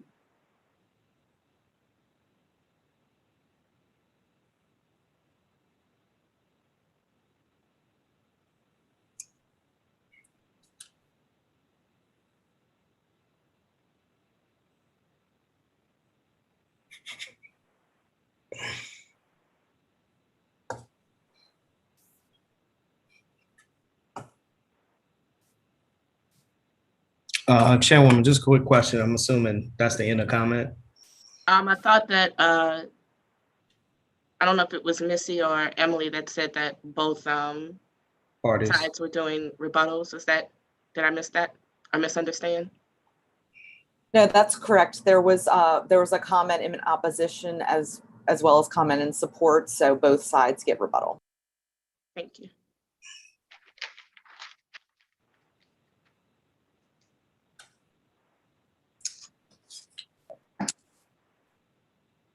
All right, may I proceed? Yes. Again, I'll be very brief because I believe that the board has heard most of these issues now many, many times over.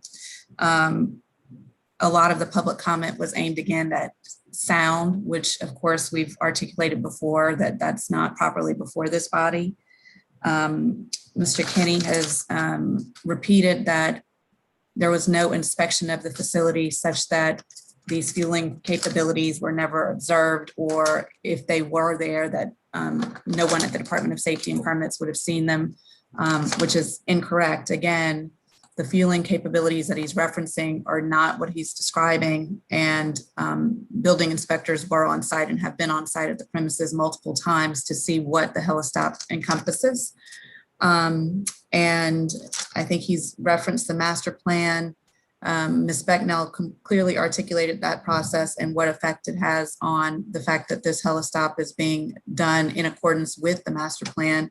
And there's no issue there with regard to the issuance of the permits. And so, again, we completely agree with the staff report on this. If you guys have any questions, I'm happy to answer.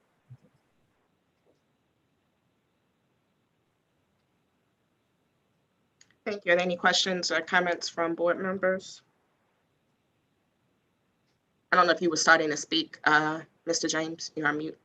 My apologies. Thank you, Chairwoman. Just a quick question to Ms. Becknell. And this is just reiterating what I brought up earlier in the meeting. When you go through the permit process, traditionally a scope of work is typed into the one-stop shop, correct? And, That's correct.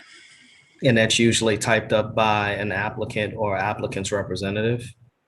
That's correct. It can also be typed in by our staff. In this case, I was able to verify during the break that this was typed in by the applicant or their representative into the one-stop app. Okay. So it's the standard procedure for a permit to get issued is once it's uploaded to the one-stop shop, it does go through plan review as well as zoning compliance, correct? That's correct. And at that time, did the zoning compliance review the application and designated what was the actual use that was being proposed? That's correct. Zoning review is a part of every application. Okay, so that zoning box had to get checked off as a part of the zoning review process. That's correct. And we also maintain that much of these zoning questions have been addressed in a prior BZA appeal.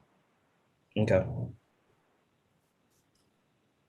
So at that time, that's when the actual use category was established as what was going to be functional use of this permit. Yes, this board's well aware this has been a long ongoing discussion. And look, only reason why I'm reiterating this is apparently Mr. Kinney thinks it's funny through the process. But I mean, I'm trying to make sure we call out every part to what's actually been in question, and understanding what is actually the permitting process and how it gets from initial application in a one-stop shop to the actual final placard being issued to a project for them to commence work. So long story short, once it goes through that process, traditionally that language is then copied and pasted into the placard. Is that correct? It's not even a copy and paste. It's automatically pulled by our system. Okay. It's a field that's entered by the applicant, and that same field code appears on the face of the permit. Okay. Just so again, it's not some clerk putting it in. Go ahead, Commissioner Diaz. Not in this case. Yeah, to add color to that, for example, I had my tenant put conversion to yoga studio in the permit, and that just keeps sticking with it, even though there's nothing in the code about yoga studios, and it has nothing to do with the actual space other than the use. So if we went and interrogated all of the actual piece of paper that you pushed on the window for a permit, you'll find that there are lots of inaccuracies in them throughout the city on projects, because it's whatever was put in the computer the first time. So if that's what we're going to use as the standard, we're going to have, there's going to be some challenges. Mm-hmm. So basically, yeah, I mean, essentially every time someone applies for a building permit, and if the language that they insert is not 100% in compliance with the CZO, Mr. Kinney is ascertaining that any permit going forward should get kicked out because the defined use or defined intended final use, because it's not a defined category within the CZO, should not receive a permit. So like I mentioned earlier, it's the case of if a layperson, let's say if my grandmother wanted to renovate one of her properties and she elected, which she has every right to do, a permit application, she could easily write in triplex or fourplex. Neither one of those are no longer identified under the CZO as a functional use, but they fall under the category of a multifamily development. But the permit we get issued because it's like tissue and Kleenex. It's the same thing. It's basically how that functional use is going to be used in the end. And if it's already been under some form of compliance by the zoning official, then it's deemed as a permitted or conditional use or non-use in some cases. Not allowed use, excuse me.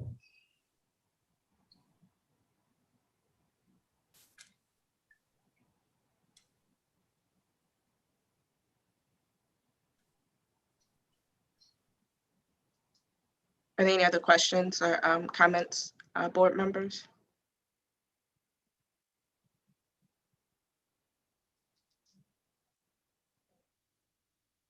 I just wanted to reiterate, since it was brought up again, that we're acting under the authority in revised statute 4217.1 to have this meeting via Zoom. Which date? What is the expiration date again? It says, notwithstanding any other provision of this chapter to the contrary, a public body may conduct and its members may attend and participate in a meeting via electronic means, provided the governor has declared a state of emergency or disaster involving a geographic area within the jurisdiction of the public body, and the nature of the emergency or disaster would cause a meeting of the public body conducted pursuant to other provisions of this chapter to be detrimental to the health, safety, and welfare. And the public body has to certify on their notice and their agenda that they are operating under this law because we're conducting city business and we can't do it because of the emergency. The city council has gone back in person, but they had a very detailed plan reviewed by the health department. They have extensive staff. They socially distance on the dais. I am the legal counsel for them now, and I sit in the back. I can't sit on the dais. I barely can give them any legal advice. They have people policing, masking, we don't want to have to ask people vaccination status. And the governor's emergency declaration is in effect until June 23rd, which is 2 days from today. 2 days from today. So we are acting under 4217.1 via his latest emergency declaration. And I just want to make sure we're understanding we're still within the window of when we could actually meet. Correct. So, Mr. Kenny, I'm gonna ask you a third time. Do you understand that the date that's been explained in terms of the legality of us having a meeting today? I don't recall you asking me 2 other times, but I'd be happy. Well, I did. I actually asked you twice earlier about if you understood the amendment to our rules in the meeting earlier. So I'm gonna have the floor on this one right now, Mr. Kenny, because I believe Ms. Quigley is wrong, and we'll have maybe an opportunity to determine who's right. Okay.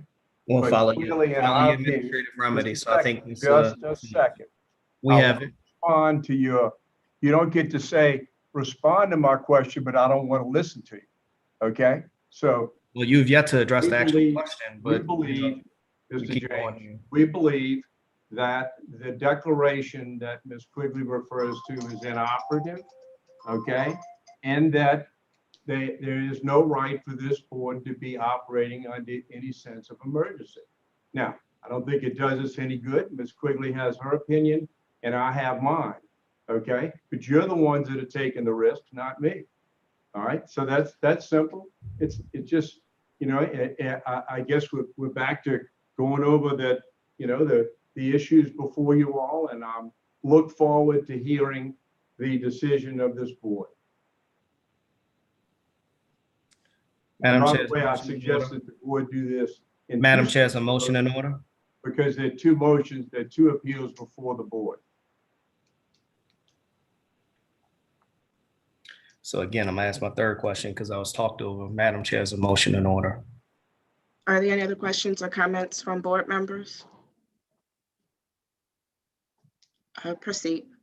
And just Madam- for, I'm Go ahead. sorry, Mr. James, just for clarity, Ms. Quigley, for the decision on the items, since they were consolidated, the motion would be on the items as consolidated, correct? Correct. When you're making your motion, say, in the matter of name the docket numbers which have been combined, put your reasoning and make your motion. Thank you. Madam Chair, I, Todd James, move that with regards to BZA docket numbers 038-21 and BZA docket number 39-21, based on the information that's provided and further clarified by the department, particularly Ms. Becknell, I find that the department has not moved in error by issuing the permits related to 200 Henry Clay Avenue.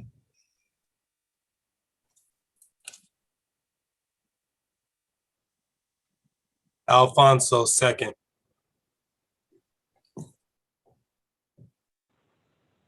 Sorry, with regard to the consolidated items 038-21 and 039-21. It's been moved by Commissioner James, second by Commissioner Gonzalez, to uphold the decisions of the Department of Safety and Permits, finding that there was no error in those decisions. Roll call vote, Todd James, Yes. Tamara Eggins, Yes. Ramiro Diaz, Yes. Alfonso Gonzalez, Yay. Matthew Rufo, Yay. and Candace Forrest. Yes, 6 yeas, no nays, the motion carries. Next item.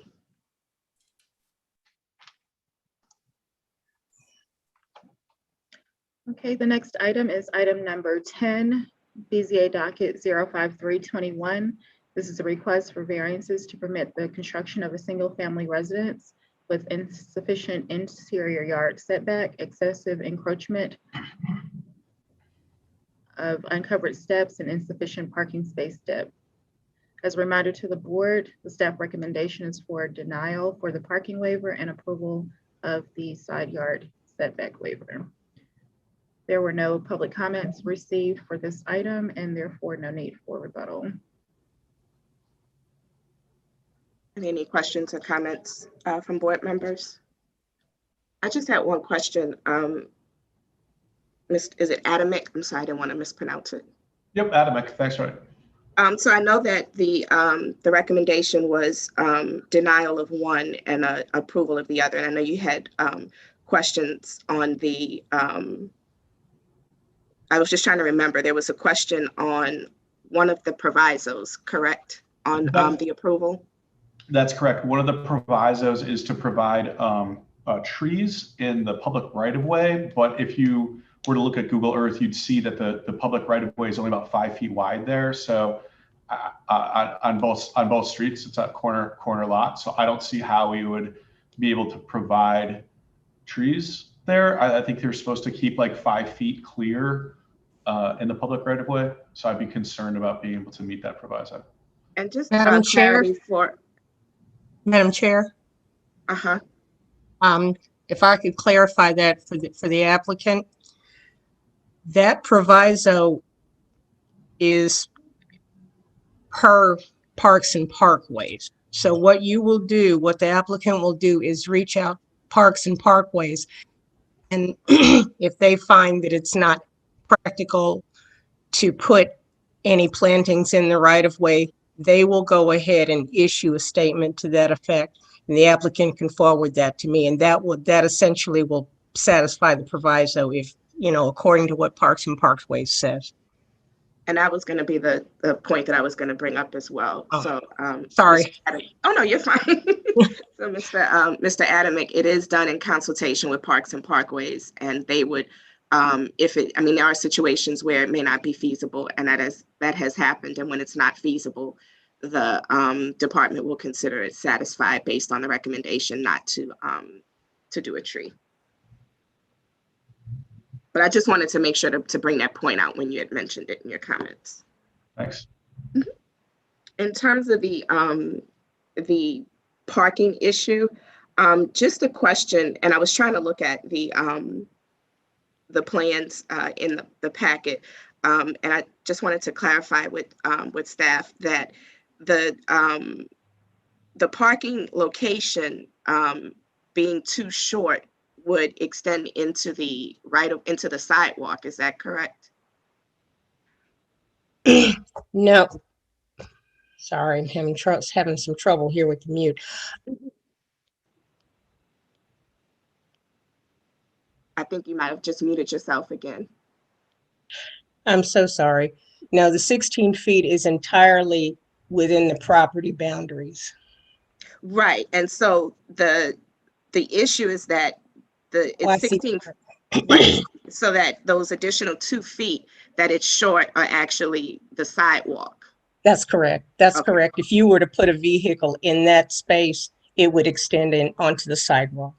So I don't know if that's the case though, and that's certainly not our intention, just to clarify that. The idea is that, again, so a parked car can fit within 16 feet. In fact, the CZO actually allows compact car parking in 16 feet. So really our goal here is to just allow us to put a curb cut, again, because it's a corner lot, so it's a very unique condition. So almost any corner lot, you see, that you could then build that off-street parking behind the house, so it's really something that you'd almost have by right. Just the fact that the lot is so narrow doesn't allow us to have that spot. We're really just looking to get a curb cut.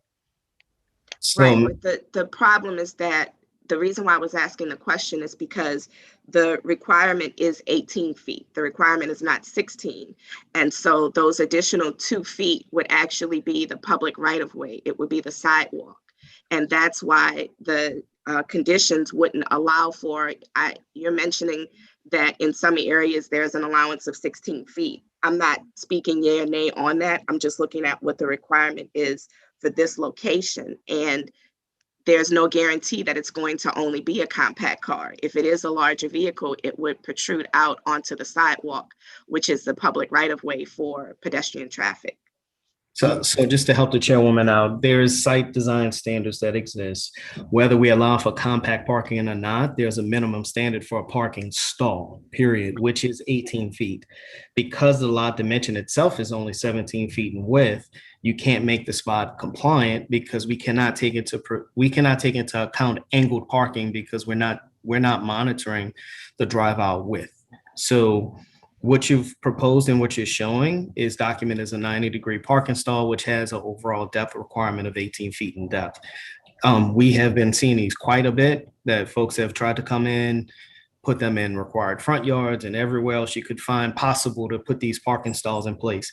Just because you want to call it out as a compact spot, we still have to adhere to what we do not control, which is a standard parking stall dimension, which this does not comply with. Understood. Yeah. And again, the intention is that it would be gated parking so that it would not be hanging out. But again, just I understand, but it's unfortunately, like, here's the thing, like, again, that's how you're designing it. That's not how it's actually going to get functionally used down the road. You could design it as much as possible. Guess what'll happen? They'll leave that gate open and have the car protrude into the public right of way. All it takes is somebody to have to use a rental car and they get a standard size vehicle, right? Or sell the house, that person has a standard size vehicle. We can't control that outcome.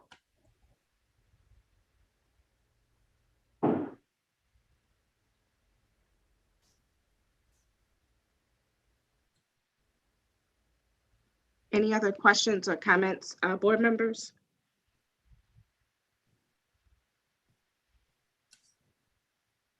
Seeing none, is there a motion?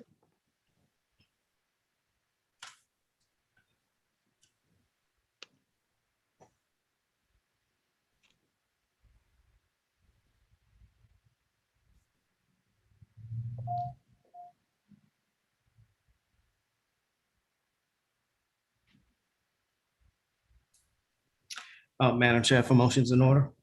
Yep.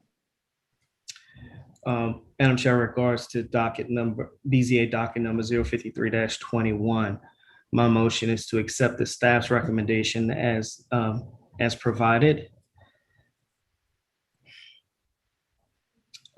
Where with regards to the off-street parking space, where its sufficient depth fails to meet 4 of the 9 criteria of the standards of variance for Article 4, Section 4(6)(f) of the CZO. Therefore, the staff moves for denial of that request. But based on this report, the staff believes that the requested variance for the 6-inch interior side yard setback waiver and a 1 foot 7 1/4 inch interior side yard encroachment waiver meets 9 of the 9 criteria, and move for approval with the 3 noted provisos.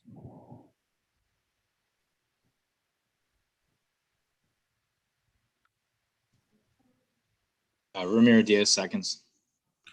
Thank you. With regard to docket 053-21, it's been moved by Commissioner James, second by Commissioner Diaz for modified approval, finding that the 9 criteria have not been met for Article 22, Section 22.8.d, access requirements for off-street vehicle parking areas, finding that the 9 criteria have not been met and recommending denial of that waiver, and recommending approval of Article 21, Section 21.6.AA.1, porches and steps and stoop setback, and Article 11, Section 11.3.A.1, Table 11.2A for interior side yard setback, finding that the 9 criteria have been met for those 2 waivers with the 3 noted provisos. Roll call vote, Todd James.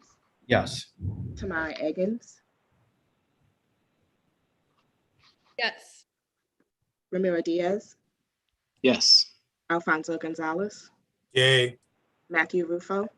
Yes. And Candace Forrest. Yes. 6 yeas, no nays. The motion carries. Next item. Thank you, everyone. Yeah, thank you. Madam Chair, I have to leave the board meeting, and since I know I'm jumping off early, happy Father's Day to the guys on the board that we didn't get a chance to wish that to in the beginning, unless I missed it. Did y'all have a good one? Father's Day time. The next item is item number 11, docket number 05421. This request is for variances to permit the construction of a single-family residence with insufficient interior side yard setbacks. As a reminder to the board, the staff recommendation is for denial. There were no public comments received for this item, therefore no need for rebuttal.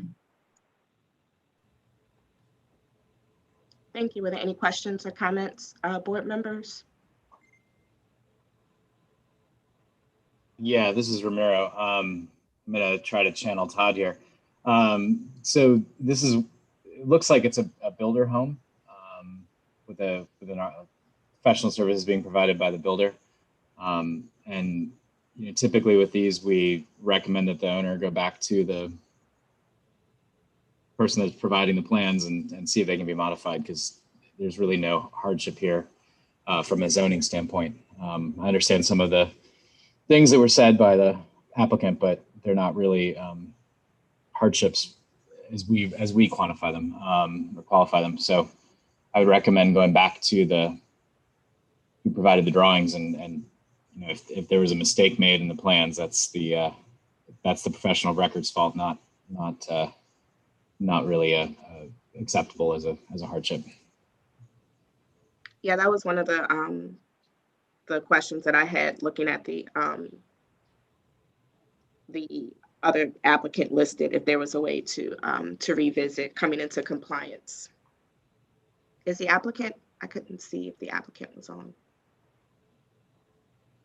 And just to be clear, what I would recommend is a deferral to go back to the. Hello? Yep. Hello? Hi, can you hear me? Yes. Yes. This is Misty Alexander.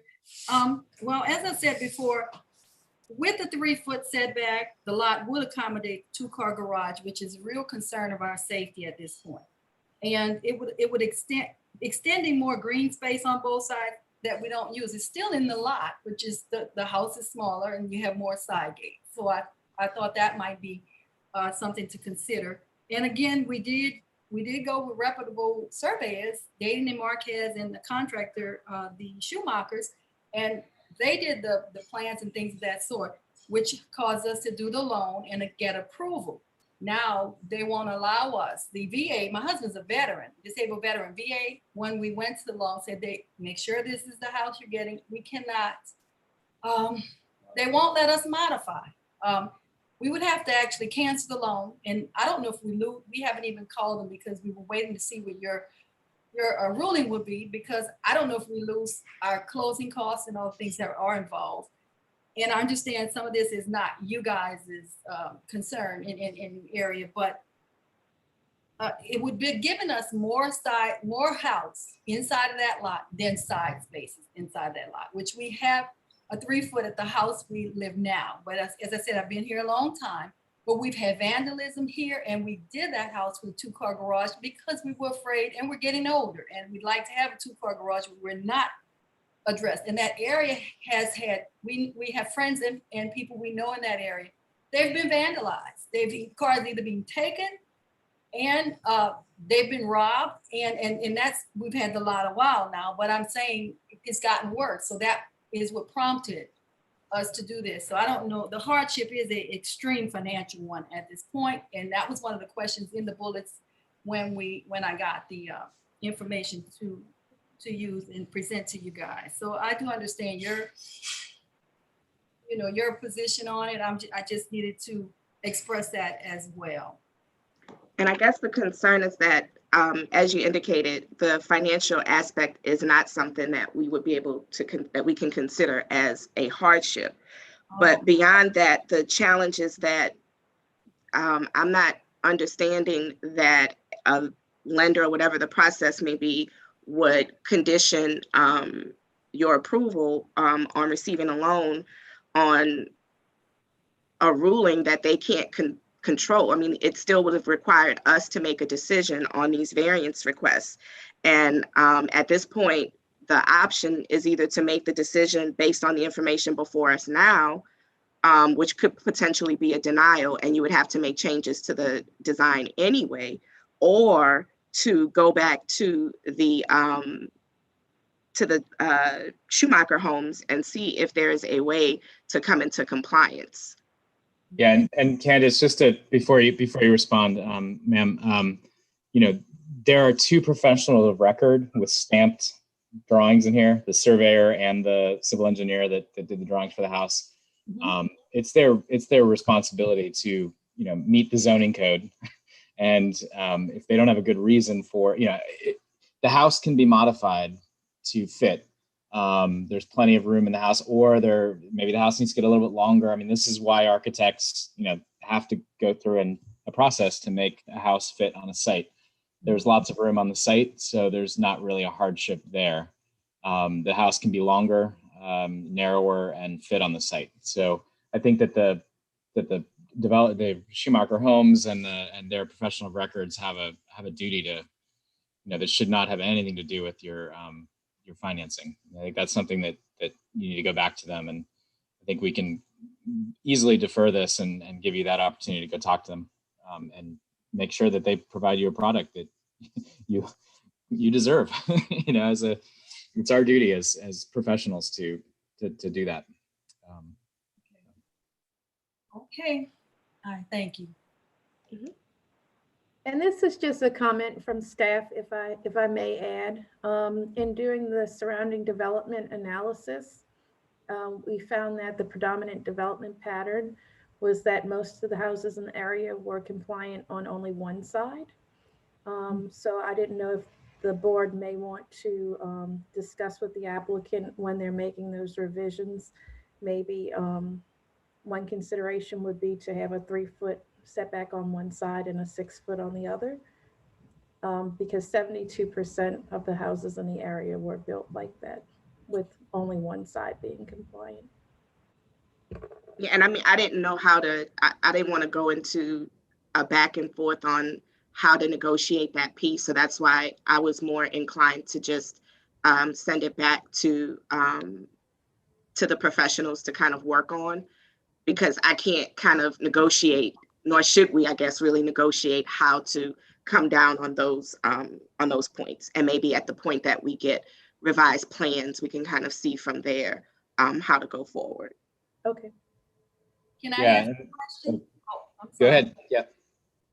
So when I go back to to Schumacher, is that an option that I might be able to ask if they can do something with the plans? To have 3 foot on one side and 6 foot on another side? Would that be something you guys would approve before I ask? Because I don't want to ask him to change it if he can't do anything, if it's not something you would consider. I did see that in some of the areas that they have 3 feet setback on some homes, and then on the other side is 6 foot. Would that be a consideration?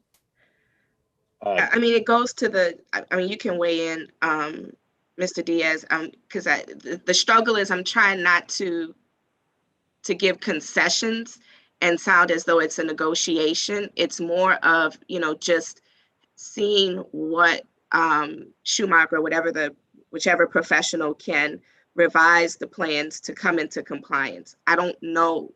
I don't want to say what specifically, because as we kind of mentioned before, each of us are one individual board member, and we can't poll the board, to find out what would be acceptable. So at this point, the best option is to just see what they can try to bring back that can be in compliance, or, as close to it as they can get for us to consider at that point. I don't want to try to speak conceptually without having something in front of us. Okay. Does that mean? Yeah, I was just going to say, and to add to that, ideally, they come back with a solution that removes the need for a waiver. Because it is such a big site. There's a lot of room on the site, and it's a custom home. At least that's in their title block on their drawings. America's largest custom home builder. Well, the hope is that they can make you a custom solution that fits on the site and meets the zoning code. And if the start of it was an error on the surveyor's part, not have enough room on the site for the house, then that's something that it's not acceptable. But my question to you is 60 days, is it 30 or 60 days? 60 days might be better to give you time to talk to them and and get a solution that's satisfactory for you. And then maybe this just goes away and we don't have to, we don't have to do a waiver. Okay, thank you. So Mr. Diaz was asking a question, and actually, before you answer, Ms. Alexander, I guess because our meetings have kind of shifted from month to month, so a question for staff is, when is our next BZA meeting? I'm not sure if we would be able to, if Ms. Alexander could get something back to us in enough time for the next meeting. The next meeting is July 19th. Okay. And staff What would the report- deadline? What would the deadlines be? Yeah, so the staff report would be written, let's see, it would be due July 5th. And sometimes there's a little bit of wiggle room, but generally we would ask that the applicant get any revisions in advance of that. Okay. So Ms. Alexander, do you think 60 days would be more appropriate for you to speak with the Schumacher Homes to get something back? Actually, I'd be fine with the July 19th if they're able to do something. I'd be fine with that. We can do 30 days. That's the request.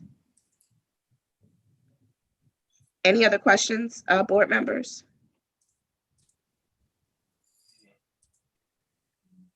Is there a motion? Yeah, I was trying to unmute.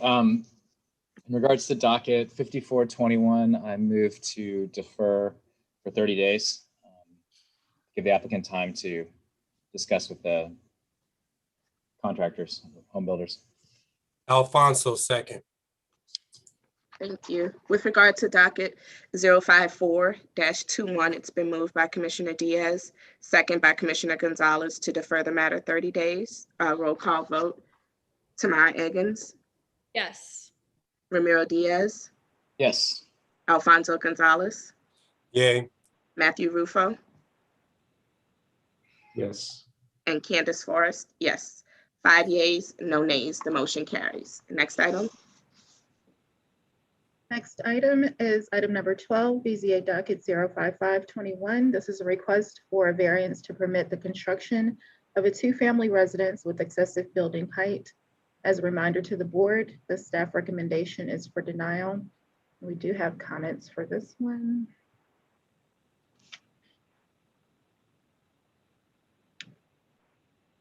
So the first comment is in opposition.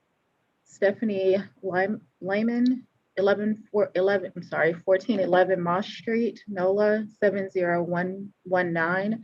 I am opposed to a variance being granted to the applicants for the property at 905 Moss Street, New Orleans 70119. I agree the reasons for denial cited in the staff report by Board of Zoning Adjustments number 3, number 6, number 7, particularly that the change is exclusively for the convenience and profit of the owners.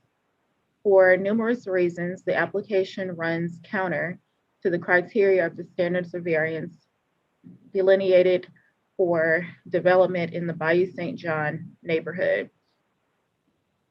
As per number 4, it would confer upon the applicant's special privilege, which is denied by the ordinance to other lands, structures, or buildings in the same district. As per number 5, it is sheer magnitude. It would greatly alter the essential character of the locality. As per number 8 and 9, the variance would be detrimental to the public welfare or injurious to other property or improvements in the neighborhood in which the property is located, and impair the adequate supply of light and air by way of depriving properties, particularly those nearby, of green space and sunlight. Additionally, as per number 9, would likely increase traffic congestion and endanger public safety in an area impacted in this way. Moss Street at Dumaine draws significant traffic, both automobile and pedestrian, boaters and paddle boaters, picnickers, bikers, and dog walkers congregate on the shore and in the bayou. While it's true that 3 parking spots are proposed, the building a building of this magnitude would surely house more than 3 individuals. To grant special circumstances that are unwarranted on the basis of applicants seeking to profit from an investment is unfair.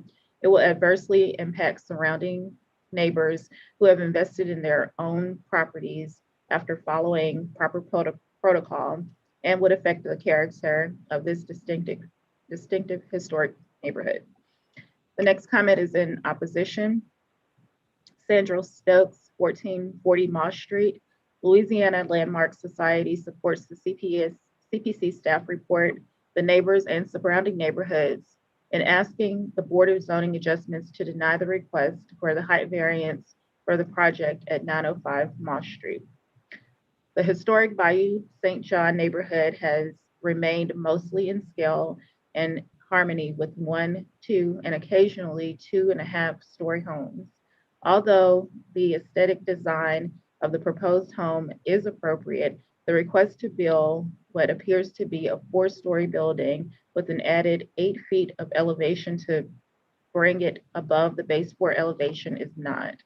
The owner describes the building in a letter as 2 full floors and a habitable attic. However, the design shows a raised elevation 8 feet, then a ground floor, first floor, second floor, and attic. The project is totally out of scale for the neighborhood, and in particular for Moss Street, the most significant and traveled street. Louisiana Landmark Society opposes this variance for the proposed project, which is just blocks away from the historic Pitt House Museum and Gardens. Additionally, there seems to be some concerns that the project could be converted for short-term rentals in the future. As we have witnessed throughout the city, short-term rentals lessen the residential quality of life and sustainability. It might be appropriate to ally these concerns by adding a proviso limiting its use to a 2-family residence and the desire stated by the owner. As in the desire stated by the owner, please deny the request for the height variance for 905 Moss Street so as not to set a precedent for other homes to be built out of scale. Next comment is in opposition of the application, Amy Sharp at 141 Moss Street. Dear Commissioners, as a longtime homeowner and resident on Moss Street, I'm absolutely against granting the zoning change at 905 Moss Street. The variance will, without any doubt, alter the essential character of this historic neighborhood. The proposed structure is which in no way fits in this area. The staff report states that the structure exceeds the maximum building height requirements. In addition, it would certainly impair the adequate supply of light and air to adjacent property, as well as increase congestion in an already busy section of Moss Street. I'm strongly opposed to having heard nothing but opposition from others who may not have had time to write, since most of us are only hearing about this variance request in the 11th hour. Sincerely, Amy Sharp, 1411 Moss Street. In opposition of the application, S.T. Johnson, 2822 LePage Street, New Orleans, 70119, representing John Cicotti. I am the owner of a 2-story double in Esplanade Ridge Historic District. The second floor is the main floor with a front porch that spans 24 feet wide front. The front porch has a center stair that lands a few feet from the sidewalk. Below the porch and main living area, a garage that provides parking for each tenant. Behind the garages and bedrooms and baths, imagine a reverse camelback double. The design honors the building type that was typical in the early 20th century. As for 905 Moss Street, there is no architectural rationale for designing the building that exceeds the massing and resultant zoning of the neighborhood. I think the design needs to be modified to comply with the zoning, with the current zoning that respects the neighborhood values. John Shikaki III, architect, 7830 Jeanette Place, New Orleans, LA 70118. Next comment is in opposition of the application. Jeanette Olson at 978 Harding Drive. I'm opposed to the construction for several reasons. First, neighborhood homeowners, taxpayers not informed of this proposal until 3 days before the hearing for variance. No sign was posted until very recently. Secondly, this project is completely out of proportion to other homes that exist in the historic Bayou St. John neighborhood. Other large lots were available after Katrina's destruction, i.e. Thorpe Funeral Home, were divided and appropriate homes likened to the historic area we built. I disagree with the BZA's decision that granting this variance would not be detrimental to other properties in the neighborhood. It would set a precedent for continued requests for construction of hotel structures that only benefit the owners. I urge you to deny the variance as the massive building is inappropriate for the use of this land. Next comment is in opposition of the application. Gregory Artist, 921 Moss Street, New Orleans, LA 70119. I reside at 921 Moss Street, which is the applicant's neighbor, 3 lots up Moss Street from Dumaine. It is a variance request. In the variance request, page 2655, the applicant referred to my home. I write to make clear that our attic with dormers and architectural feature is an architectural feature which can only be accessed via the pull down attic stairs and is for storage. In contrast, the applicant's proposed attic has 1120 square feet of living space, which includes a full bedroom and bath and 726 square foot bonus room, all of which are accessed by a regular staircase. Further, I think the better reference point for the applicant's proposal is not my home situated at a higher ground elevation, but the adjacent properties on Dumaine and Harding, which appear to be on substantially the same grade. Lastly, table 3 of the staff report shows my home is not in compliance with the building height of the comprehensive zoning ordinance. I believe this is a mistake as the architectural drawings for my homes show otherwise. The next comment is in opposition. Philip Akurin, 920 Harding Drive, New Orleans, Louisiana, 70119. Thank you, members of the board, for the unprecedented amount of work that you've taken to tackle these last couple of months, and thank you for listening to my statement in this matter. I'm asking the board to deny the zoning variance application for 905 Moss Street. I am the owner of 920 Harding Drive, the property directly behind the proposed development at 905 Moss Street. As such, this variance will affect me as well as the surrounding neighborhood directly. And, oh, I thought that was the end. In the staff recommendation report dated June 16th, the staff recommendation denial of the variance due to 3 of the 9 criteria not being met. The special circumstances were caused by the applicant. The property regulations will result in a demonstrable hardship, and the change is exclusively for the convenience and profit of the owner. I agree with the staff in these 3 criteria have not been met. And I and nearly all of the 100 plus neighborhood homeowners who have publicly commented on this variance also firmly believe that this project does not meet the criteria number 5, altering the essential character of the locality. Additionally, I can personally testify that the development will directly impair the adequate supply of light and air to my property, violating criteria number 9. Finally, the environmental impact study should be performed to determine the project's effect on environmental considerations such as water runoff, drainage, etc. Thank you once again for your time. The next comment is in opposition to the application and Devon 918 Harding Drive. I'm asking the board to deny the variance application for 905 Moss Street. I'm a tenant at 918 Harding Drive. The owners and architects have been discussing this variance with the city planners since at least March. A month deferral would not change anything. The neighborhood has spoken up. The neighborhood requests denial, like Ms. Hernandez wrote in her email dated March 29, 2021. This is a vacant lot, meaning the owners can redesign the property without changing the zoning variance. These zoning variances are in place to protect the neighborhood, and we must continue to enforce them. Thank you. The next comment is in opposition. Bonnie Boyd, 1335 Moss Street.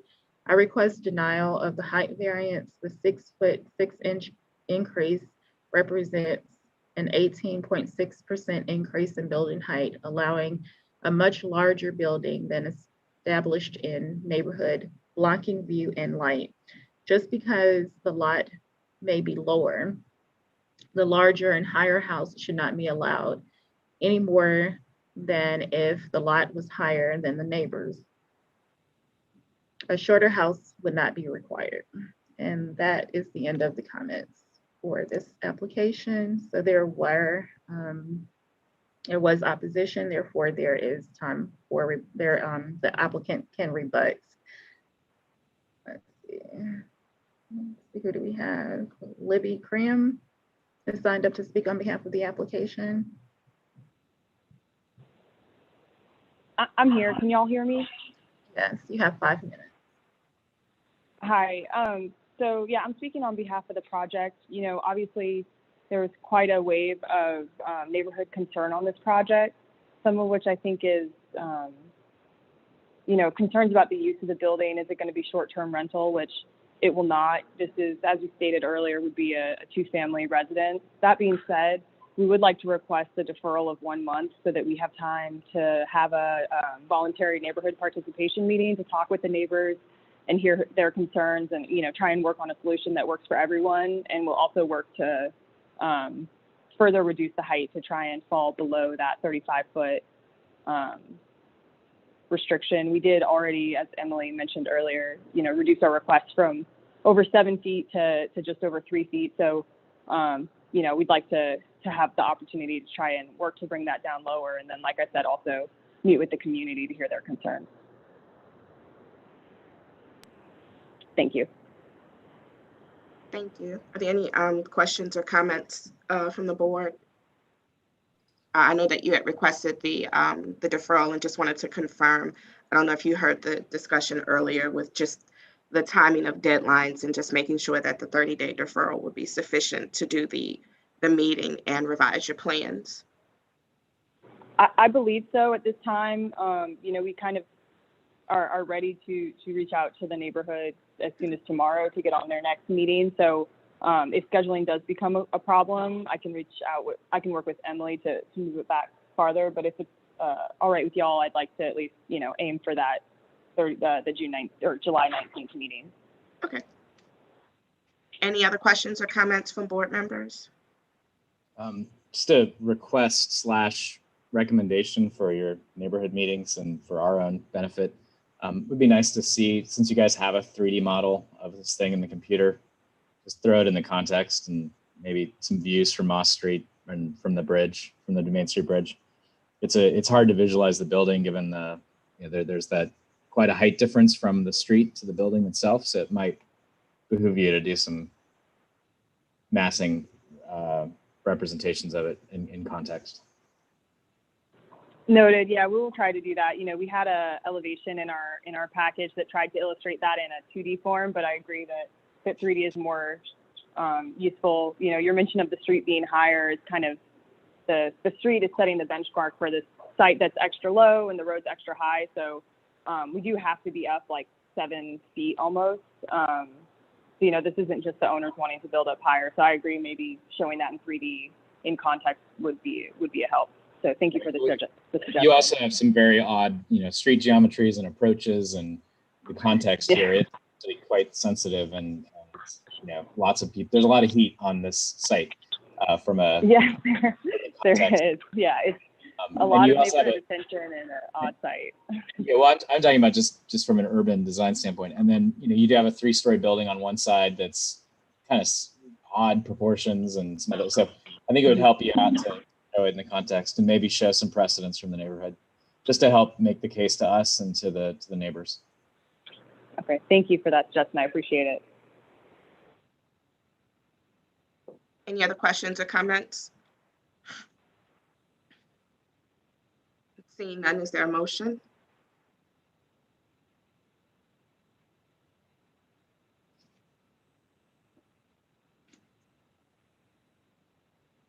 Sorry, trying to get to the page. Every time I scroll down, it like zooms way. The images are so different sizes. Okay, so in regards to docket 5521, I moved to per the request of the applicant, defer for 30 days. Alfonso, I'll second.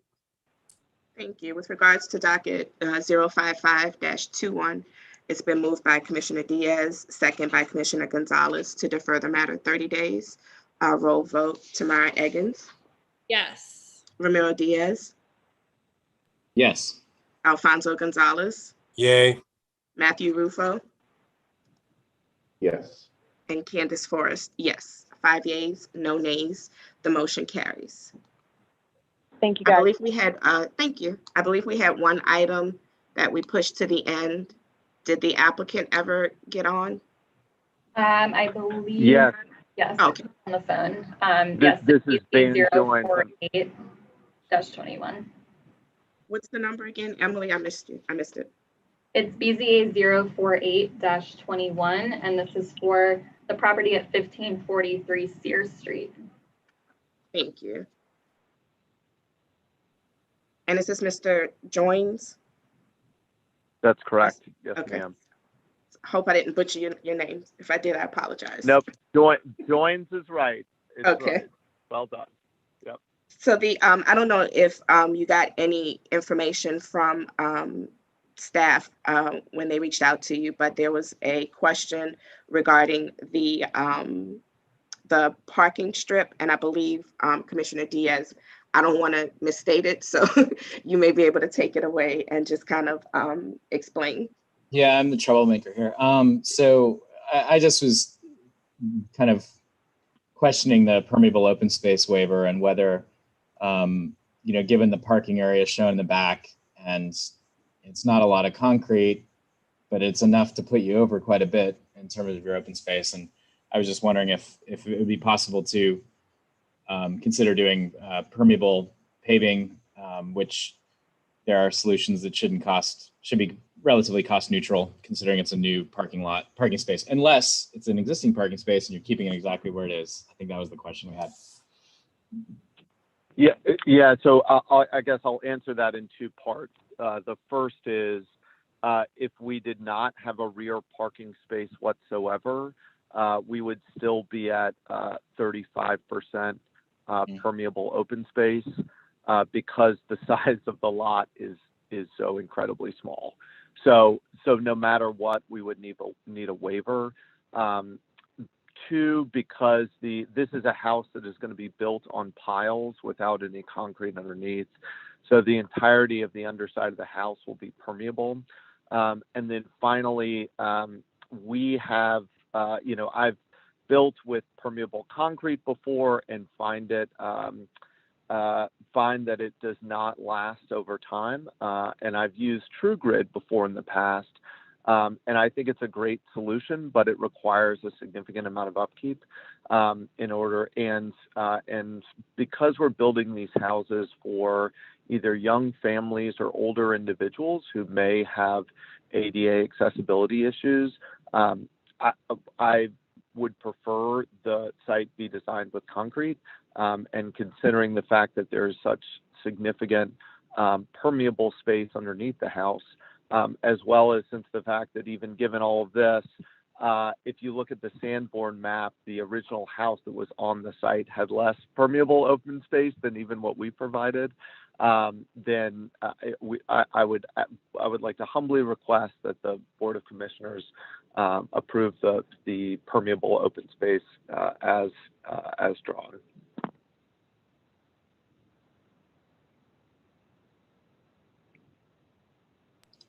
Okay. Well, since it's over anyway, even if you've made it all permeable, I just think we were discussing whether you could do, strips with gravel between or something just to get that. I mean, I appreciate having permeable under the house it's helpful if it's flooding. It doesn't help if it's, it's still water coming off your roof into the street. So it doesn't necessarily help in reducing flooding. It's good if everything's well. If we were to pipe, the intention would be to pipe it in such a way that it's not piped directly to the street. It would be piped so that it would be, because the piles are providing,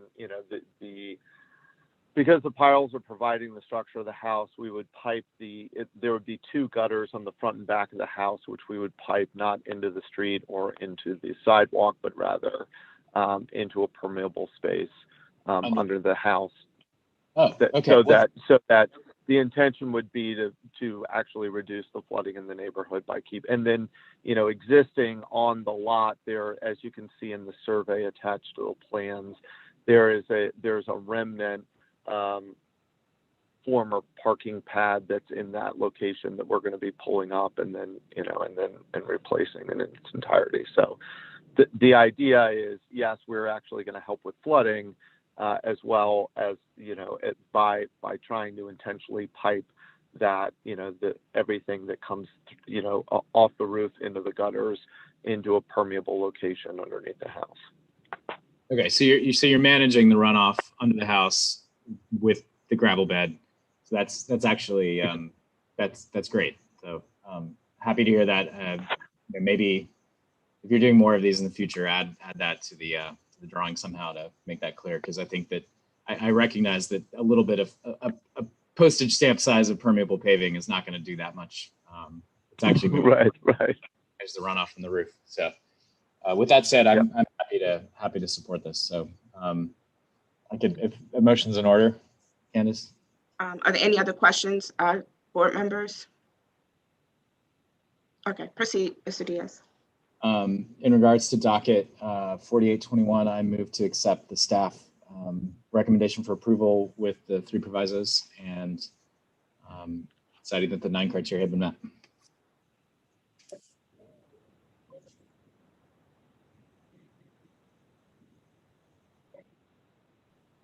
Matt Rufo, I'll second that. Thanks. With regards to docket 048-21, it's been moved by Commissioner Diaz, second by Commissioner Rufo, to grant the requested waivers, finding that the 9 criteria have been met and subject to 3 provisos. Roll vote. Tamara Eggins. I didn't hear you. Yes. Ramiro Diaz. Yes. Alfonso Gonzalez. Yay. Matthew Rufo. Yes. And Candace Forrest, yes. 5 yeas, no nays, the motion carries. Thank you very much. Thank you. Was that the last item, staff? That's the last item. With the board consider a motion to adjourn. So moved. Second. It's been moved by Commissioner Diaz, second by Commissioner Rufo, to adjourn the meeting. Roll vote. Tamara Eggins. Yes. Ramiro Diaz. Yes. Alfonso Gonzalez. Yay. Matthew Rufo. Yep. And Candace Forrest, yes. 5 yeas, no nays. The motion carries and our meeting is adjourned. Thank you, everyone. Candace and everyone, just a heads up. Next month, I'm going to be in California. So if it's not remote, I will be absent. So that just giving you a heads up in the case there's a quorum issue. Yeah, it may be because I believe Matt has already indicated that he'll be out and I will be out for a medical procedure. So just a note to staff. Not my own, but I have to be there for it. But if for some reason it's Zoomable, I will be here. So, all right. Good luck, Candace. Be Yeah. healthy. Take care, everyone. Let y'all know as soon as something changes with the Zoom status. It just depends on what the governor does, and I don't know what he is going to do. Yep. Well, hopefully everyone enjoys themselves over the next few weeks. And like Todd said, happy belated Father's Day to all of the dads and to everyone who has a dad in their background. Wish them a happy belated Father's Day. Trying to find the politically correct way to say it. All right. Thanks, everybody. Have a good one. All right. Happy solstice. Go enjoy the sun. Yes.